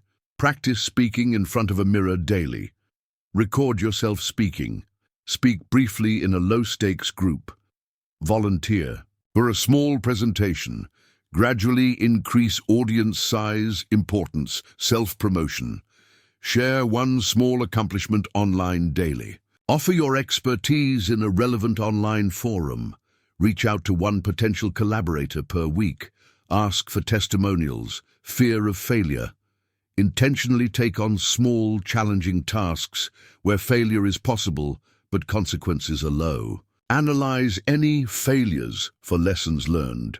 Reframe failure as essential data for growth. Gradually increase the level of challenge. Consistency is key. The power lies in the consistency of the exposure. Doing the uncomfortable thing regularly, even in small ways, teaches your brain, I did this and I survived. It wasn't catastrophic. This systematically rewires the fear response, reducing the resistance over time. Identity shifting. Becoming the person who takes action. Embodiment. Remember the profound principle. Your subconscious relentlessly works to keep your behavior aligned with your core identity. If you see yourself fundamentally as someone who hesitates, procrastinates, or succumbs to fear, your actions will inevitably reflect that identity, and resistance will feel like your constant companion. However, If you consciously choose and shift your core identity to that of someone who is bold, decisive, resilient, and fearless in the face of challenges, your subconscious will gradually begin working for you, aligning your impulses and actions. With that new identity, conscious declaration and affirmation, start your day by consciously declaring and affirming your chosen identity. I am the kind of person who takes immediate, inspired action. I am someone who thrives under pressure and embraces challenges as opportunities for growth. I am unstoppable in the pursuit of my goals, no matter what obstacles arise. Say it with conviction. Feel it in your body. Act from the identity. Throughout your day, repeatedly ask, what would the bold, decisive, resilient version of me do right now? And then do that thing. Make decisions from that empowered identity. Respond to situations from that identity. Even if it feels like acting initially, consistent embodiment signals the new identity to your subconscious. Reinforce through environment and association. Surround yourself with reminders of this new identity. Read about people who embody it. Spend time with people who reflect those qualities. Create a physical environment that supports action and focus. Your subconscious learns from context. The more consistently you think, speak, feel, and act from this deliberately chosen empowered identity, the more your subconscious will internalize it as the new operating truth. As the identity shifts, resistance naturally diminishes because it's no longer congruent with who your subconscious believes you to be. Taking action starts to feel less like fighting resistance and more like simply being yourself. The final battle. Winning the war against yourself. At the end of the day, the only battle truly worth fighting, the one that determines the ultimate victor on the field of your life, is the war within your own mind. Resistance, in its many cunning forms, will likely always be present to some degree, a lingering echo of ancient survival instincts trying to pull you back towards the perceived safety of comfort, familiarity, and old patterns. But you always have a choice. You can choose to be controlled by it, remaining a prisoner of past conditioning and fear, or you can choose to master it, becoming the conscious commander of your inner world. Winning this internal war is not about achieving a state where fear, doubt, or discomfort magically cease to exist. That's an unrealistic and unnecessary goal. True victory lies in developing the unwavering skill and commitment to acting decisively, in spite of the fear. It's about consistently choosing your values, goals, and highest potential over the seductive whispers of resistance.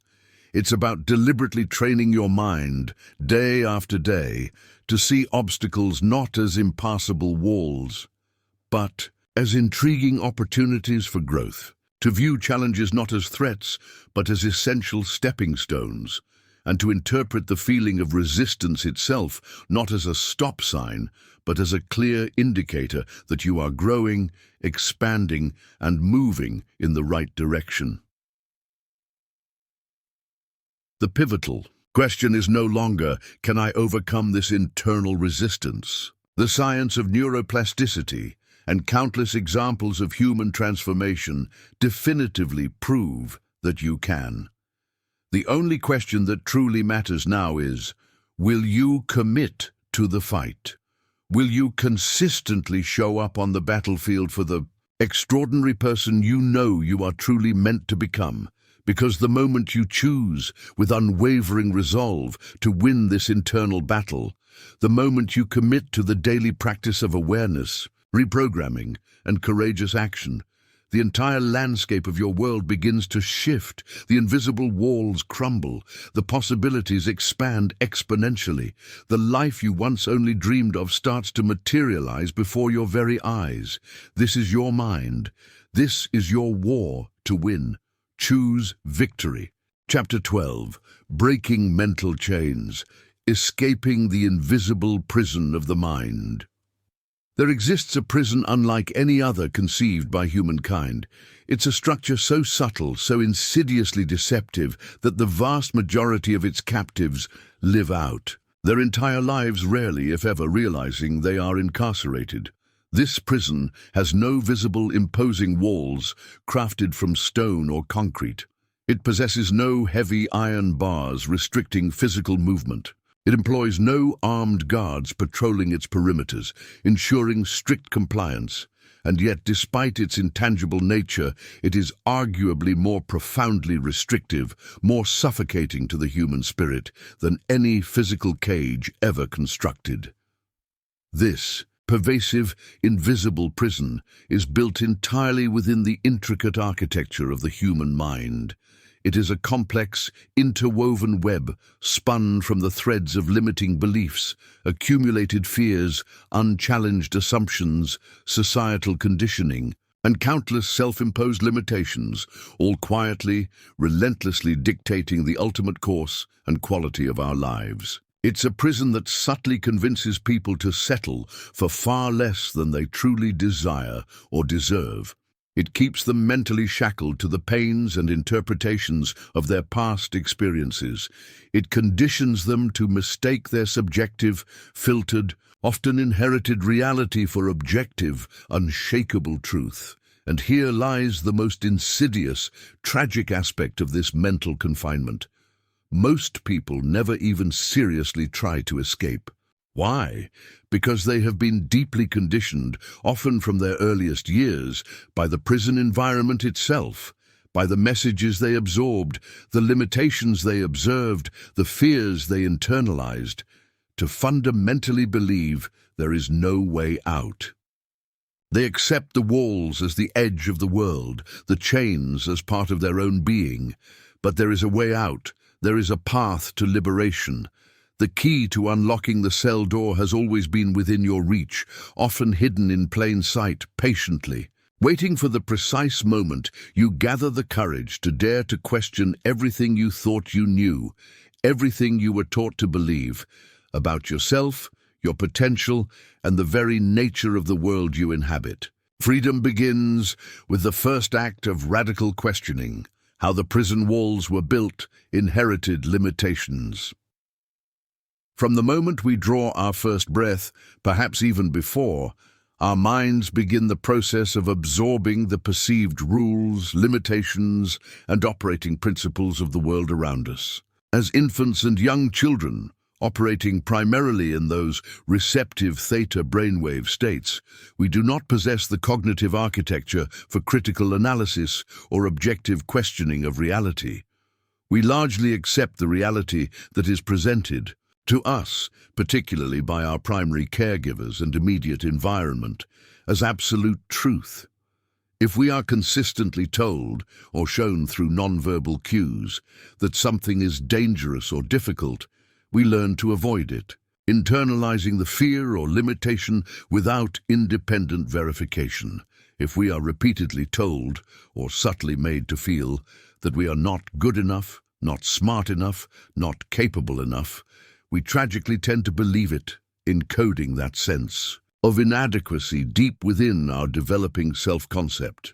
If we grow up observing adults living lives characterized by chronic stress, financial struggle, relational dysfunction, or quiet resignation, we unconsciously absorb the devastating message that this is simply the way life is meant to be, establishing a low ceiling for our own future expectations. Our incredibly powerful subconscious mind, acting as the ultimate non-judgmental recorder, diligently takes in everything, spoken words carrying emotional weight, unspoken emotions permeating the household atmosphere, observed social patterns and power dynamics, cultural norms and expectations conveyed through stories and media, and uses this raw data to construct a foundational mental blueprint. This intricate blueprint, composed of core beliefs, assumptions, values, and fears, will then quietly, automatically govern our perceptions, emotional reactions, decisions, and self-image for potentially the rest of our lives, unless consciously examined and revised.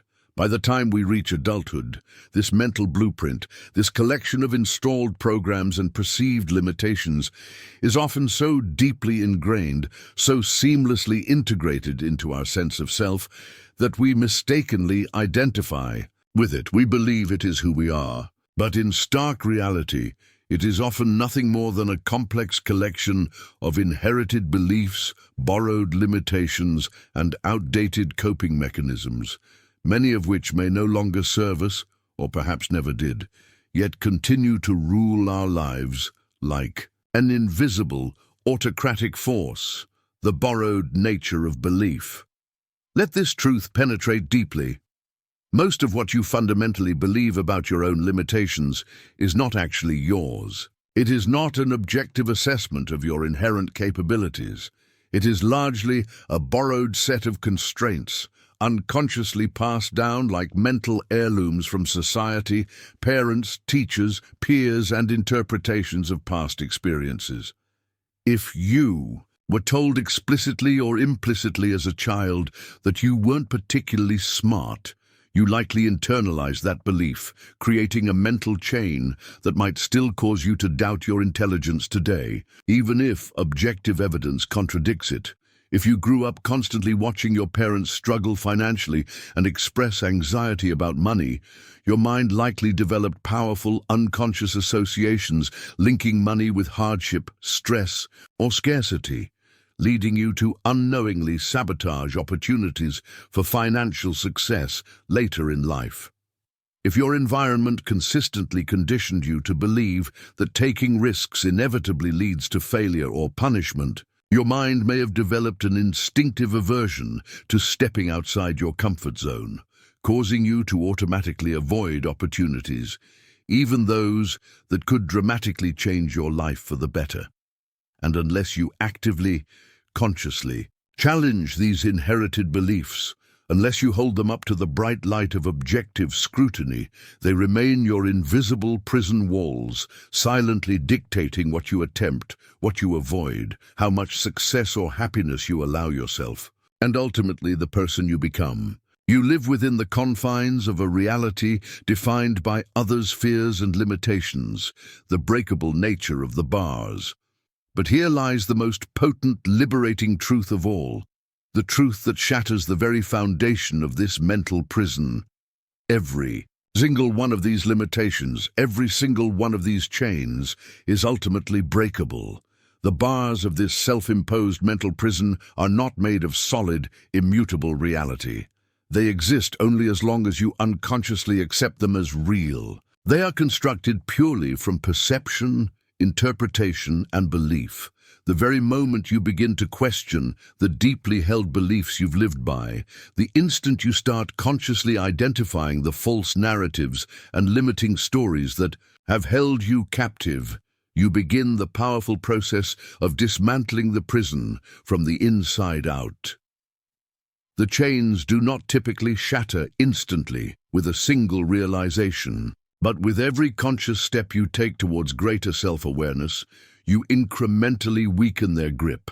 With every deliberate challenge you pose to an old, limiting belief, you carve a wider path toward mental liberation. With every courageous action you take that deviates from your conditioned patterns and steps outside the familiar prison yard, you actively reclaim your power and demonstrate to your subconscious that a different reality is possible. You begin to bend the bars, the architecture of mental freedom, how to systematically dismantle limiting beliefs. Escaping this invisible prison of the mind is not a passive event. It's an active process of deconstruction and reconstruction. The first and most critical step, the prerequisite for any genuine liberation, is cultivating profound awareness. You simply cannot change what you do not first recognize is controlling you. As we've seen, most people live their entire lives unconsciously directed by their subconscious programming, repeating the same self-defeating patterns, making the same predictable mistakes, and hitting the same frustrating roadblocks. without ever realizing that the root cause lies not primarily in their external circumstances, but deep within their internal conditioning. To break free, you must become a ruthlessly curious detective of your own mind, committed to uncovering the specific beliefs, assumptions, and fears that are currently shaping your reality. Why do you think the way you habitually do about success, about love and relationships, about failure and risk, about your own fundamental potential and worthiness? Every deeply held belief, especially those that feel limiting or trigger strong, negative emotions, when traced back meticulously to its origin, reveals a story often learned in childhood based on limited data or interpreted through the lens of fear. And here's the empowering part. That story may no longer serve you, and once you clearly identify the old story, you gain the inherent power to consciously write a new one. Practical steps for dismantling. Identify the beliefs. Use the journaling prompts and self-observation techniques from the previous chapter to pinpoint specific recurring negative thoughts or limiting beliefs that seem to be running your life. E.g., I'm not capable, I'll never find love, money is hard, I have to be perfect. Write them down clearly.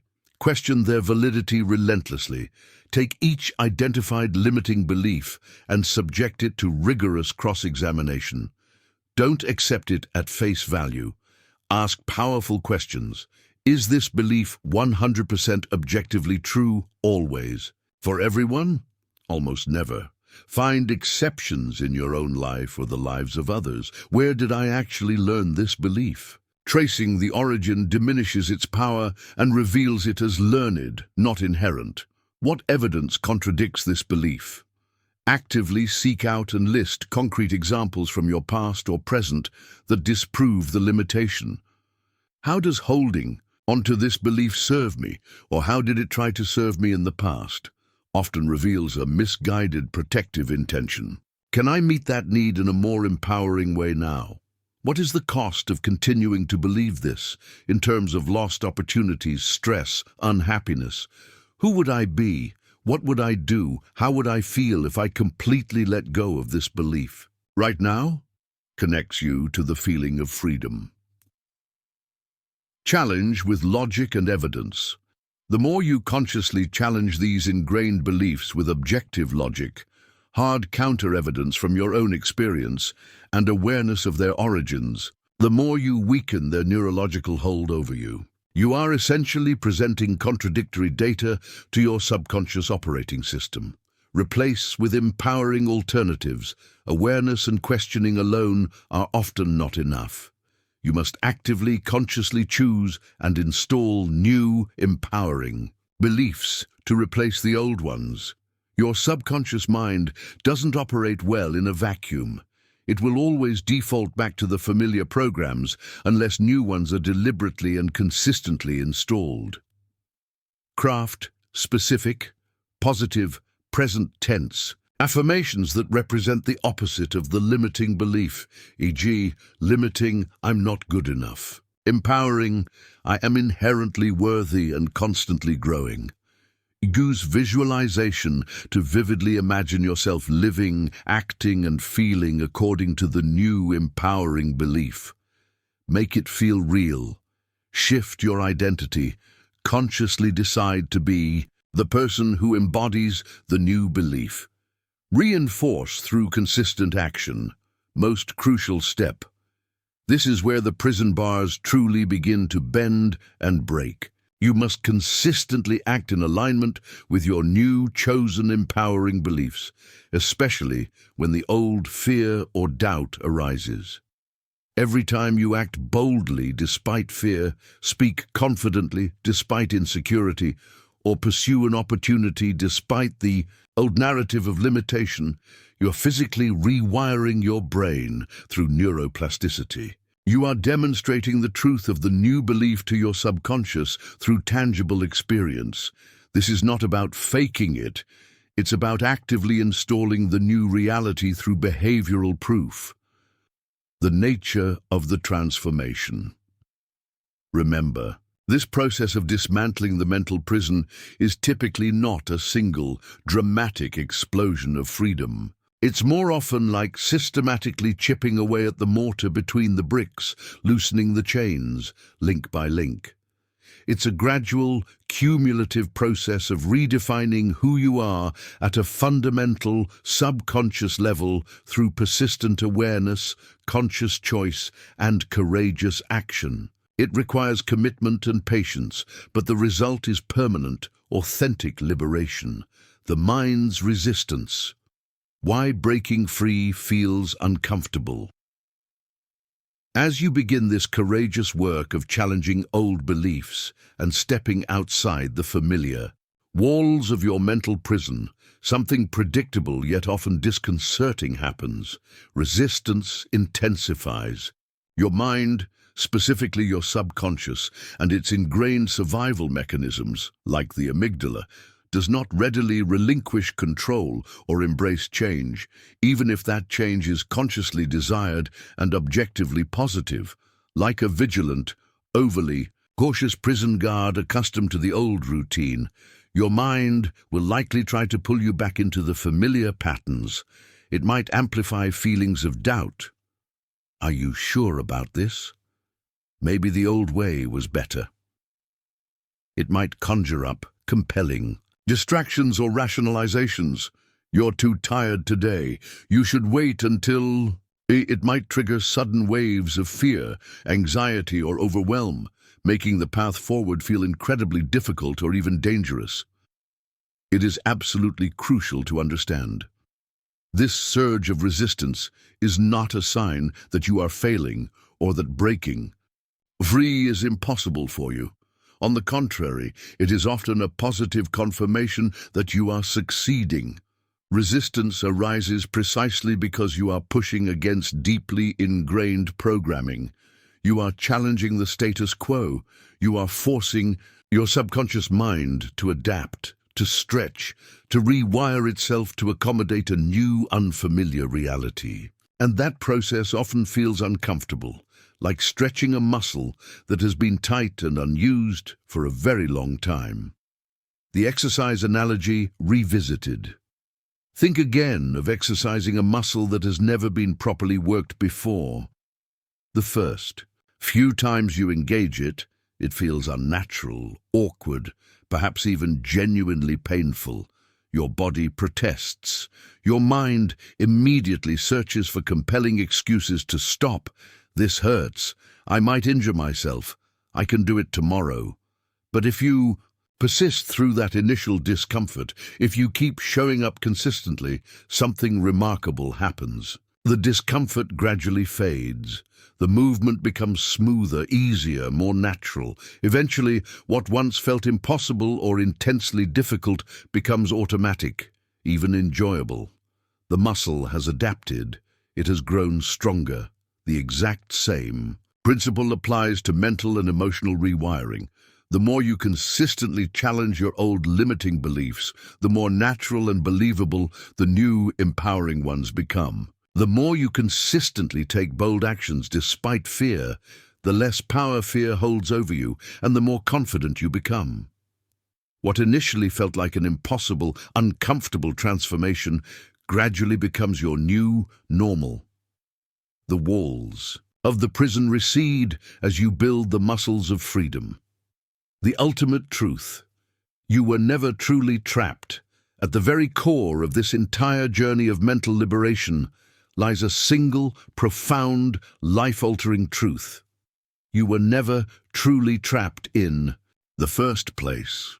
The prison of the mind, however real and restrictive it may have felt, is ultimately an illusion, a structure built not from objective reality, but entirely from the intangible materials of thought, belief, and perception. The heavy bars that seemed to hold you back, the chains that felt so binding, were never actually solid. They were forged from misinterpretations, inherited fears, and outdated conclusions. And just as surely as they were created through processes of conditioning and belief, they can be systematically dismantled through conscious awareness, deliberate questioning, and courageous action. Your mind is not your jailer. It is your greatest asset, your most powerful weapon against limitation, and your master key to unlocking an entirely new existence filled with possibility, freedom, and fulfillment. But to unleash its full, extraordinary potential, you must be willing, truly willing, to challenge everything you have passively believed about yourself and the world up until this very moment. You must cultivate the unwavering courage to push beyond the boundaries of fear. You must commit to taking consistent action despite the whispers of doubt. And you must fundamentally refuse to settle for the limited, constricted life that your old conditioning would have you passively accept. The walls of your perceived prison are already crumbling under the light of your growing awareness. The locks are rusting, the chains are weakening. The only question that truly remains is, will you summon the courage to walk through the now open door? Will you choose freedom? Chapter 13. The Final Step. Mastering the Art of Mental Freedom. The moment has arrived. We stand now at the summit of our journey together. Over the course of these chapters, you have embarked on a profound exploration into the hidden depths of your own mind. You've courageously unraveled the often invisible forces, the subconscious programs, the inherited beliefs, the conditioned responses that have subtly yet powerfully controlled the narrative of your thoughts and the trajectory of your life. You've discovered the nature of the invisible chains forged in the past that may have bound you to perceived limitations. And most importantly, you have begun learning the fundamental principles and taking the initial, crucial steps toward breaking free, toward reclaiming your innate power. But let us be unequivocally clear. Awareness alone, while foundational, is not the destination. Understanding the intricate mechanics of the mind, recognizing the bars of your psychological prison, is merely the first stage of liberation. True, lasting mental freedom, the kind that allows you to navigate life with authentic power, unwavering resilience, and genuine joy, does not come from simply recognizing the walls that once confined you. It comes from the deliberate, consistent, ongoing practice of systematically tearing those walls down, brick by painstaking brick, dismantling the old structures of limitation until there is nothing left but the wide-open expanse of infinite possibility. This is where the real transformative work truly deepens. This is the final, essential step in the evolution of your consciousness. The transformation from someone who is passively influenced by the fluctuations and programs of the mind to someone who stands firmly as the conscious, sovereign master of their inner world, wielding the mind as the powerful tool it was always meant to be. It's the transition from being the prisoner to becoming the architect, the commander, the free agent, defining true mental mastery. So, what does this state of true mental control, this embodied mental freedom, actually look and feel like in practice? It is not about achieving some mythical state of perpetual bliss where negative thoughts are permanently silenced or difficult emotions are entirely erased. That's an unrealistic and often counterproductive goal. Rather, true mental mastery is about cultivating the unshakable inner knowing, the profound certainty that you are the conscious observer of your mind's activity, not the helpless prisoner swept away by its currents. It manifests as the ability to detach and choose. It's the developed skill to step back mentally from the stream of your thoughts, analyze them with calm detachment. Interesting. There's that old fear pattern again. And consciously choose which thoughts to engage with, which beliefs to empower, and which outdated or unhelpful mental programs to simply disregard and allow to pass by without attachment. You are no longer automatically fused with every thought that arises. Emotional sovereignty. It's the capacity to recognize when emotions like fear, anger, or anxiety are being triggered by old conditioning or limiting interpretations, and instead of reacting automatically, consciously choosing to respond in alignment with your values, your higher goals, and your chosen identity. You learn to feel emotions fully without being ruled by them. You become the calm center in the storm. Mastery of focus.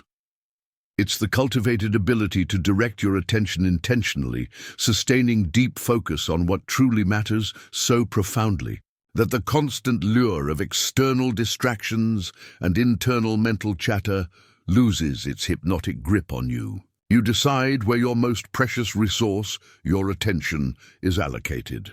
Resilience to doubt.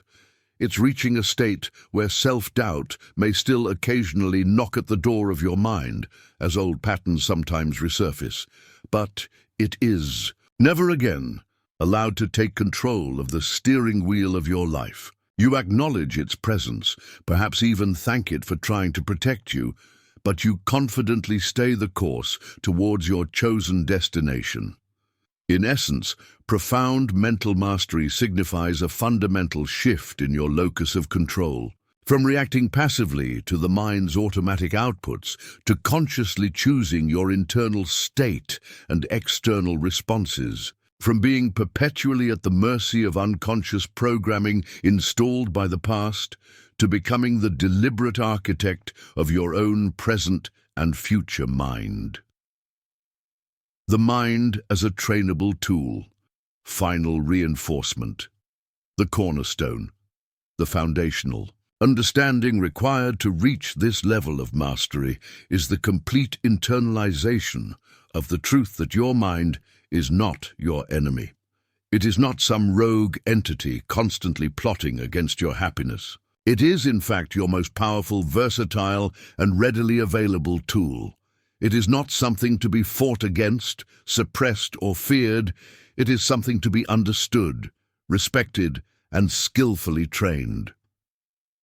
Think again of the analogy of a powerful, spirited wild horse. Left untrained, untamed, it runs erratically, driven by instinct and fear, potentially leading itself and anyone attempting to ride it into chaos, danger, or dead ends.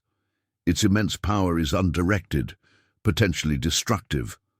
But that same horse, when guided by a skilled, patient, understanding rider, when consciously trained and directed, becomes a magnificent force of focused power, capable of navigating challenging terrain with grace, speed, precision, and purpose. Its inherent power is harnessed and aligned with intention. Your mind operates under precisely the same principle. Left unchecked, running on autopilot based on old conditioning, it will inevitably drag you into loops of fear, cycles of procrastination, pits of self-doubt, and patterns of limitation. Its incredible power remains undirected, often working against your conscious desires. But when you commit to becoming the skilled rider, when you learn to patiently, consistently train your mind through deliberate practice, it transforms into your greatest ally. Its vast power becomes aligned with your highest intentions, propelling you forward with unstoppable focus, unwavering resilience, profound clarity, and boundless creativity. You learn to work with its nature, not against it, training the mind, the daily rituals that create. Mental strength, like physical strength, is not an innate quality you are simply born with or without. It is a capacity that is built through consistent, deliberate effort and practice. Just as lifting weights regularly strengthens muscles, engaging in specific mental exercises consistently strengthens your capacity for focus, resilience, emotional regulation, and conscious thought direction. The critical problem is that most people, without realizing it, spend their days inadvertently training their minds in the wrong direction. They unconsciously repeat negative self-talk, reinforcing limiting beliefs. They allow external distractions to perpetually fragment their focus, weakening their attention muscles. They reactively get caught in loops of worry or anger, strengthening those negative emotional pathways. They are essentially doing mental reps that build weakness, not strength. To truly take command of your mind and achieve mastery, you must make a conscious, unwavering commitment to deliberately reprogramming and conditioning it every single day. This is not a passive process you can engage in sporadically when you feel like it. It requires intentional effort, unwavering discipline, and a deep commitment to your own evolution. Essential daily practices for mental conditioning: morning intention and identity setting. Prime your OS. Before the external world bombards you with its demands, noise, and potential triggers, seize the crucial first moments of your day to consciously take control of your internal state. Don't just plan what you want to do, deliberately decide who you choose to be today. Ask yourself, do I choose to operate from the old programs of hesitation, self-doubt, reactivity, and fear? Or do I choose right now to embody the identity of someone who acts boldly, thinks clearly, moves with certainty, responds with wisdom, and refuses to let fear dictate their choices? Decide consciously before the day begins. If you don't set your internal operating system intentionally, your mind will default to its most familiar, often limiting, programming. Visualization, neurological rehearsal. As we've explored, your brain doesn't strongly differentiate between a real, external experience and one that is vividly and repeatedly imagined internally. Leverage this neurological quirk. Dedicate time each day, morning or evening often works well, to mentally rehearse success. Visualize yourself confidently handling challenges, achieving your goals, embodying your desired qualities: confidence, calm, focus, and feeling the positive emotions associated with these outcomes. See it, feel it, believe it. This consistent mental rehearsal physically strengthens the neural pathways associated with success and capability, making those states feel increasingly natural and accessible in real life. This isn't wishful thinking. It's targeted neuroscience, used by elite performers in every field to prime their minds for optimal functioning. Make it a non-negotiable part of your routine, intentional self-talk, commanding your subconscious. Become hyper-aware of your habitual internal dialogue. Every thought you consistently repeat to yourself acts as a direct command, strengthening specific neural pathways in your brain. If you constantly feed yourself thoughts of inadequacy, "I'm not good enough, I can't handle this," your brain will diligently look for evidence to confirm that truth, and your subconscious will shape your behavior accordingly. If you constantly reiterate thoughts of difficulty, "Success is so hard, making money is a struggle," your subconscious mind will work to make sure you experience that struggle. But the powerful opposite is also true. If you consciously, deliberately train yourself to affirm empowering truths: "I am capable, I am resilient, I am unstoppable, I always find creative solutions, I attract success easily," your brain will begin actively aligning your perceptions and actions with those beliefs. Remember, words are not just sounds or symbols, they are potent programming commands to your subconscious. Speak to yourself with power, authority, and unwavering positive expectation, and your mind will eventually follow suit. Mindfulness and observer practice, strengthening detachment. Regularly practice mindfulness meditation or simply moments of mindful observation throughout your day. The goal is to strengthen the muscle of the impartial observer, that part of your consciousness that can simply notice thoughts, feelings, and sensations arise and pass without automatically identifying with them or reacting to them.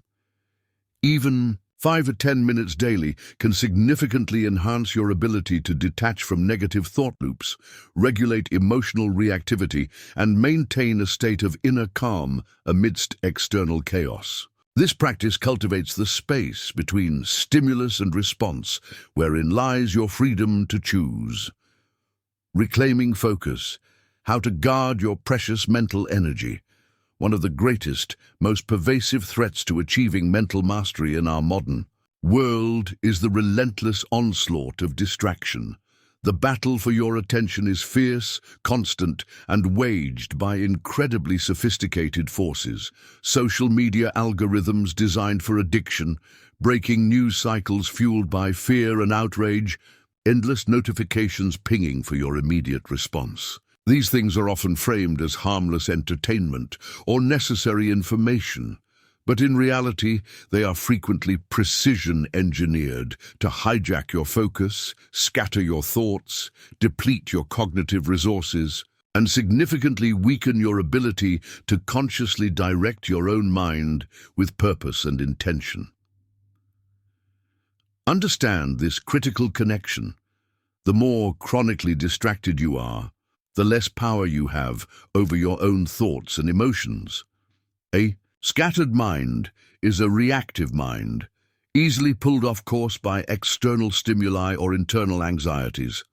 Therefore, achieving true mental control requires developing ruthless discipline over your focus. You must learn to consciously guard your precious mental energy as if your life literally depends on it, because in terms of the quality and direction of your life, it absolutely does. Strategies for reclaiming focus. Set clear boundaries with technology. Schedule specific times for checking email and social media rather than letting them interrupt you constantly. Turn off non-essential notifications. Consider designated tech-free periods or locations. Be the master of your devices, not the other way around. Curate your information diet. Be highly selective about the news and media you consume. Minimize exposure to negativity, outrage, and fear-based content that hijacks your emotional state and drains mental energy. Seek out information that is relevant, constructive, and empowering. Design your environment for focus. Minimize physical clutter and potential distractions in your workspace and living areas. Create environments that signal focus to your brain, e.g., a dedicated workspace using noise-cancelling headphones. Practice deep work. Intentionally schedule blocks of time for focused, uninterrupted work on your most important tasks. Train your brain to resist the constant urge for novelty and instant gratification provided by shallow distractions. Strengthen your concentration muscle through deliberate practice. The more effectively you strengthen your ability to maintain focused attention, the more control you will gain over your thoughts, the more skillfully you will navigate your emotions, and ultimately, the more command you will have over shaping your reality. Focus is the prerequisite for conscious creation. The final transformation, becoming the master of your mind. When you diligently commit to this path, when you consistently practice these principles of awareness, reprogramming, and focused action, you eventually reach the final stage of mental mastery. And when this happens, something truly incredible unfolds within you. You become fundamentally unshakable. Fear loses its paralyzing power. You still feel it sometimes, but you understand it intellectually and experientially as just a temporary physiological signal, an indicator of growth, not an absolute truth or a command to retreat. You learn to act courageously with the fear. Negative thoughts lose their hypnotic control. They may still arise occasionally, like echoes from old programming, but you have trained yourself so effectively to recognize them, detach from them, and consciously replace them with empowering perspectives, that they no longer dictate your mood or your actions. You are the observer, not the thought. External circumstances lose their power to dictate your internal state. While you still experience life's ups and downs, you have built an inner world so strong, so resilient, so anchored in your chosen identity and values that external events, positive or negative, no longer have the power to completely destabilize or define you. You cultivate an inner sanctuary of peace and strength that remains intact regardless of outer conditions. But perhaps most profoundly, you arrive at the deep cellular realization that you were never truly limited in the first place. The imposing walls of your mental prison, which once seemed so solid and insurmountable, are revealed to have been entirely illusory. The doubts, the fears, the hesitations, the limiting beliefs that once held you captive were nothing more than mental constructs, conditioned patterns, shadows that lost all their power the very moment you decided to turn on the light of conscious awareness and question their validity. You were never fundamentally lacking. You were never inherently incapable. You were simply innocently conditioned by your past experiences and environment to believe that you were. And now, through your conscious effort, you are finally, irrevocably free. The call to embodiment. The final step, therefore, is deceptively simple, yet profoundly crucial. Live fully from this new reality. Do not merely understand these principles intellectually, embody them in every aspect of your being. Do not just think about mental mastery. Actively practice it consciously, deliberately, every single day, in every situation.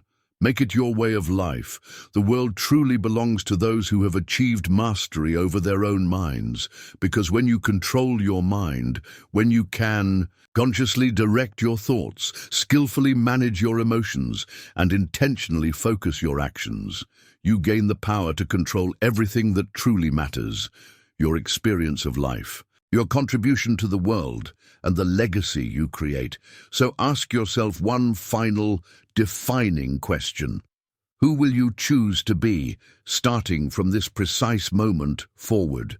Will you allow the comfortable, familiar gravity of your past programming to pull you back into old patterns of limitation? Or will you courageously, decisively, step fully into your inherent power, leaving behind every self-imposed constraint, every inherited fear, every limiting belief that once held you back? The choice, as it has always been, is unequivocally yours. And now, armed with this understanding and these tools, you are finally fully ready to make it. Go forth and command your mind. Go forth and create your reality. Go forth and live in freedom. Epilogue: Living the Liberated Life. Your journey continues. You have now journeyed through the intricate landscapes of your own mind.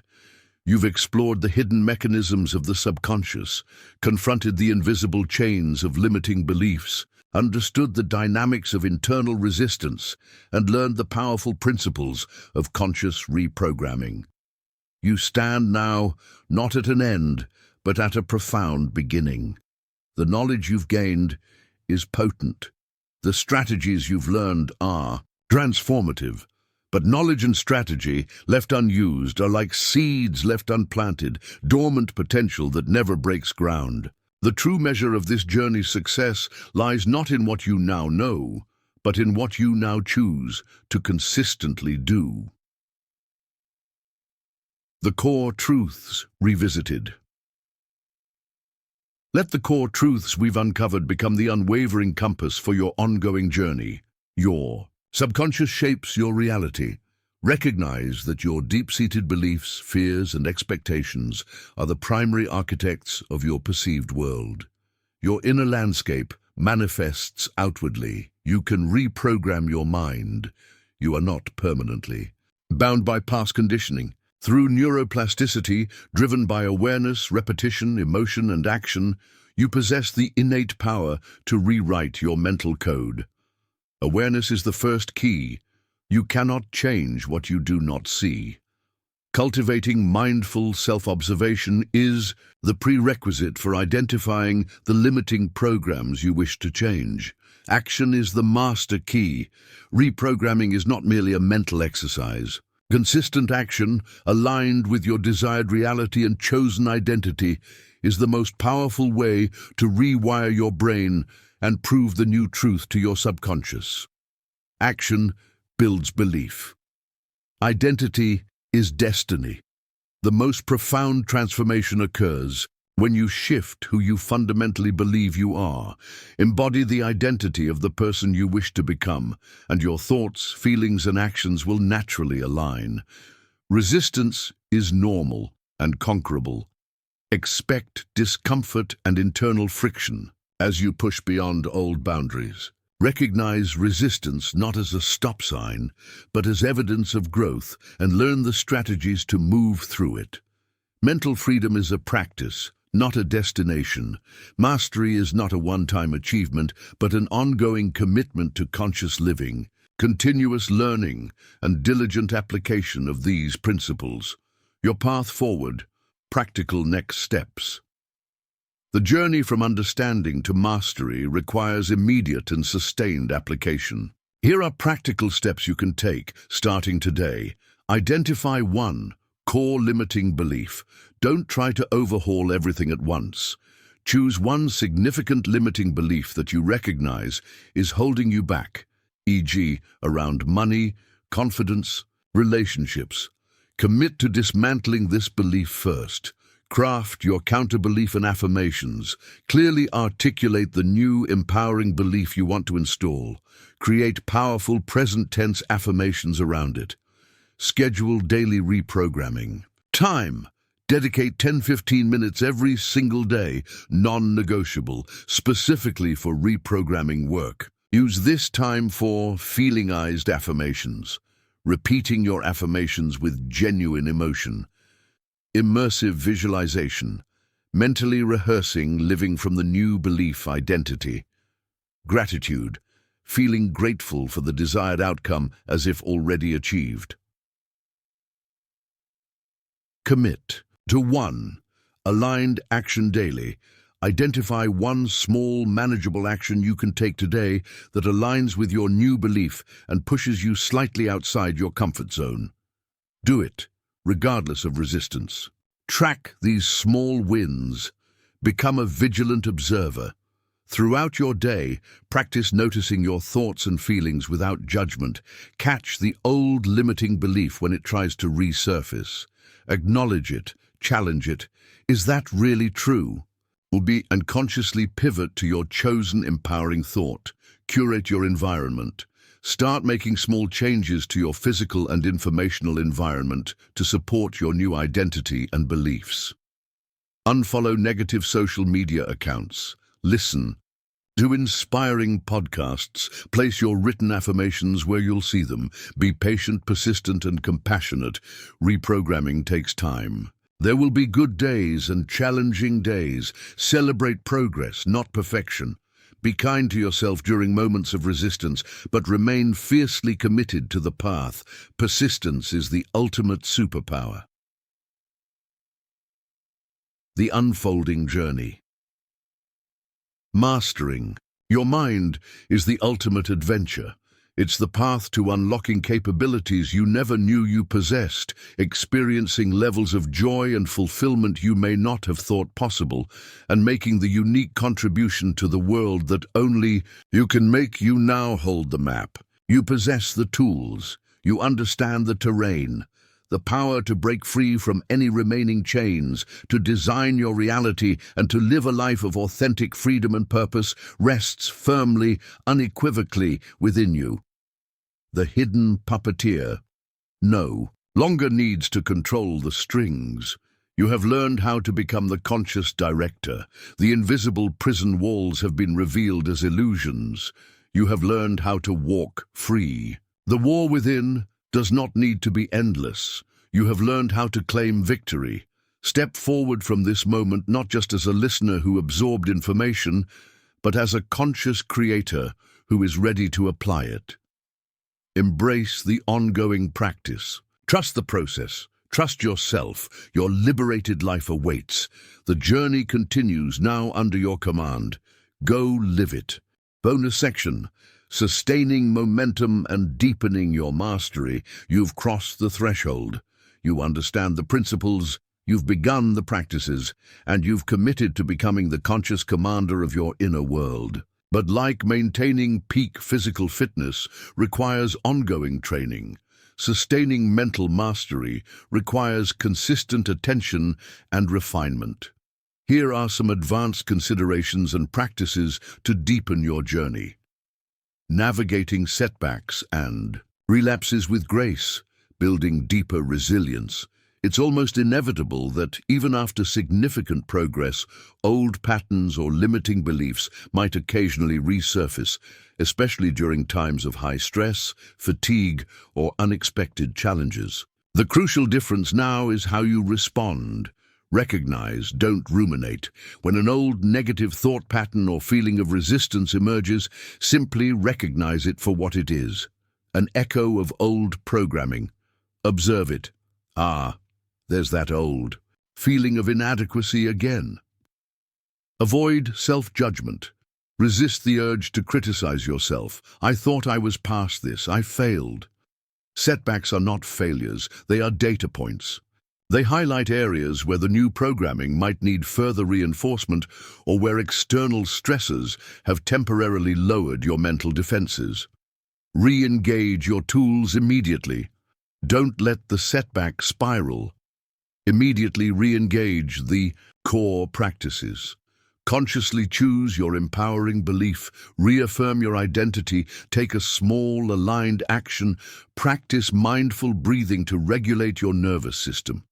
Treat it like tripping on a path. You simply get back up and continue. Walking. Extract the lesson. Ask yourself, what triggered this relapse? Was I neglecting my mental conditioning practices? Am I facing a new level of challenge that requires upgrading my internal beliefs further? Use setbacks as opportunities for deeper learning and refinement of your strategies. True resilience isn't about never falling, it's about bouncing back faster and stronger each time. Deepening mindfulness, beyond observation to presence. While mindful observation, detaching from thoughts, is foundational, true mastery involves cultivating deep presence. This means not just observing your mind, but fully inhabiting the present moment, connecting with your body, your senses, and the reality unfolding right now, independent of the mind's constant chatter about past or future. Body scan meditations. Regularly practice bringing awareness fully into your physical body, noticing sensations without judgment. This anchors you firmly in the present and reduces the power of abstract anxieties. Sensory grounding. Throughout your day, take moments to consciously engage all your senses. What do you see right now? What sounds do you hear? What can you feel against your skin? What do you smell or taste? This instantly pulls you out of mental loops and into the immediacy of life. Mindful action. Practice bringing full presence to everyday activities. Washing dishes, walking, eating. Feel the water. Notice the movement of your body. Savor the taste. This trains your attention and transforms mundane tasks into opportunities for presence. Deepening presence reduces the fertile ground where negative thoughts and subconscious programs thrive. Advanced environment design, proactively shaping your reality. You are profoundly influenced by your environment. Advanced mastery involves consciously designing your surroundings, physical, social, and informational, to constantly reinforce your desired state and make positive choices easier. Optimize your physical space. Does your home workspace evoke feelings of calm, focus, abundance, or creativity? Declutter ruthlessly. Surround yourself with objects, images, or colors that represent your goals and desired identity. Make your environment a constant subliminal affirmation. Curate your social circle. Consciously choose to spend more time with people who uplift, inspire, and challenge you positively. Limit exposure to chronic complainers, cynics, or those who trigger your old limiting patterns. Your social environment profoundly programs your subconscious. Master your information flow. Go beyond just reducing negativity. Actively seek out and immerse yourself in information, stories, and media that consistently reinforce the possibilities you want to create, the skills you want to develop, and the mindset you want to embody. Treat your information intake like a diet for your mind. The multiplier effect of gratitude. Gratitude is one of the most powerful emotional states for rapidly shifting your vibration and signaling abundance to your subconscious. Move beyond occasional thankfulness to making gratitude a deep, consistent practice. Gratitude journaling, deep dive. Don't just list things. Feel the gratitude deeply for each item. Write why you are grateful. Extend gratitude not just for the good things, but also for challenges overcome and lessons learned. Gratitude for the future. Manifestation amplifier. Regularly practice feeling profound gratitude for your desired outcomes as if they have already manifested. This aligns your emotional state with your goals and powerfully signals "it is done" to the subconscious. Express gratitude. Outwardly. Make it a habit to genuinely express appreciation to others. This not only benefits them, but reinforces your own state of abundance and positive connection. Seeking mentorship and community, sustaining momentum. The journey of mental mastery can be challenging to sustain entirely on your own. Connecting with others who are on a similar path or further along provides invaluable support, accountability, and perspective. Find mentors. Seek out coaches, therapists, teachers, or even authors through their work who resonate with you and can offer guidance, challenge your blind spots, and provide advanced tools. Join or create a community.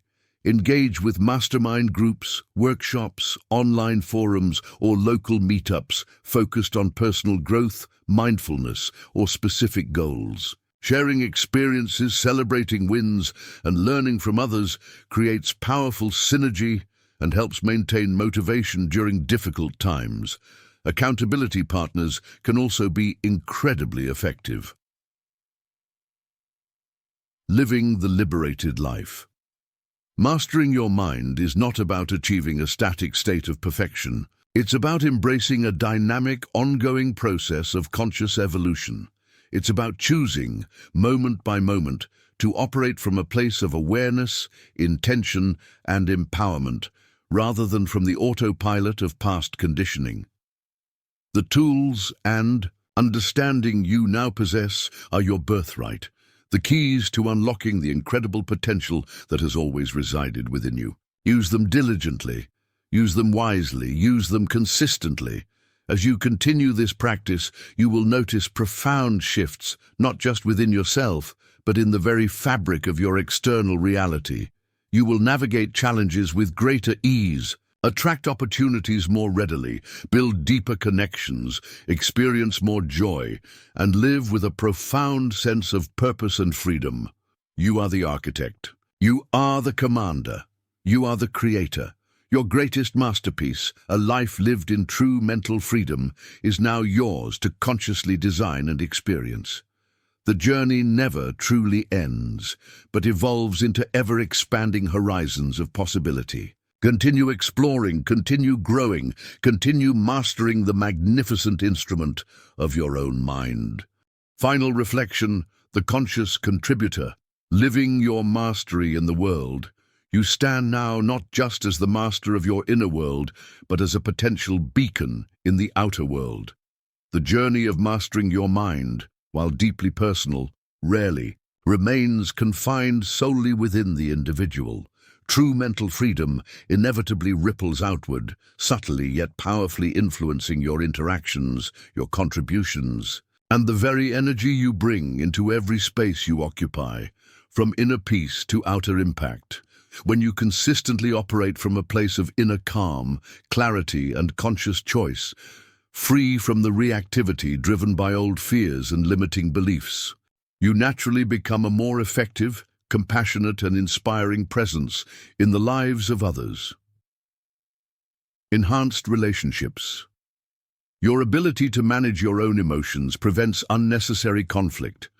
Your clarity allows for deeper listening and understanding. Your authentic confidence inspires trust. You approach relationships not from a place of neediness rooted in subconscious lack, but from a place of wholeness and conscious contribution. Increased effectiveness. Whether in your career, your creative pursuits, or your community involvement, mental mastery translates directly into enhanced focus, resilience in the face of setbacks, clearer decision-making, and the ability to navigate complex situations without being overwhelmed by stress or doubt. You bring solutions, not just problems, becoming an unintentional teacher simply by embodying mental freedom, by living with less fear, more presence, and greater authenticity. You naturally demonstrate to others what is possible. Your state itself becomes a form of teaching, inspiring those around you to question their own limitations and perhaps begin their own journey of inner liberation. Beyond self-improvement, connecting to purpose. While the initial drive for mastering, the mind often stems from a desire to alleviate personal suffering or achieve personal goals, the journey frequently leads to something deeper, a connection to a larger purpose. When you are no longer consumed by internal battles against fear, doubt, and limitation, your mental energy is freed up. This liberated energy naturally seeks expression and contribution. Discovering true gifts. Mental clarity allows you to more easily recognize your unique talents, passions, and the ways you are genuinely called to serve or create. You move beyond societal expectations or inherited ideas of success towards aligning with your authentic calling. Courage to contribute. The resilience and confidence built through mental mastery give you the courage to share your gifts, speak your truth, and pursue ventures that might once have seemed too risky or daunting. You become less concerned with external validation and more focused on meaningful expression. Seeing interconnectedness. As you dismantle your own limiting beliefs, you often develop greater empathy and understanding for the struggles of others. Recognizing the universal nature of the human mind's challenges, this can fuel a desire to contribute to collective well-being and positive change. The never-ending ascent, embracing continuous growth, reaching a state of significant mental freedom, is a monumental achievement, but it is not a final destination where growth ceases. It is more like reaching a high base camp on an infinitely tall mountain. From this vantage point, new horizons become visible, revealing ever deeper levels of awareness, potential, and understanding to explore. Subtler layers. You may begin to notice more subtle layers of conditioning or egoic patterns that were previously obscured by the louder noise of gross limitations. The work of refinement continues. Expanding consciousness. Mental mastery often opens doors to exploring deeper states of consciousness, intuition, creativity, and connection, realms that become accessible when the basic static of the mind is quieted. Lifelong learning. The truly mastered mind remains humble, curious, and open to continuous learning. It recognizes that there is always more to understand, more to refine, more to become. Embrace this ongoing evolution with joy and curiosity. A final blessing on your path. You have embarked on the most important journey there is, the journey inward, the path to reclaiming the sovereignty of your own mind. You have faced the shadows, challenged the illusions, and committed to forging a new reality from the inside out. Carry the tools you have learned not as burdens, but as instruments of liberation. Wield your awareness like a keen blade, cutting through illusion. Use your power of choice like a master sculptor, shaping your thoughts and identity. Embrace consistent action like a dedicated cultivator, tending the garden of your mind. May you navigate the ongoing adventure of life with increasing clarity, courage, and compassion. May you fully inhabit the magnificent power that resides within you. May you not only achieve your personal aspirations, but also contribute your unique light to the world. You are the master. You are the creator. You are free. Now go live it. Fully, consciously, joyfully, the journey continues always.